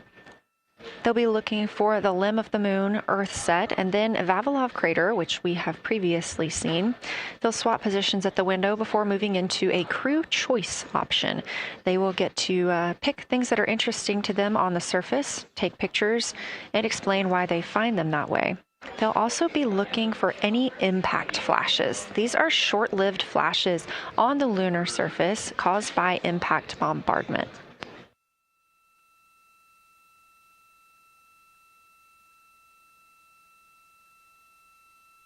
Just before Earthrise, the crew will be looking for lofted lunar dust. This may be lofted just above the lunar surface, and we could only see it just before Earthrise along the dark western limb.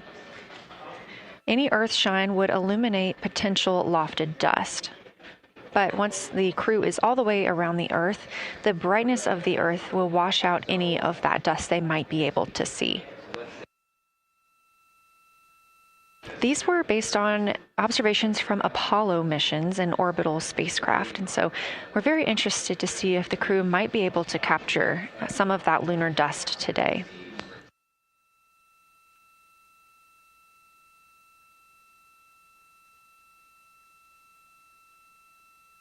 Following that lofted lunar dust target, the next will be Earthrise. We will regain communications with the crew shortly after Earthrise.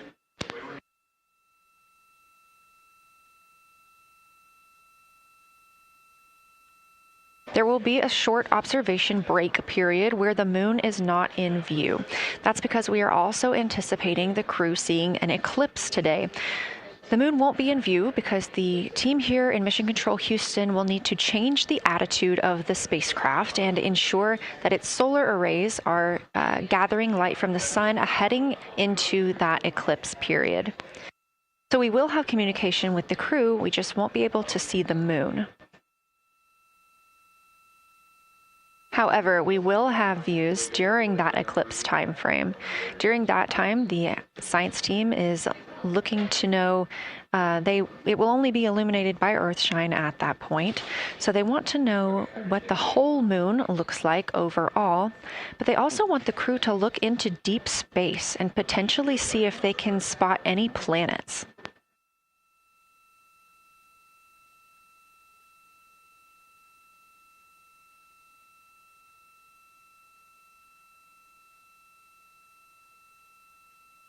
Once the eclipse is over, the lunar flyby period will have ended. We are live through the whole thing, and even once flyby is over today, we remain live 24/7 on NASA's YouTube. Integrity, you got a moment? Go ahead.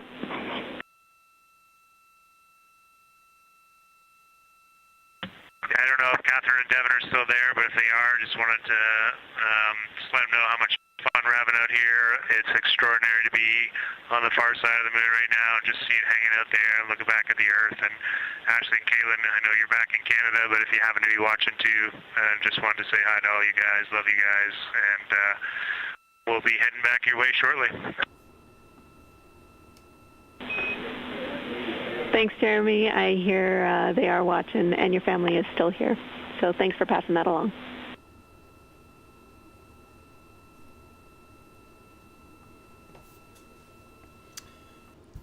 Oh, I made it back, guys. I hope you're doing well. I've been watching and just kind of trying to not... My studio's freezing, so I wanted to warm up before I got back on air.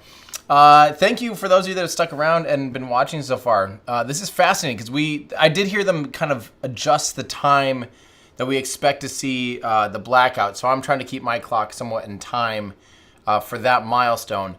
During that blackout period, when they are on the far side of the moon, I will try to replicate. That'll be my window of time to try to replicate this mission in Kerbal Space Program. So it'll be a race against the clock. So if you want to see how this mission profile looks in a video game, well, not a video game, kind of like a video game. It's a computer game simulator thing. I'll do it then just so you have a sense of the trajectory that they took and how the lunar gravity can pull it back down and kind of how all of that works, the orbital mechanics of that.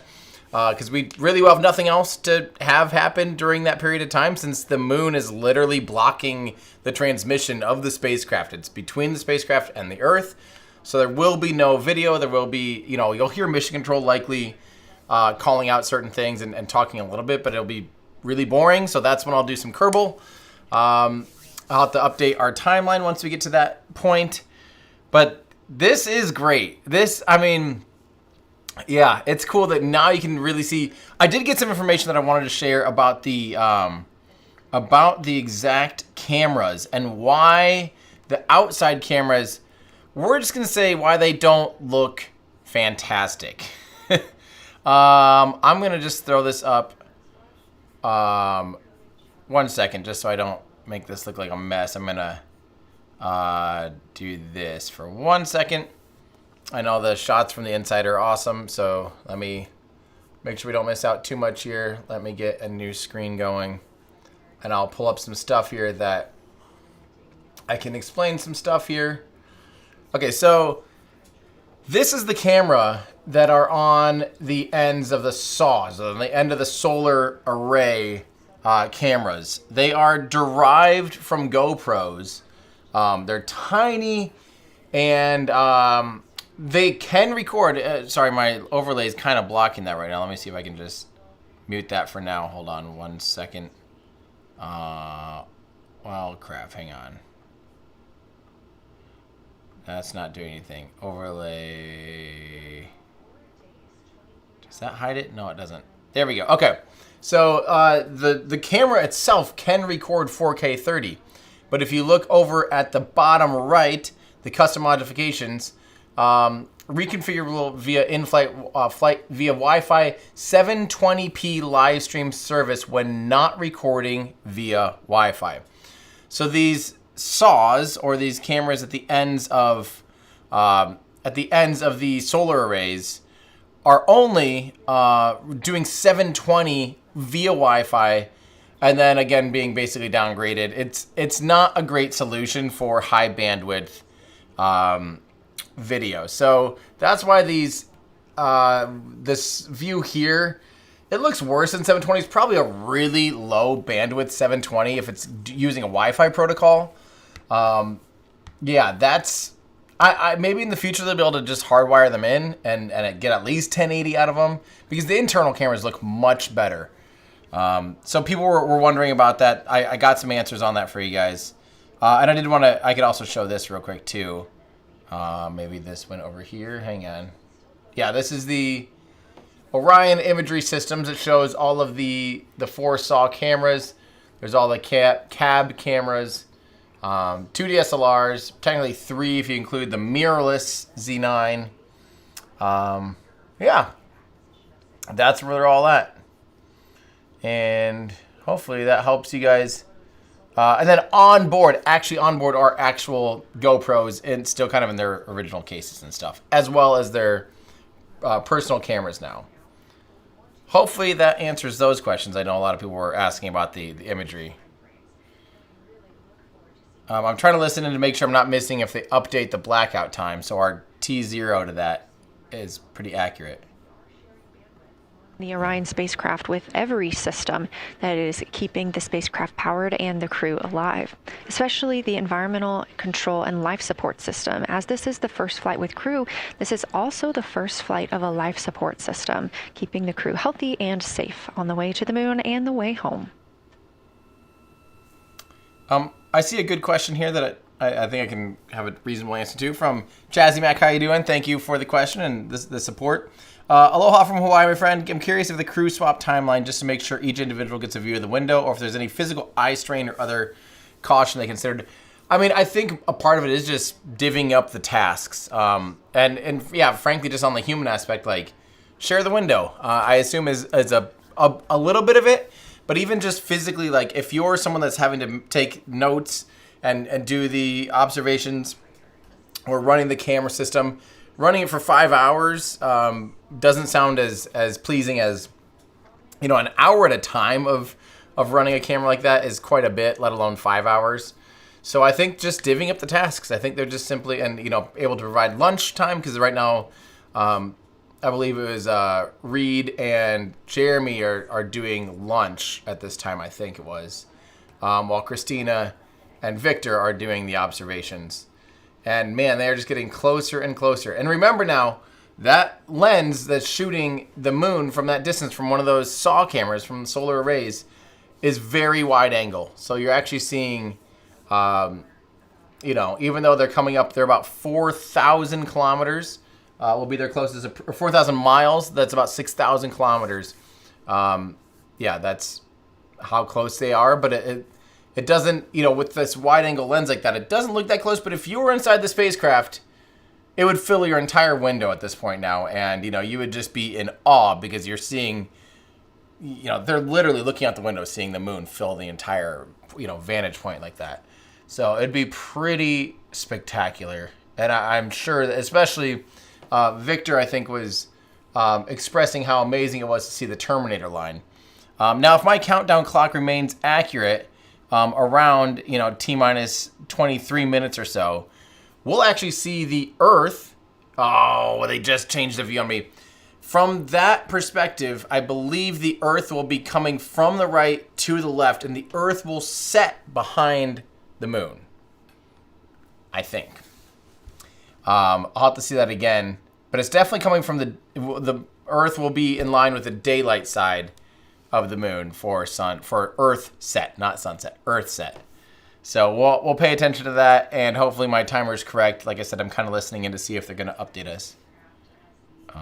Continues photographing the moon outside their windows.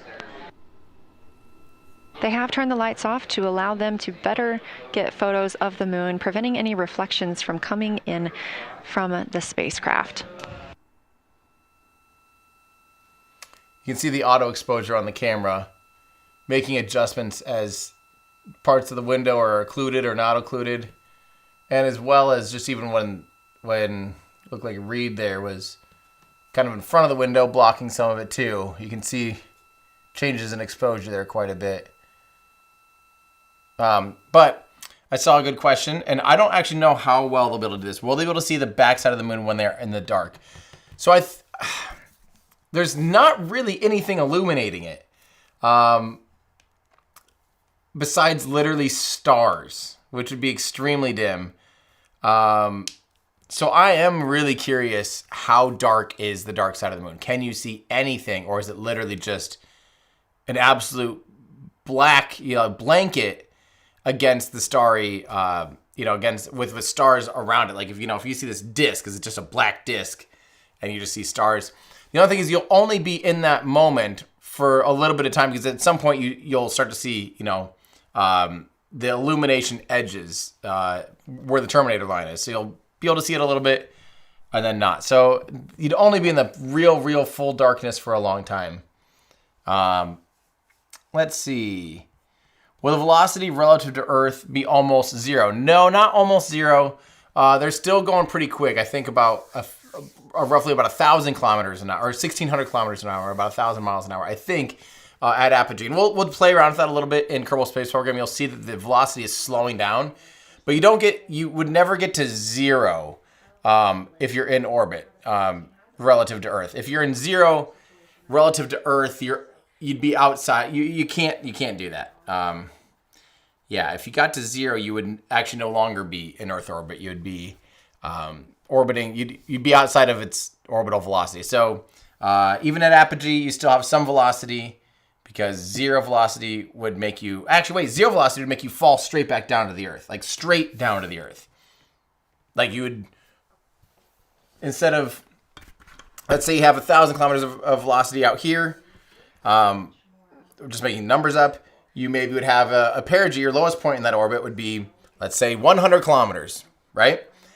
If you slow down, that's going to decrease that orbit, and now it'll intersect the Earth. If you stop, it'll literally go straight from where it's at and run straight into the Earth.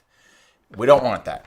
So they are maintaining, their velocity for that apogee, which, again, we'll play around with here in a minute when we get to playing some Kerbal when they get into the darkness. So just kind of keep that in mind. These are good questions. NASA does have proper cameras, like Elon or Everyday Astronaut. They do. These cameras can record well. It's just that, like I said, they're using... This looks like well below 720 protocol, though. I think there might be almost some kind of error, because that is not 720. That's like 360p at best. Okay, so like I said, from this vantage point too, well, the good thing is these cameras are recording, so they're able to re-upload the footage later. We'll get amazing data later on, and the streaming part's hard, though. Streaming is hard, especially when you have all these other cameras. How do you switch which one is streaming? You can't send simultaneous that amount of data. But like I said, the Earth will be coming from this vantage point from the right side, and will end up setting behind the sun. So that's going to be really fun to see. This is from 2 years ago. Solda asked, ETA Mars. I would love to hear his views again, since space goals shifted a little, with love from Amsterdam. So, yeah, I would say I'd probably become more pessimistic about Mars and not sure if we can get humans on Mars or we'll see humans on Mars. I'm still thinking it could be possible in the 2030s, but the biggest thing is we'll have to have in situ resource utilization or be able to make propellant for that to work. Starship or a vehicle like it would have to be flying at an absurd rate. I could see an uncrewed lander for sure. I think uncrewed lander of Starship scale will land in the first half of the 2030s, but crew is a different beast. It takes so much considerations. Let's see. So yeah, back to the bandwidth question. It's because these cameras on the end of the solar arrays are literally using Wi-Fi between Orion and those cameras. There's not a hard data link with a cable. So yeah, this is a perfect example. You see, this is much better. This is probably more like a good 1080. Much better compression, much higher bandwidth. I think they're just using a really low data protocol for their Wi-Fi, which is, they're saying 720, but it doesn't even look like 720 to me.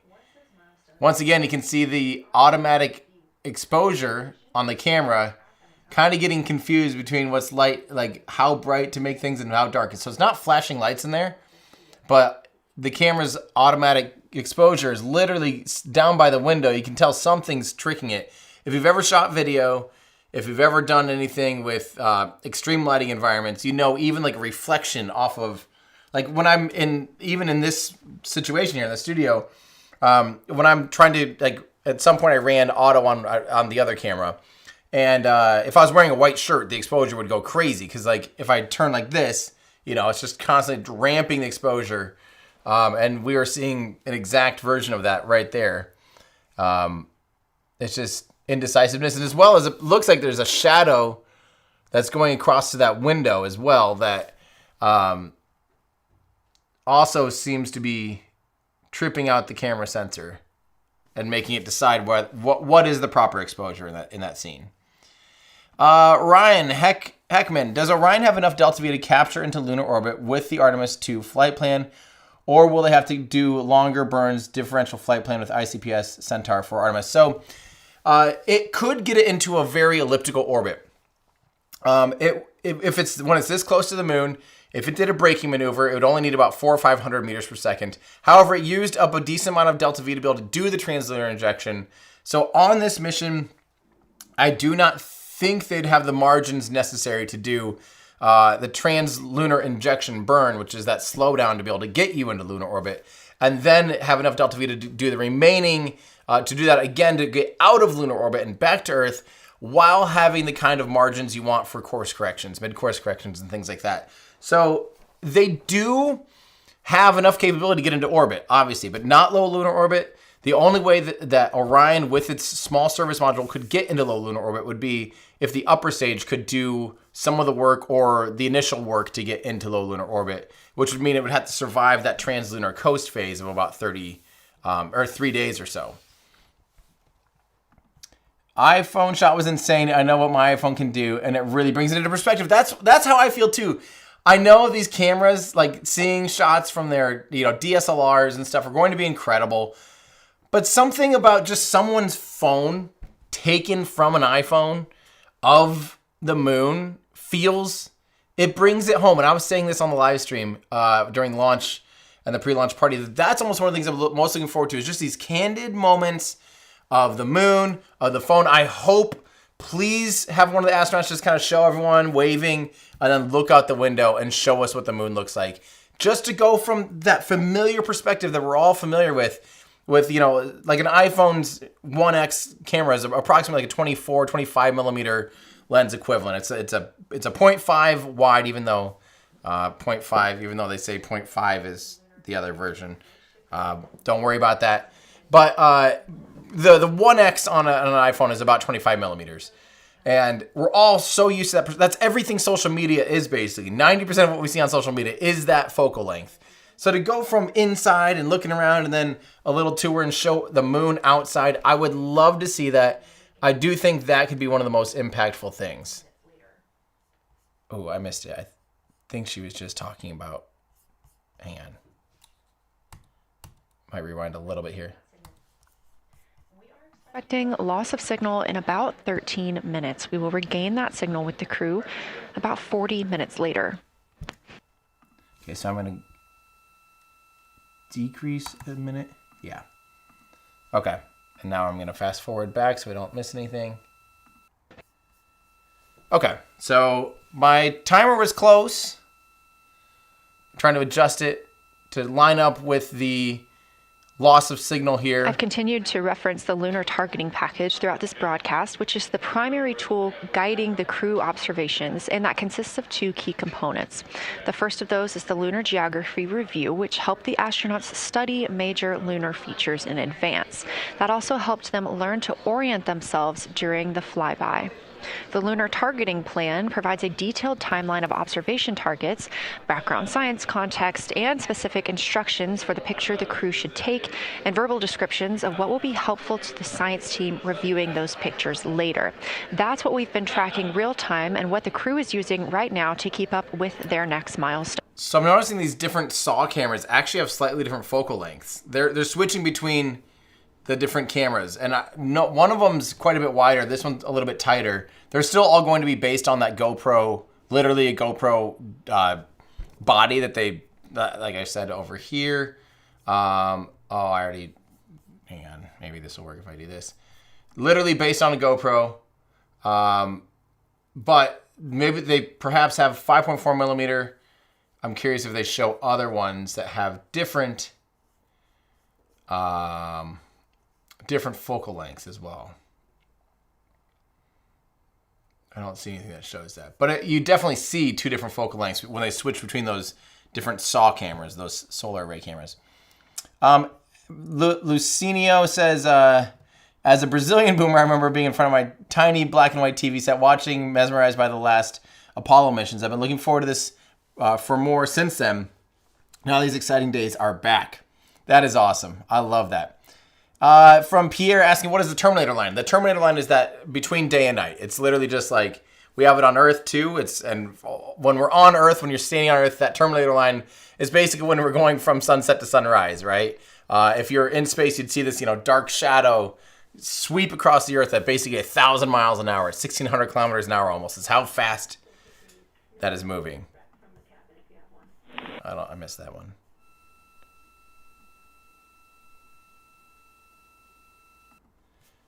So that's that line we see. And like I said, we're getting close we're not going to, the dark side of the moon is not going to line up exactly with the far side of the moon because it's not quite a full moon. So that means the cabin, please.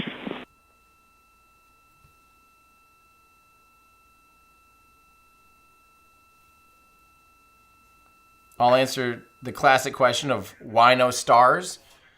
That daylight, we're exposed to the daylight of the moon. See how bright the moon is, right? It's daylight. That is hitting direct sunlight. So the cameras are exposed. Look at how washed out already the Orion capsule on the left there looks compared to the moon. So imagine now if we tried to expose to the dark part of the sky, to the dark side of the moon, everything would have to be even more. It'd be just completely blown out. The image would look white because of those 2 things. And then you'd be able to expose properly to stars. Stars are just so dim, which is why we don't see them here during the day on Earth. It's the same reason. It's daylight here on Earth, right? If you're in the United States, for instance, it's daylight. It's not the atmosphere that makes whether or not you see stars, because we see stars at night and we still have an atmosphere. It's the brightness. It's the fact that now the sun set, our eyes can adjust to see those dim sources of light. Same thing in space. So if the cameras are adjusted to something that's being illuminated by the bright sun that's 1 million or literally 1 billion times brighter than the next closest brightest star, if it's adjusted to be able to expose details illuminated by the sun, it's way too dark to see stars. And that's just, it doesn't matter if it's in space or not. We're just so used to, in our minds, when we see a black sky, we think of night, right? That's just what we're trained to. That's what the human evolution is trained to tell us. Black sky means night. In space, there's no atmosphere, so black sky, there we go. You can finally see the Earth. So this is from that wider angle lens, by the way. Black sky does not necessarily mean night. I'm going to listen in here.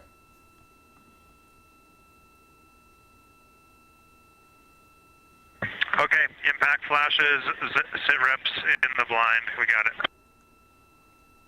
And yeah, just so you understand what's going on with window 1, there is light coming through the outer hall from window 2 into the inside of window 1, if that makes sense. Like I can see the inside of the vehicle when I look between the two panes of glass. Copy.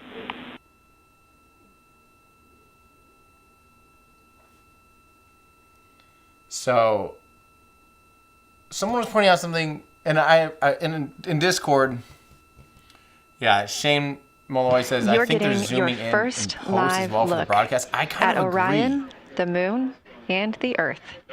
Everyone in this picture. Everyone wave. You're on NASA TV right now.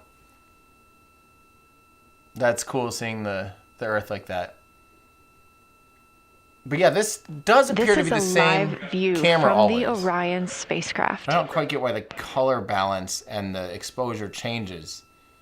Unless they have like 2 presets to be able to change on that camera between... Currently aboard Orion, 4 crew members, Reed Wiseman, Victor Glover, Christina Cook, and Jeremy Hansen. And on the Earth, all of us, all of humanity. You can see the moon is starting to get a little bit dimmer as the astronauts are going to pass behind it. Now 6 minutes and 26 seconds away from that loss of signal. Again, we will be out of communication with them for about 40 minutes until they come around the other side of the moon and we can re-establish contact.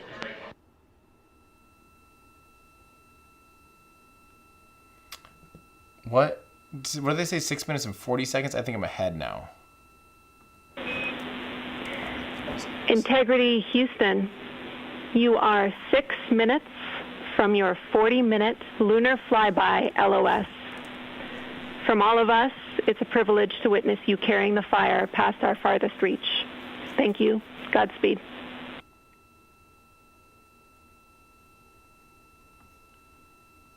Okay, I'm going to get ready for...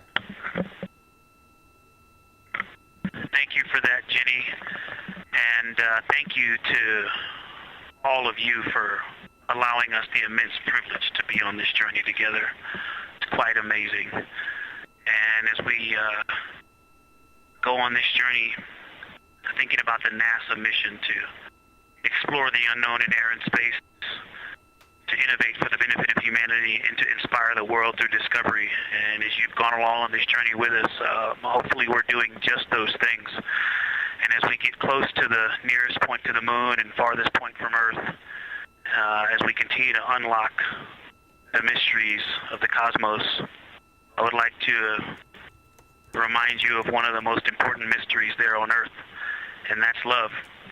Christ said in response to what was the greatest command, that it was to love God with all that you are. And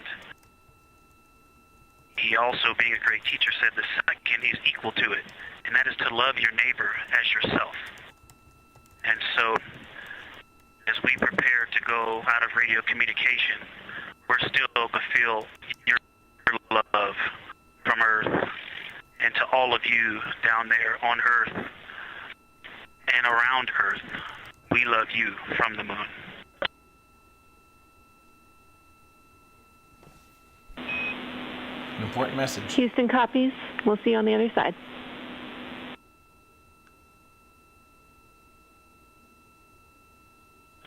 We will see you on the other side.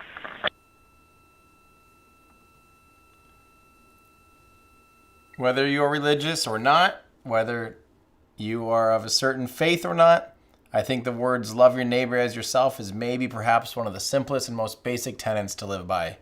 And if we could all keep that in mind, even your neighbors on the internet, your neighbors next door to you physically, your neighbors in another city, in another state, in another country, in another continent, it all matters. And those are fantastic words to hear. And as we see the moon about to eclipse the Earth here, pretty incredible that we're going to have humans that are out of touch physically out of touch with the rest of humanity. We have 4 of our very own who are unreachable because they're in between. The moon is in between us and them. That is just absolutely fantastic. I can't wait to see their images. Just under 3 minutes now from loss of signal. And you can see why. Because obviously we need that downlink to be able to point from the Earth to the spacecraft. And the moon is about to get in the way of that.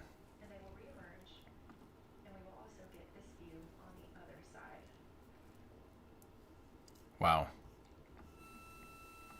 A little chilling. I've never been alive to see something like this.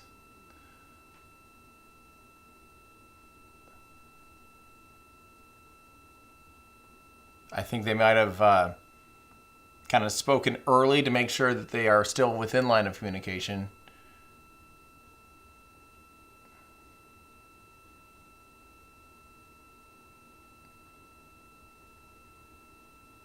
I remember when Earthrise comes up, it'll be coming up from the darkness of the moon. It won't be rising from an illuminated moon because only that small crescent is illuminated. On the opposite side, when the Earth comes back from the other side, it'll still be on the dark side. So there's a difference between the dark side and the far side of the moon. Right now, the far side of the moon is partially illuminated by 10 or 15%. Just about a minute and a half now until we lose communication with the astronauts aboard Orion on the Artemis II mission. Now, 5 days and 6 minutes since their launch on April 1st. Wow. Again, we'll be out of communication for about 40 minutes. And this really beautiful view of a crescent moon and a crescent Earth.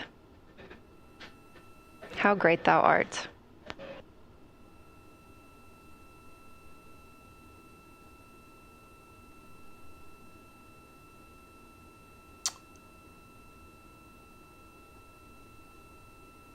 That might have been, oh. We'll probably get a little bit there for a second. But expected loss of communication. You can see the reflection in the window there. They're still occasionally getting views, so it's just starting to get spotty.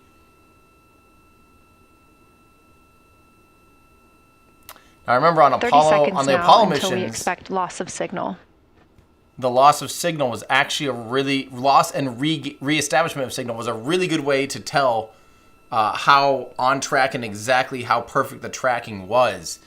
It was a good way to validate that they are exactly where they're expecting. And it is harder when a spacecraft is going instead of I guess in line. Like if a spacecraft is moving straight away from Earth, it's really easy to track its velocity relative to you.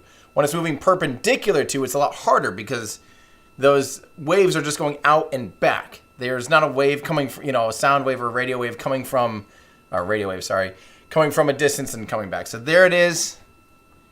I'm guessing that's going to be about the last view we have from them for about 40 minutes as they traverse from the far side of the moon. This visualization is a simulation that's giving you a sense of, you can see the Earth almost completely now eclipsed by the moon. That's crazy. And like I said, during this, just to keep... And we have confirmation of loss of signal of the Orion spacecraft as it flies behind the moon. We expect to regain communications with them in another approximately 40 minutes. This was expected as their spacecraft is now out of direct line of sight with Earth and behind the moon. And this is a poignant moment as it's the first time in over 50 years that we have humans completely unreachable by anyone else on Earth. No matter how distant or secluded, we could reach anyone living on Earth, but while the crew flies behind the moon, it's simply impossible to make contact with them. This is a live view inside the Science Evaluation Room here at Johnson Space Center and just down the hall from Mission Control.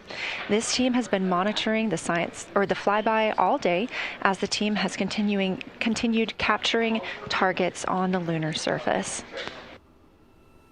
Wow.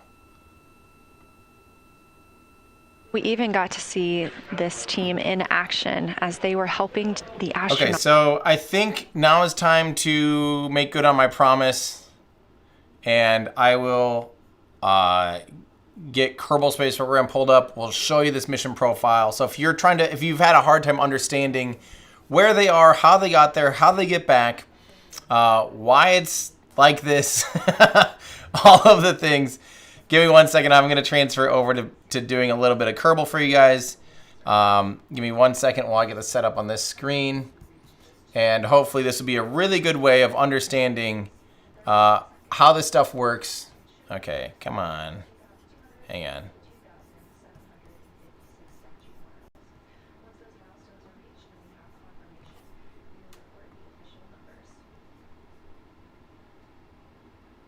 Let me try and get, for some reason it's being crazy right now with that. Fly. That's a weird, I want like,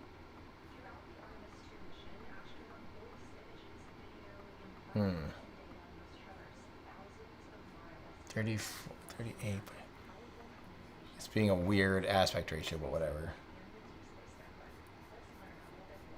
Okay, so here we go. I'm going to pull this up. And for now, just so we don't have a bunch of confusing audio, I'm going to do that. And real quick, just another friendly reminder, if you want to support the show while this crew is out there on their translunar coast, flying around the moon, behind the moon at this point, the best way to do that is one of the best ways, one of the most fun ways is to go to everydayastronaut.com/shop. I'm wearing one of our new Translunar Coast shirts that you can get at everydayastronaut.com/shop. This one on the back has the 4 crews wearing their incredible Artemis era suits. Translunar Coast is obviously a play on kind of the tropical coast vibes. We've got the slow roll towing shirt as well, a little tribute to the crawler, and we've got, I think my new favorite shirt is the orange to the core shirt, a white pocket tee with a little nod to the isocyanates that make the orange on the SLS rocket.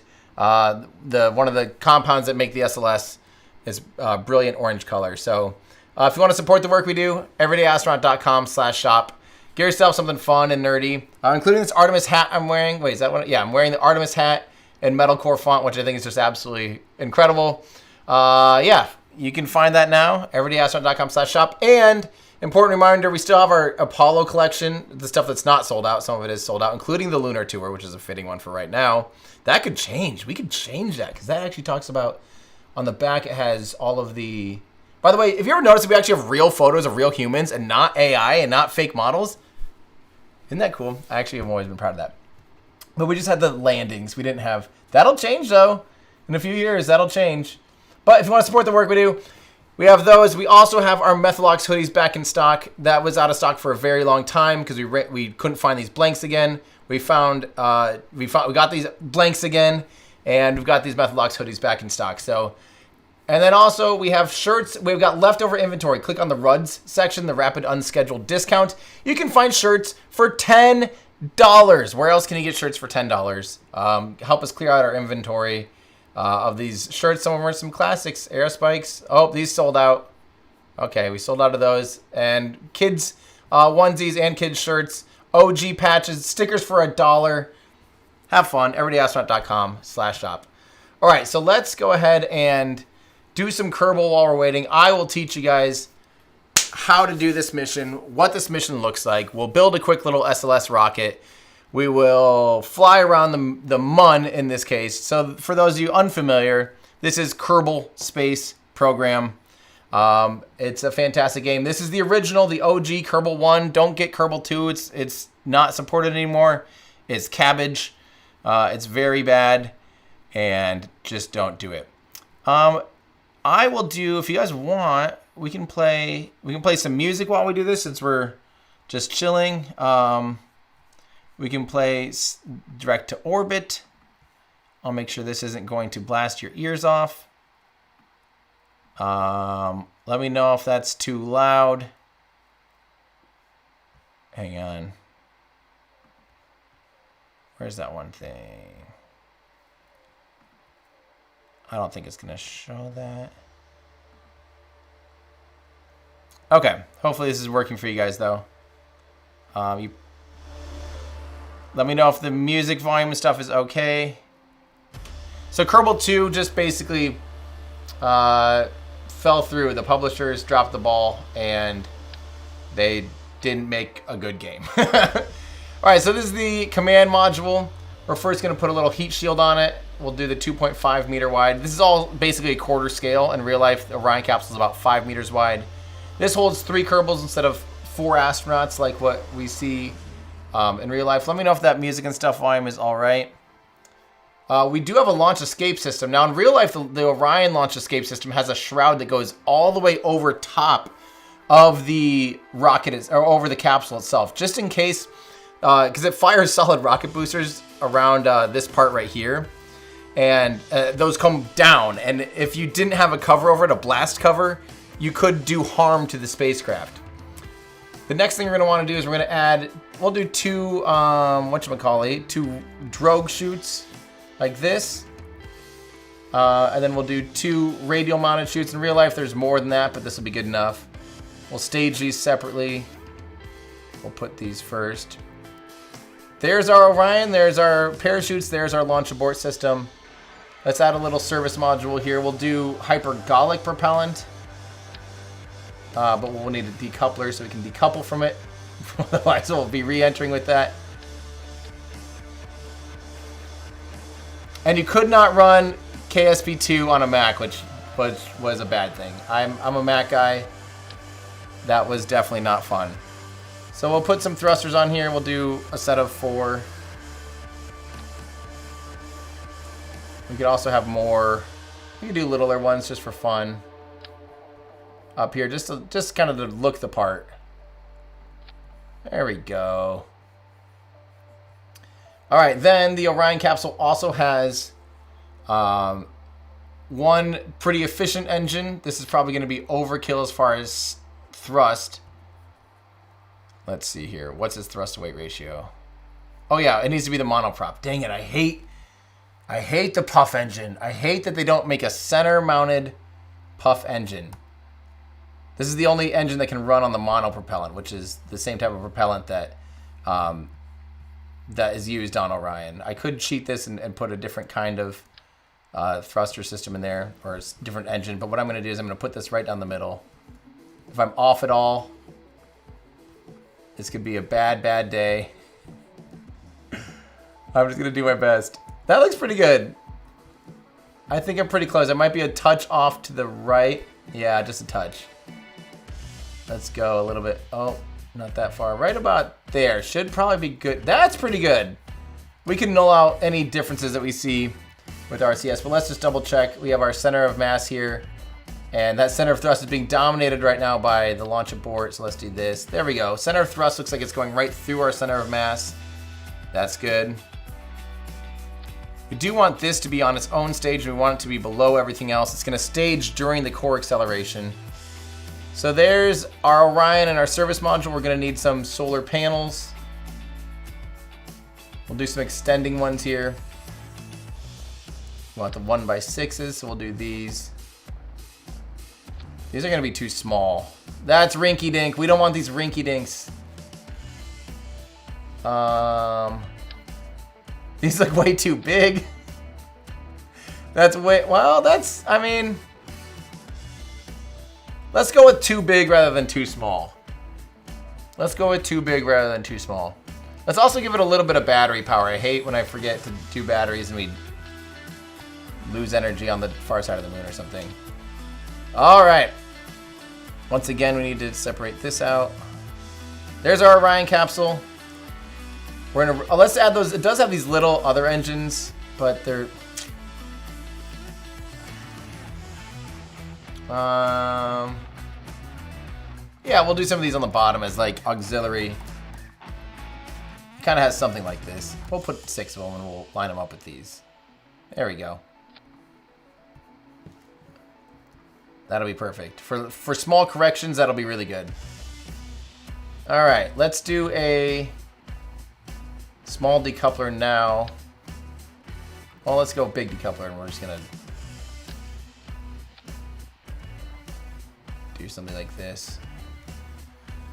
And something like this. All right, so now it's time to go to the top of the ICPS, the interim cryogenic propulsion stage, which is what is the upper stage for these missions. And I forget which one's 2.5 when it's arranged like this. Down here. There we go. We'll put a really efficient engine on here because it has a very, very efficient engine.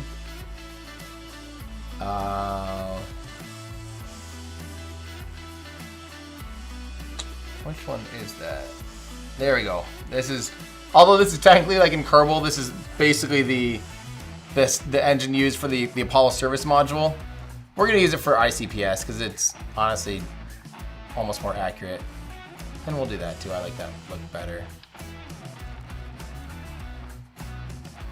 Okay, so there's that. That's gonna have. See, we're gonna have too much delta V. Like this is so much easier in Kerbal Space Program than it is when you're using like the real solar system. Okay, I don't like that at all. Why is that scaled to like that? We're gonna do an engine plate instead, so it looks better. Because sometimes half of this is about how it looks, right? And we could do those at the same time. Okay, now we need a bigger tank for this. No, that's ugly. And it can't be orange. Where's the 3.7? Which one's that? This one maybe? There we go. I like that. We'll make it orange. This will be better, but we do need to... I think we'll just do this to make it look the best. And that'll be fine. And we'll have that staged with this. And actually, in real life, the ICPS does have its own attitude control thrusters. So we'll add a few of those here.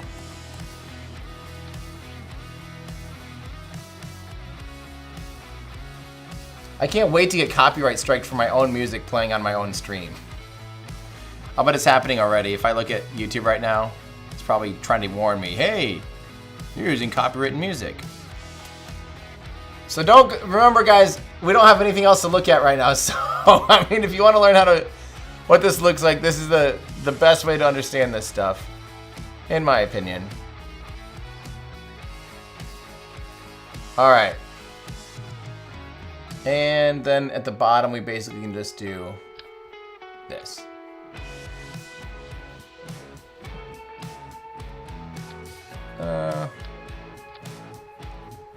Okay, there's our core stage. Now we just attach the solid rocket boosters. We'll go from the top. We'll attach the biggest, baddest. These are almost... I think that's too big. I think that's too big. We'll do these ones.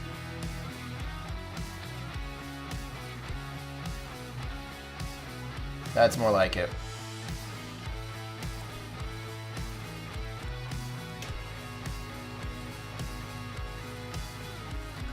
I think too bad we don't have a solid rocket booster in between those two, because this looks a little too small.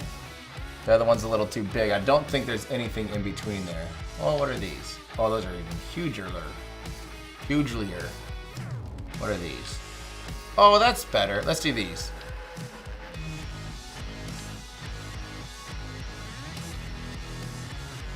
I think that is a little bit better looking. They just don't look quite...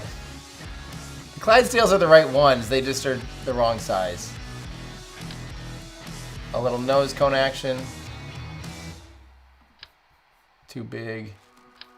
Way too big. What's the right nose cone for this? Do they not have that size nose cone? That's gonna really bug me. Hey, there we go. Oh, do these have... I don't think these have it. So...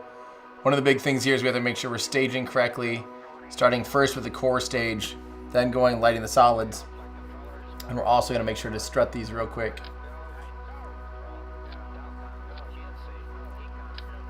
We have very little time before we're on a countdown here. Race against the real life moon mission. Real life moon mission. We have to get this done before they reestablish comms. So I'm doing this as kind of a quick flyby here. Get it? Flyby? Wah, wah. Alright, some clamps to hold it down to the pad. This will be good enough. And we'll mount these to go here. Last things before I forget it, just to make sure the SRBs have a clean separation, I'm going to add these little guys that make sure these don't fly into the boosters. And we'll put those on with this.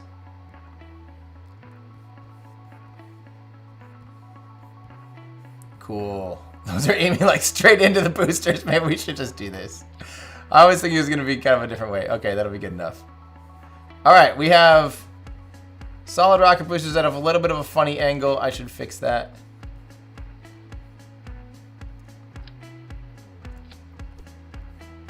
And then let's get these things out to the pad as fast as possible and get ourselves to the moon before the real life astronauts beat us back. Did I do everything right? Let's put 3 Kerbals in here.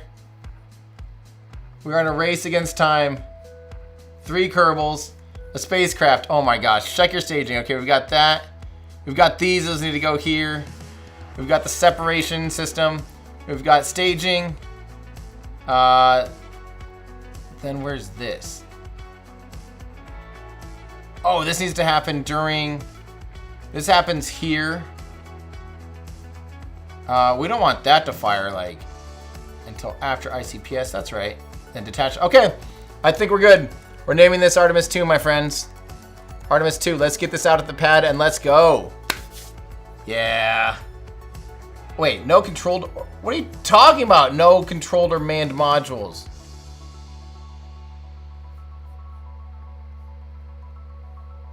Oh, I removed the crew. Okay. Let's go. It's a real race against time. How do we have 19 minutes to show you this. 19 minutes. I'm going to get the moon kind of, it doesn't matter. Well, it does kind of matter. Ideally, we want to launch when the moon, we're going to do a pre-orbit kind of, about like this. Okay, I'm kind of winging it here. Here we go, guys. Let's time it with the music. I'm gonna ramp up the... Here we go. 3, 2, 1. Roll maneuver. It's a little too stubby, isn't it? Now that I see it in action, it's not great. It's a little too stubby. Don't judge it by its size. Judge it by its performance. Throttling down the center core so we do not run, we don't accelerate too fast. I'm pitching down range, but only a little bit.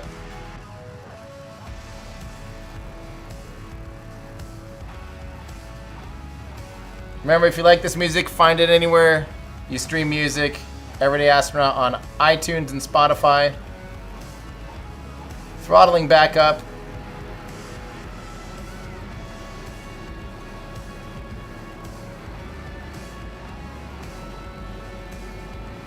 We're above a good amount of the atmosphere. You can see the atmosphere gauge on the top showing that we're above most of it. We're screaming right now, probably going too fast. Don't want to have things catch on fire.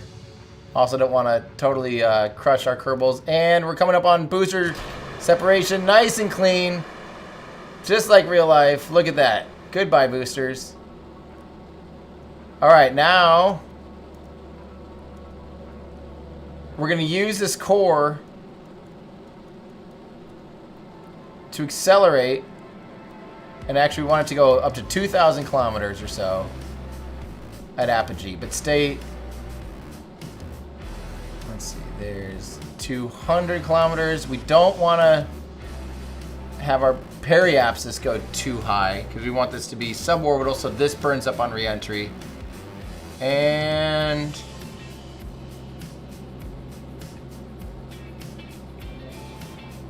perfect. That's good enough. So now you'll see our trajectory. I totally missed the moon. This is going to be... And that wasn't even supposed to be the... Wait. So here's the deal. The moon's moving to our left from this perspective. And I, like the genius I am, aimed to the right of it. So we're going to ditch off of the... Oh, we need to ditch the... Wait, why can't I? Okay. We're going to ditch the tower, the abort tower. Uh-oh. It didn't decouple. Good thing that didn't happen in real life. And now let's go to the ICPS. This is the upper stage. Let's get away from that scary stuff that could kill us. Let's deploy the... I didn't make a thing for this. Deploy the solar panels. We're going to slightly raise our orbit now.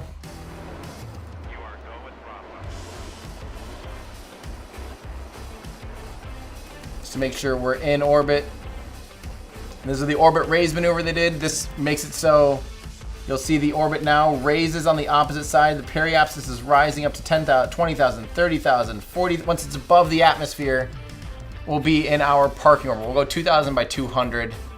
There's 100, 120, and good enough. Now we want to target the moon. We're way off. We're gonna do our orbit raise maneuver here or so to try to... This is bad. Oh, to try and get to the moon. So what this is showing is that we're gonna arrive at the moon. Okay, there we go. I was starting to see. So we want these lines, like this closest approach, to line up with that line, closest approach. So I'm gonna... Oh, almost had it there. Almost had it there.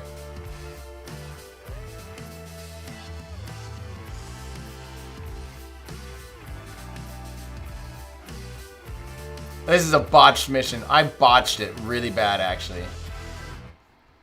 This is not what is happening on Artemis II. But we have plenty of performance. Wow. I really messed this up. We're basically going to go opposite. So our orbit raise maneuver was really more like an orbit stink maneuver. And now you can see that the moon is slinging us around a lot. We want the moon to bring us back. So our lunar flyby... Oh, man. There we go, there we go. There's our free return trajectory. So now the moon, when we get there, is going to bring our orbit down, and it'll help us come back down to Earth. And I might be able to play around with this a little bit. Again, I'm not NASA, but that'll be good enough. That'll help us get closer to Earth. So now... all we have to do is go to that maneuver. Why wouldn't it let me go to that maneuver? Is that where we're at right now? We're at that now? When did that happen? I feel like I missed something. Alright, now we're going out to the moon. We're doing things a little slightly differently, but it's the same idea. So we're raising our orbit now, and that's going to extend our orbit out to this matchup with this orange line, so we swing out to the moon, and then we're going to let the moon's gravity readjust our orbit to help us get back to Earth quicker and easier. I mean, it's just really, if we miss the moon entirely, we're still coming back to Earth, or Kerbin in this case. But here we go, here we go. Oh, I should stay on that. Wait, no, target. What are you doing, buddy? No, maneuver, that's it. You can tell I'm a little rusty.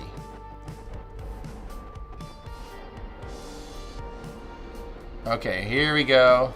4, 3, 2, 1. Okay. There we go. Now, we're going to fly out to the moon. I'm going to speed up here with time warp.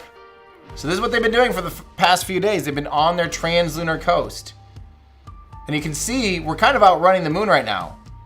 But by the time we get there, the moon's going to get there too. So you can see now, that's why when people say, are you speeding up or slowing down? So the reality is, we're slowing down relative to Earth. This is our orbit speed here compared to Earth. Getting really slow. When we get to this point, our apoapsis, our highest point, this will be when we are at our slowest, at 316.5 meters per second. And now this is a little different than Artemis, but now you can see we're in the sphere of influence of the moon. And this is basically what the crew is experiencing now. We're way above it compared to them. But at this point, they are out there at the moon. The moon is filling up their windows. It's more like this for them. And we're looking at cameras that are super wide angle half the time, so it's kind of like this. There we go. But that gives you a sense of what they're looking at, what they're experiencing. And if I do another maneuver up here, I might be able to get us back down to Earth. There we go. See, our periapsis here would be, we need that to be below, like, we want it like 50 kilometers in altitude. There we go. Something like that, 45. So we're going to do a small maneuver there. These would be kind of mid-course corrections or course corrections. Oh, we're crushing it. We have 12 minutes to finish this mission. But we made it out to the moon. We didn't do it as well as the crew did in real life, as one could expect. I botched the orbit raise maneuver. But now, in order to adjust our orbit, I'm going to do a little bit of a correction burn. I'm just going to do this with the... wait, we should have ditched our ICPS forever ago. We should have done that after our orbit raise maneuver. Actually, we should have done our TLI with just this. But it's alright. We're going to do that with... Let me see where we're at now.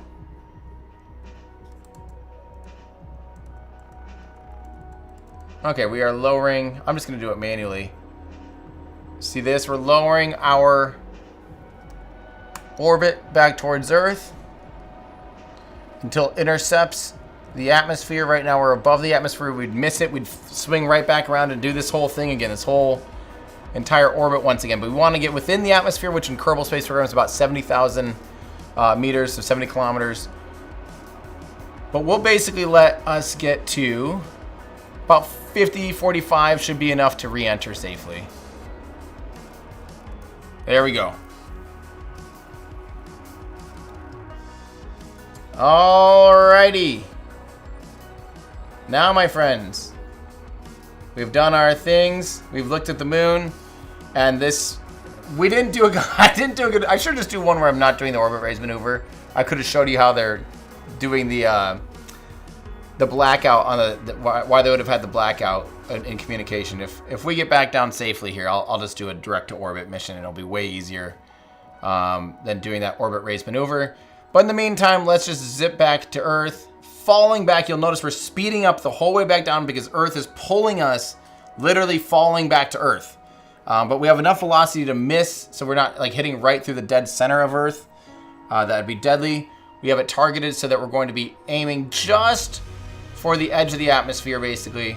Enough atmosphere to start slowing us down, and then that'll compound. Okay, so for now, we're going to basically ditch that. We'll do this. Let's fly away from the service module for a second, so it doesn't run back into us on re-entry.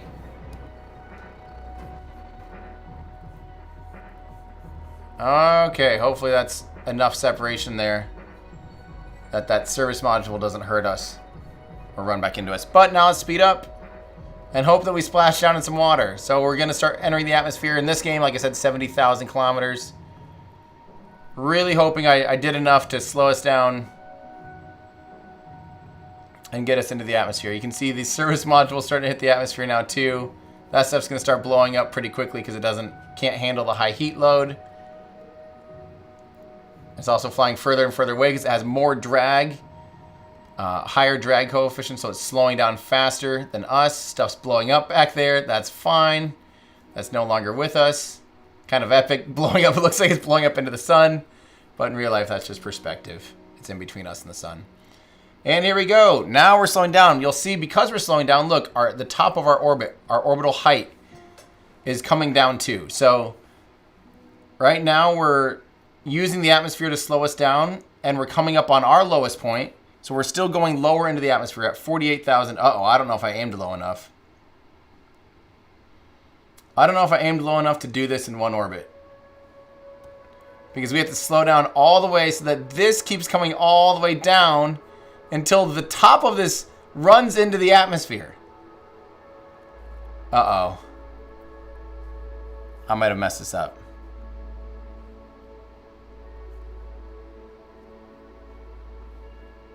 By the way, right now, the Earth, they did reach the maximum Earth distance in real life, by the way, during this break. And they'll talk about that, I'm sure, once they come back on. Oh, no. I definitely didn't go deep enough into the atmosphere. I should have done like 30 or something, because now we're coming back up out of the atmosphere. I don't want to fly this whole orbit again. Let's speed up. Let's see how bad I mess this up. Because now we're coming back up, which is actually how they did it for Artemis 1, but not this dramatically. Oh, no. So what I'm going to do, I could actually go prograde. Slow down a bit like this with thrusters. We have a decent amount of monoprop on board. Might as well use it. Might as well use it. Slowing down, slowing down, slowing down. You can see our apoapsis bottom corner is still way up there at 700,000. This is not ideal. I certainly messed this up. Man, I really messed this whole mission up. Let's get out there. Let's speed this up. I don't want to wait. I don't want to wait.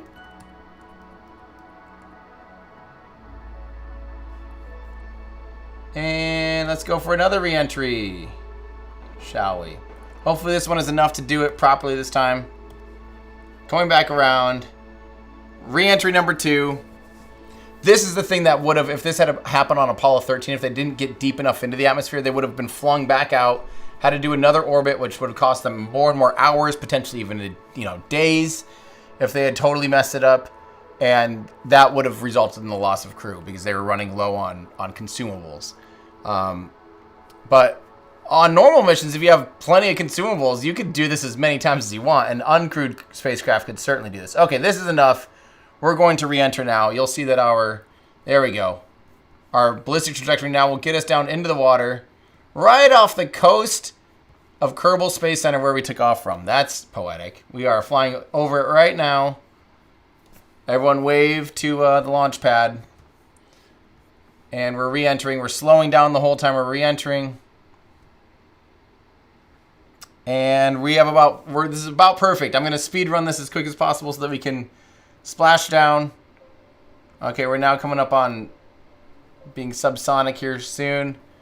Consider deploying the drogue chutes. I almost called them rogue chutes. Okay, let's turn off the RCS. It's passively stable. Drogue chutes.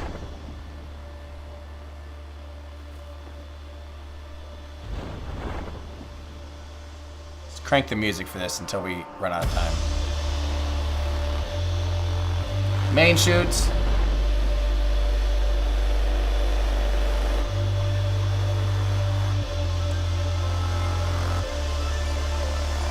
Oh, it would have been sick if it was splashing down right now. No, I messed that up. But this part sounds like it's on the water, right? There we go.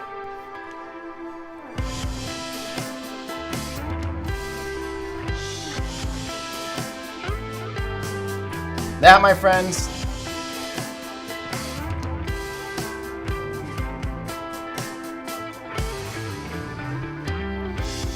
that is how you do a lunar mission similar to Artemis II. All right, we better pull up the official stream here so I don't miss anything. Unmuting. I don't think we did miss anything. We're expecting to regain communication here.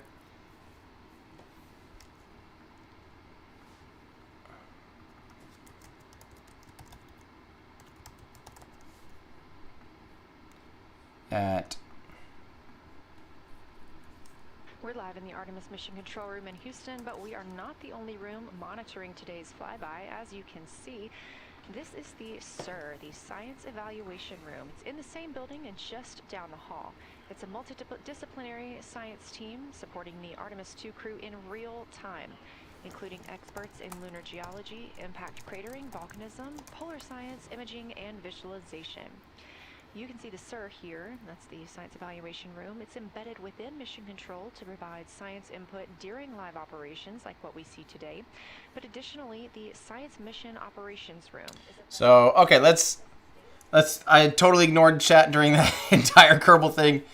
Thank you so much, Gunnar and Christopher Kirkin. The Wi-Fi is not the bottleneck, especially the 5.8 gigahertz band. It's the Deep Space Network allocation is. However, currently 4x6 megabit downlink for data and telemetry. But it is a bandwidth because, I mean, I'm guessing it's the encoding between, they have to have a local hub to be able to encode from the Wi-Fi downlink on each one of those solar panel cameras into the spacecraft, because obviously the Deep Space Network is not a bottleneck when the inside of the spacecraft looks fantastic.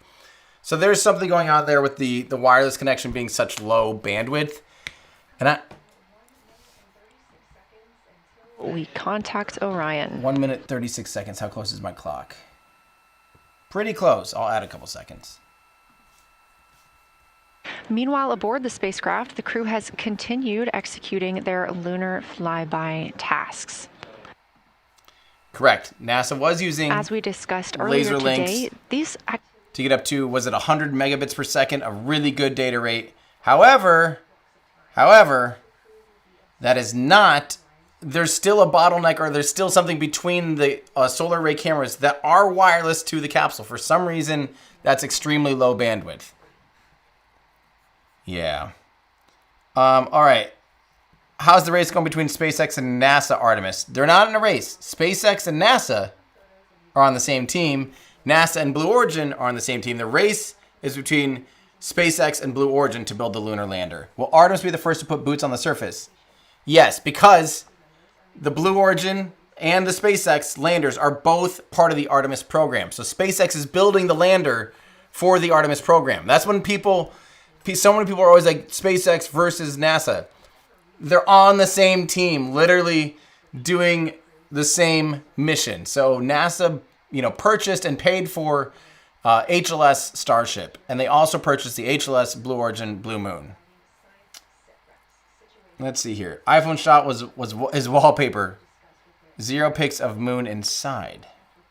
Not sure what you're exactly talking about. Moon inside. Hopefully we will get some in the future. But let's listen in. We're getting real close here. The situation reports include how the crew is positioned, any missed targets, or anything unexpected they saw. They're also including lunar target descriptions, any hardware issues, and their emotions and reactions.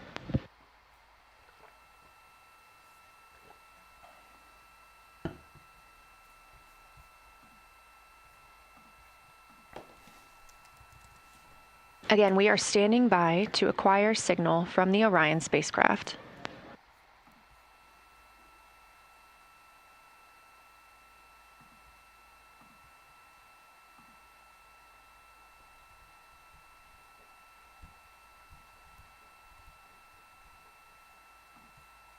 Here we go. Hopefully, there we go.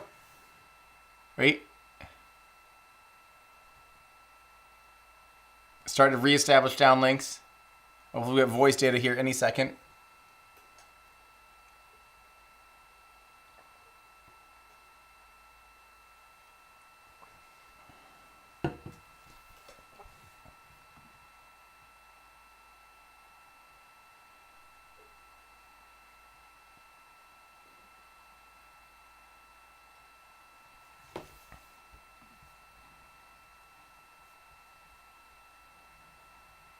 Come on.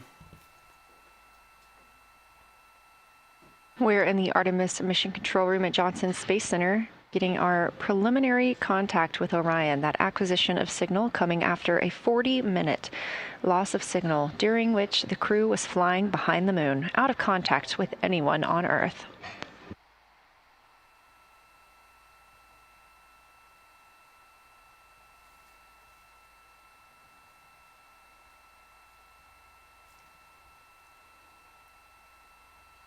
They're starting to get video bandwidth back, so that's good.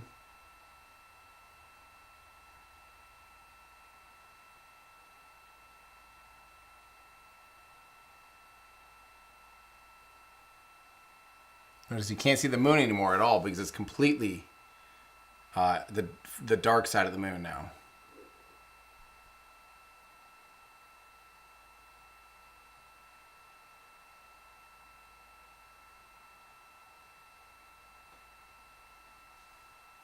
We are getting our first views from Orion after the loss of signal. Orion has come back around the other side of the moon, and that little crescent that you see is Earth, over 252,000 miles away.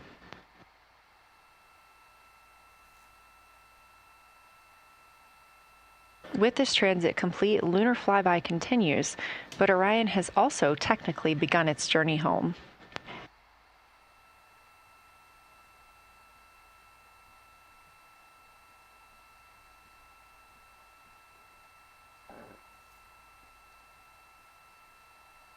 Right now, the crew are getting a few moments to enjoy and take photos of Earthrise for themselves, and we expect to contact them shortly. But we do have good signal coming from Orion.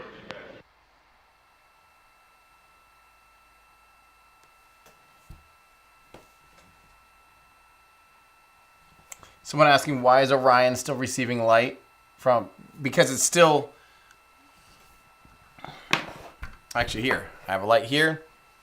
Orion, at this point, is something like this, where the Earth is out here. It will go behind into the full darkness of the moon at some point, and they're going to be doing observations there of the corona. But for now, it's still illuminated by the sun, but it will fall into the moon's shadow here. This view from inside the Orion spacecraft, all four astronauts now back on the other side of the moon and in contact with us on Earth. Their tasks for lunar flyby did not stop as they went behind the moon and out of contact with us. We anticipate during that time they were attempting to image some impact flashes, short-lived flashes on the lunar surface, which would be caused by impact bombardment and potentially even lofted lunar dust. Right now, of course, they are getting pictures of Earthrise. I wonder how often you can see impact After this flashes. target, they will get a short observation break. It's about an hour long, actually. Houston, integrity, comm check. Integrity, we have you loud and clear. How many?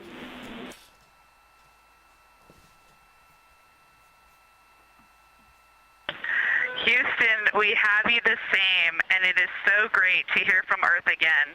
To Asia, Africa, and Oceania, we are looking back at you. We hear you can look up and see the moon right now.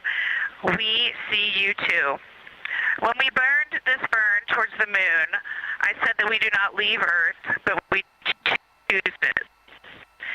And that is true. We will explore, we will build ships, we will visit again.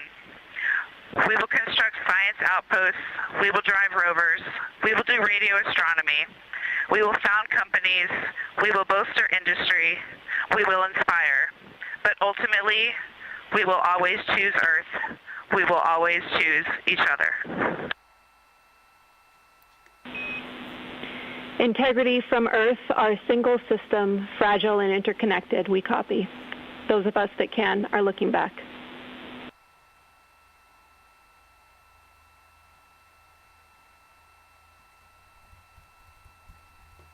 I love that. We are happy to say we copy.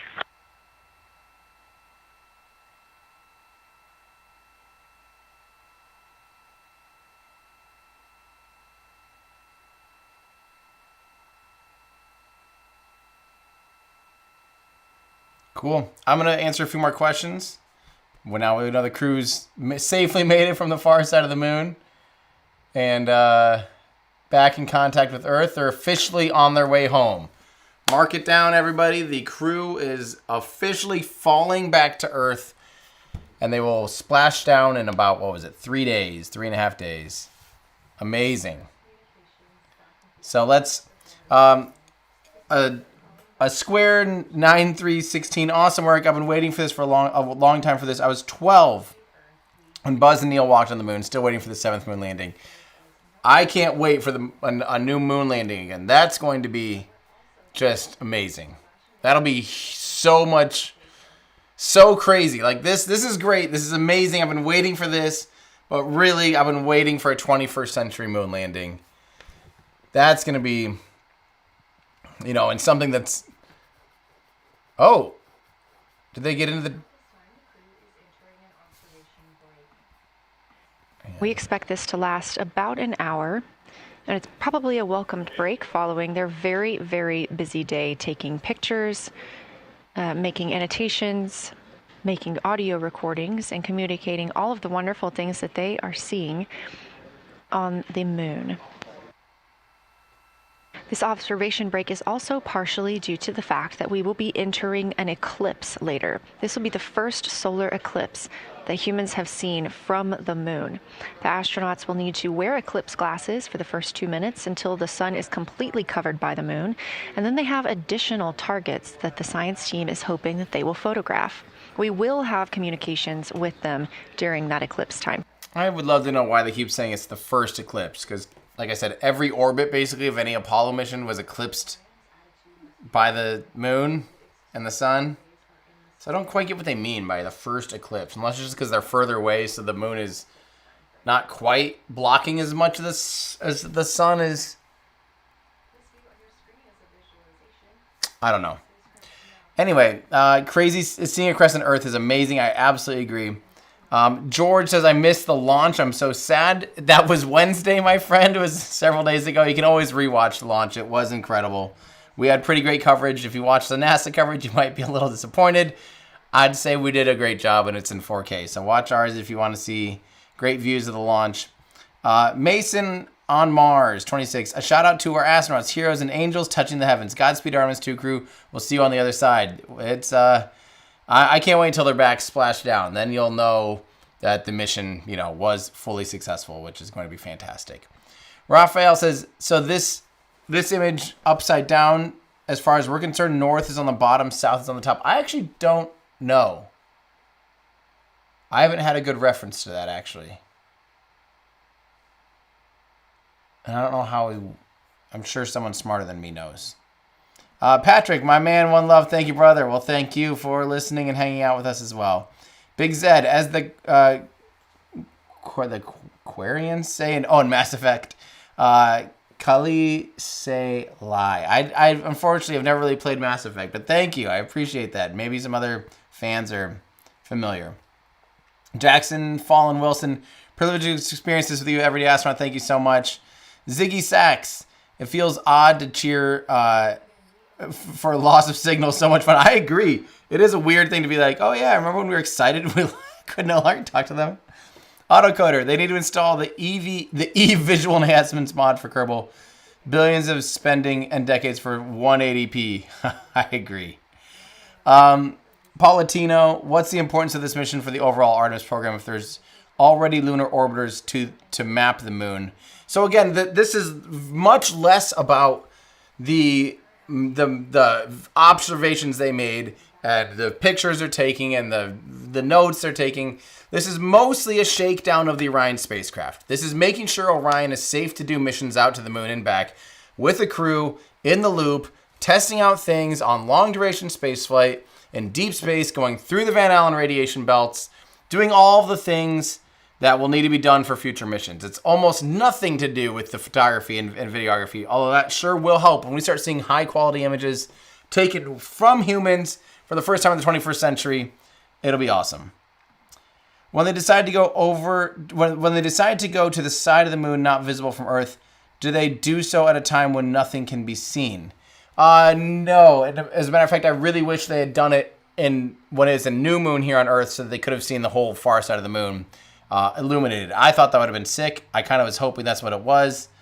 That isn't what it was. Adam Barry, thank you so much for your super chat. Real Kerbals use a single stage spaceplane. That's true. Again. Flight director have flipped their Artemis II patches around. We are earthbound and ready to bring you home.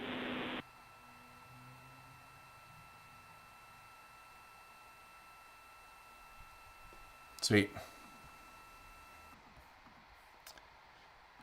Tim for Artemis 3 commander. No, please don't do that to me. I am not good for that. Let's see here. Will Artemis see sharks side of the moon? SS Ryle, I'm going to Houston Space Center tomorrow. Any attractions you recommend? All of it. Make sure you make it out on the tram to go see the Saturn V. It's not like right there, easy to find at the museum. You have to get on a tram to go see it. You have to see it. You have to go see it. That's where they also have a F1 engine standing out there, and Little Joe, and a few other engines. Don't miss that. But as far as the museum, just take your time. There's a lot of, it's kind of easy to get turned around and lost in there. Just make sure you do see everything. It won't take forever. It's not an enormous museum. It's mostly, all in one spot for Space Center Houston. Enjoy, though. Let's get Elon to fund a relaunch of KSP2. I think anyone should purchase that IP. I don't know why we don't have even like a private company, SpaceX or Lockheed picking up Kerbal Space Program 2 and publishing it would be awesome. Anyone. It's so sad that it just got totally dropped. But we do have Kitten Space Agency that will be the spiritual successor. However, I hate that the kittens are too realistic. And I don't want to accidentally crash a kitten into the moon and kill a kitten. That's just really dark. Hey, Tim, I am the viral... Hey, it's no way. Viral freaking moon kid. Remember talking? Of course I remember talking. Dude, what is up? That's cool. This is Hilt. I didn't know you were on YouTube. Thank you so much for your super chat. And thanks for chatting the other day and for your enthusiasm about spaceflight, for your enthusiasm for this mission. It certainly is contagious, and you definitely have gotten the world excited. If this really is Hilt, then that's awesome. I did talk to Hilt. We're going back to the freaking moon kid, which was awesome. So just really fun to meet the generation that's so enthusiastic about this, and that's really great. Dang it, Tim, go play Mass Effect. I'm sorry. From Marcus, your coverage, bar none, the best on the internet. Well, thank you. I appreciate that. Wabi Sabi, I think the eclipse is a first because it's the Earth that's going to block the sun, not the moon. I thought we had that still on an Apollo mission. I thought we had that already. Also, their audio sync is off as well. It's not just me. Everyone's struggling with audio sync today. That would make sense that the eclipse is... That could make a lot more sense. But I still don't... I thought I saw that. Maybe that was Gemini or something. But I swear we had that already too. Let's see here. Where it'll obviously be on images.nasa.gov. There's also a... what is that one website that's like specifically nasa.gov/gallery/journey-to-the-moon. Right on nasa.gov, you'll pretty quickly find a link to that, I believe. Which member do you think will go on Rogan first? I don't know. I would love, again, I'm all for awareness. I don't care. The platform always, I think we got to get back to the era where whether you agree with someone or not, whether you agree with the things that people have spoken up for or what their politics are, what their religion is, I want to see humans talking to each other, face to face. I think that's valuable. I don't care if people say, like, well, you're giving them a platform. Joe Rogan already has the biggest platform on the planet, basically. And anything, I would love to be on Joe Rogan, for instance, because I would love to educate his viewers, his massive audience, to expose a lot of the lies that they've heard about the Apollo program. It's a shame that, that essentially a lot of that audience has heard just very refutable things about the Apollo program. It's like, if you just knew even 5 things, where the premise that they're starting with is wrong. So I would love that. I don't agree with Joe Rogan on a lot of things. I do listen sometimes. I think it's a fascinating show. I don't love getting involved in politics, and I don't love when people filter everything through politics. And if, me even saying this right now, probably everyone's going, is he Democrat? If so, I do not, or I do agree with him. Or is he a Republican? I do or don't agree with him. Stop doing that. That does not help anything. And it's gotten so bad that like people forget to just go talk to each other. Some of my best friends, some of my best friends are a lot more conservative than me, and some are a lot more liberal than me. And there's nothing better than getting together and talking and hanging out and reminding that we're all neighbors, we're all on the same planet, and we all want the best for each other and for ourselves and our communities, right? And yeah, I would love that. I would love for one of these astronauts to go on Joe Rogan. I think it'd be fantastic. Summon Darkness. Thanks for the commentary, Tim. It was really fun to experience along with the crew. Can't wait for Starship to finally land on the moon. Thank you. Thank you so much, Jeff. Hopefully we get humans on the moon by 2030. I would absolutely love that. I'm nervous that if we don't really kick things up for the HLS systems, that we could get beat by China. No. What is this?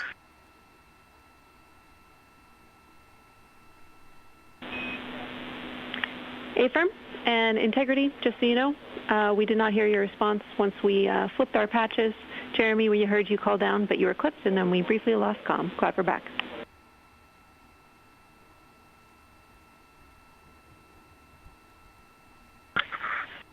Okay, copy that. We were just excited that we got to share in that you, the MER, and Mission Control have flipped your patches around, and that side of the patch is getting to see the light of day. Thanks for sharing that with us. Our pleasure.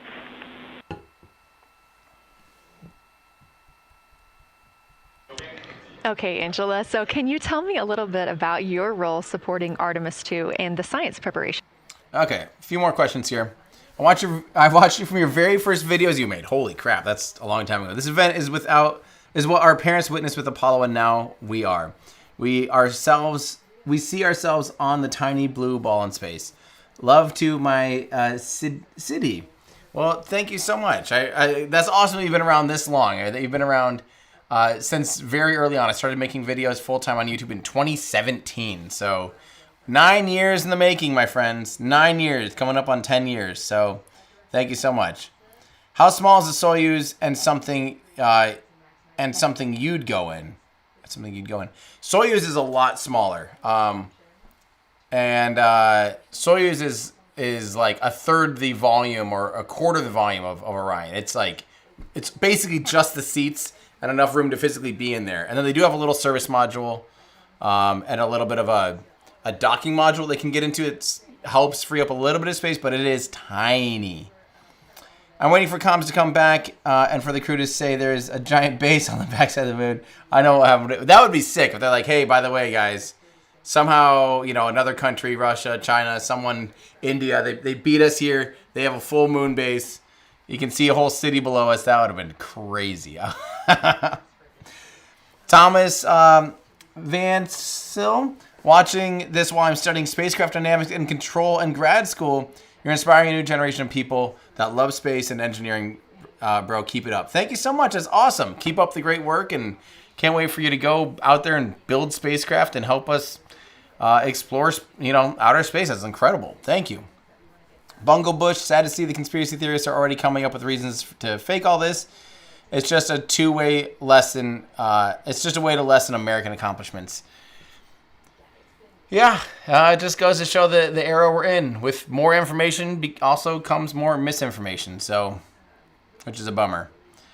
Scott Leopold, great work. My son Bodie loves your content, or Bode loves your content. Well, thank you so much. Appreciate you guys watching.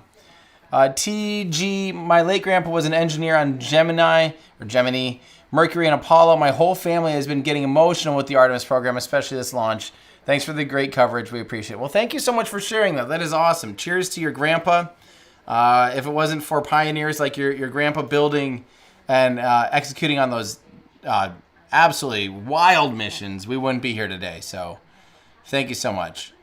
AW Dev says, been watching for hours. Thank you so much.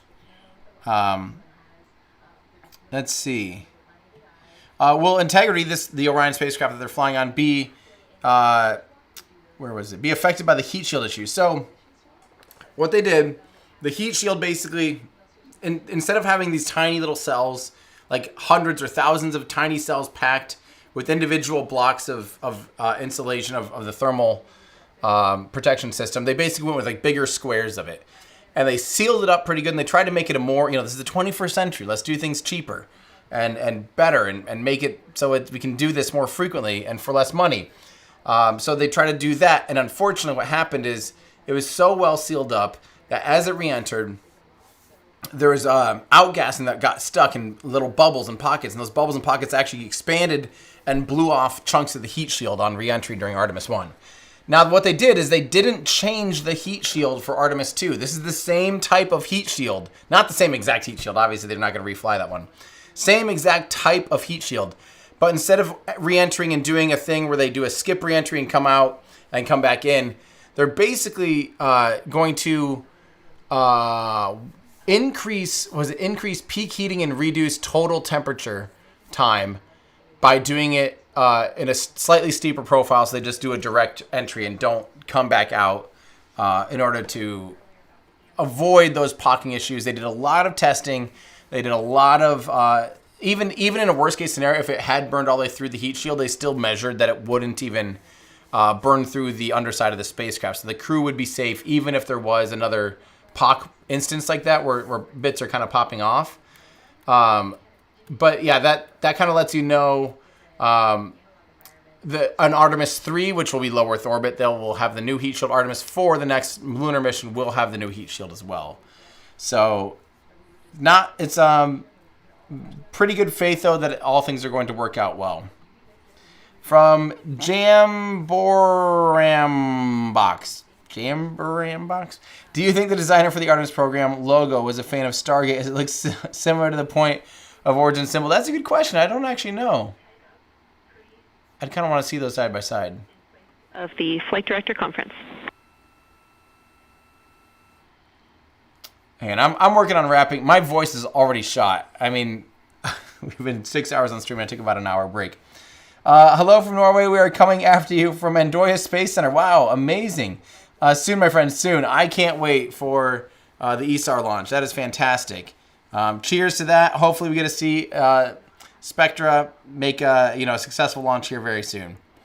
Wasn't SLS supposed to have Apollo-style lander similar to the Saturn V, but modernized? That was the Constellation program that would have had that. That was 16 years ago.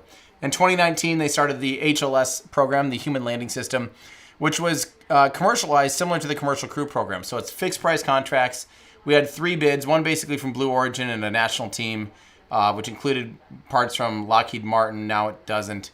We had Starship for SpaceX, and then we had another landing system from Dynetics. And it turns out that Starship was initially the sole winner of the contract because it was so much cheaper than everyone else. And, hold on. Okay, they're just talking about photography. Yep, and so now they're basically doing it in a commercial way where they're working with fixed price contracts, very similar to how they did the Commercial Crew program. Let's see. A.W. Branch, thanks, Tim. I always watch your channel when there's any big space news. Well, I appreciate that. This is from D. Connell. Tim, I love your music. Was listening to the Apollo 13 soundtrack, Dark Side of the Moon, Just as Calm's Ellipse, Earth to the Moon miniseries recommended. Yes, that is an awesome miniseries. And thank you for appreciating my music as well. For those of you that have heard any of the music in any of my videos and including on this stream, you can find it on Spotify and Apple Music. Give it a download. Give it a listen this summer. This spring and summer, it's hopefully some feel-good, study music and some that can get you amped up as well. It's all recorded. Real drums, real guitar, real everything. Real everything. So thank you for those. We even recorded on a lot of we didn't go tape to tape, but it was going all through a lot of like an analog console and stuff. It was really fun. Cornerback 3141. I think it's the moon blocking the sun. Is it possible none of the Apollo missions saw it while near the moon due to the tilted orbits? No, I think they're right. I feel like it's got to be the Earth blocking the sun, and to be relatively close to the right scale to have a nice block and not just be a huge block. So I'm getting ready to wrap up. Been watching since 17. Love your streams and videos. Well, thank you so much. Dang, Dutch Geo. Yeah. Okay, I'll finish on this question. What do you think about any Block 1B and 2 and Mobile Launch Platform 2 cancellations, pauses? I've been working on a really, really, really long video about that. At this point, I'm waiting to get even back to. I'm probably going to reshoot the entire hour-and-a-half long video. I'm finishing up a video just deep diving on Starship HLS and why it requires so many landings and why it's so tall and why it's using methalox and all that stuff. And then that will feed into how the Artemis program will work. And I'm kind of waiting for the dust to settle because right now Jared Isaacman is stirring up a lot of dust. When I originally wrote the script, I'm actually really sad because I pretty much nailed everything that he's done so far. Like literally down to the exact stage they should use for SLS. I called the Centaur 5. I have that all edited. I mean, you can literally see me saying, well, you should use the Centaur 5. Here's why. And now they're using it. I also said they should scrap Gateway. Now they're scrapping Gateway. So I'm at this point just going to reshoot things and make it all more like past tense and just sort of a summary of things and why they happened and why, all that kind of stuff. Make analog great again. Hey, I think we're in the era where people are sick of slop and to make something with your hands or talent or brain that you can feel, touch, listen to, that's real, really does matter. And I'm a firm believer in that. So, well, guys, I think I'm going to wrap. My throat hurts. I'd like to get back to work, which requires my laptop. I want to keep editing. Oh, man, we got another one. You think they saw Centennial Prime ship back there? Yes, they definitely for sure did. Well, my friends, I think we saw the best parts. I think we watched it together. I thank you all so much for watching with me. Stay tuned. I will also stream Splashdown. That'll be another big one. I won't stream as long. Love you guys. This was fantastic. Congrats to the Artemis II crew on such a successful mission so far, and NASA and all the partners, the international partners for the Artemis program. And thank you to all of our Patreon supporters, all of you that watched along with me as humans flew around the moon for the first time in my lifetime. Absolutely incredible. If you want to commemorate today, head on over to everydayastronaut.com/shop. Get some of our Translunar Coast merch. everydayastronaut.com/shop. We've got a crew neck for the Translunar Coast t-shirt that I'm currently wearing to commemorate the Translunar Coast with lots of little nerdy facts on it. You guys know how we do. And these are all pre-orders. We'll do a small run of these shirts, or however big a run, I guess it's kind of becoming a fairly big run at this point. But yeah, get yourself something cool. everydayastronaut.com/shop. Always appreciate the love and support. It does go a very long ways. And it's what allows us to continue making good content and go on to launches and do all the great things. Also, we have our Falcon 9 model rockets back in stock if you want to get yourself one of our unbelievably high quality metal Falcon 9 rockets. You can tell it's metal because of the way that it is metal. everydayastronaut.com/shop. Get yourself some cool stuff. And, I didn't change out our outro, so it's going to be an old outro. Whoopsies. Well, that's going to do it for me. I'm Tim Dodd, the Everyday Astronaut. Congrats, NASA and the crew. That's going to do it for me. Bringing space down to Earth for everyday people. Goodbye, everybody. Love you all.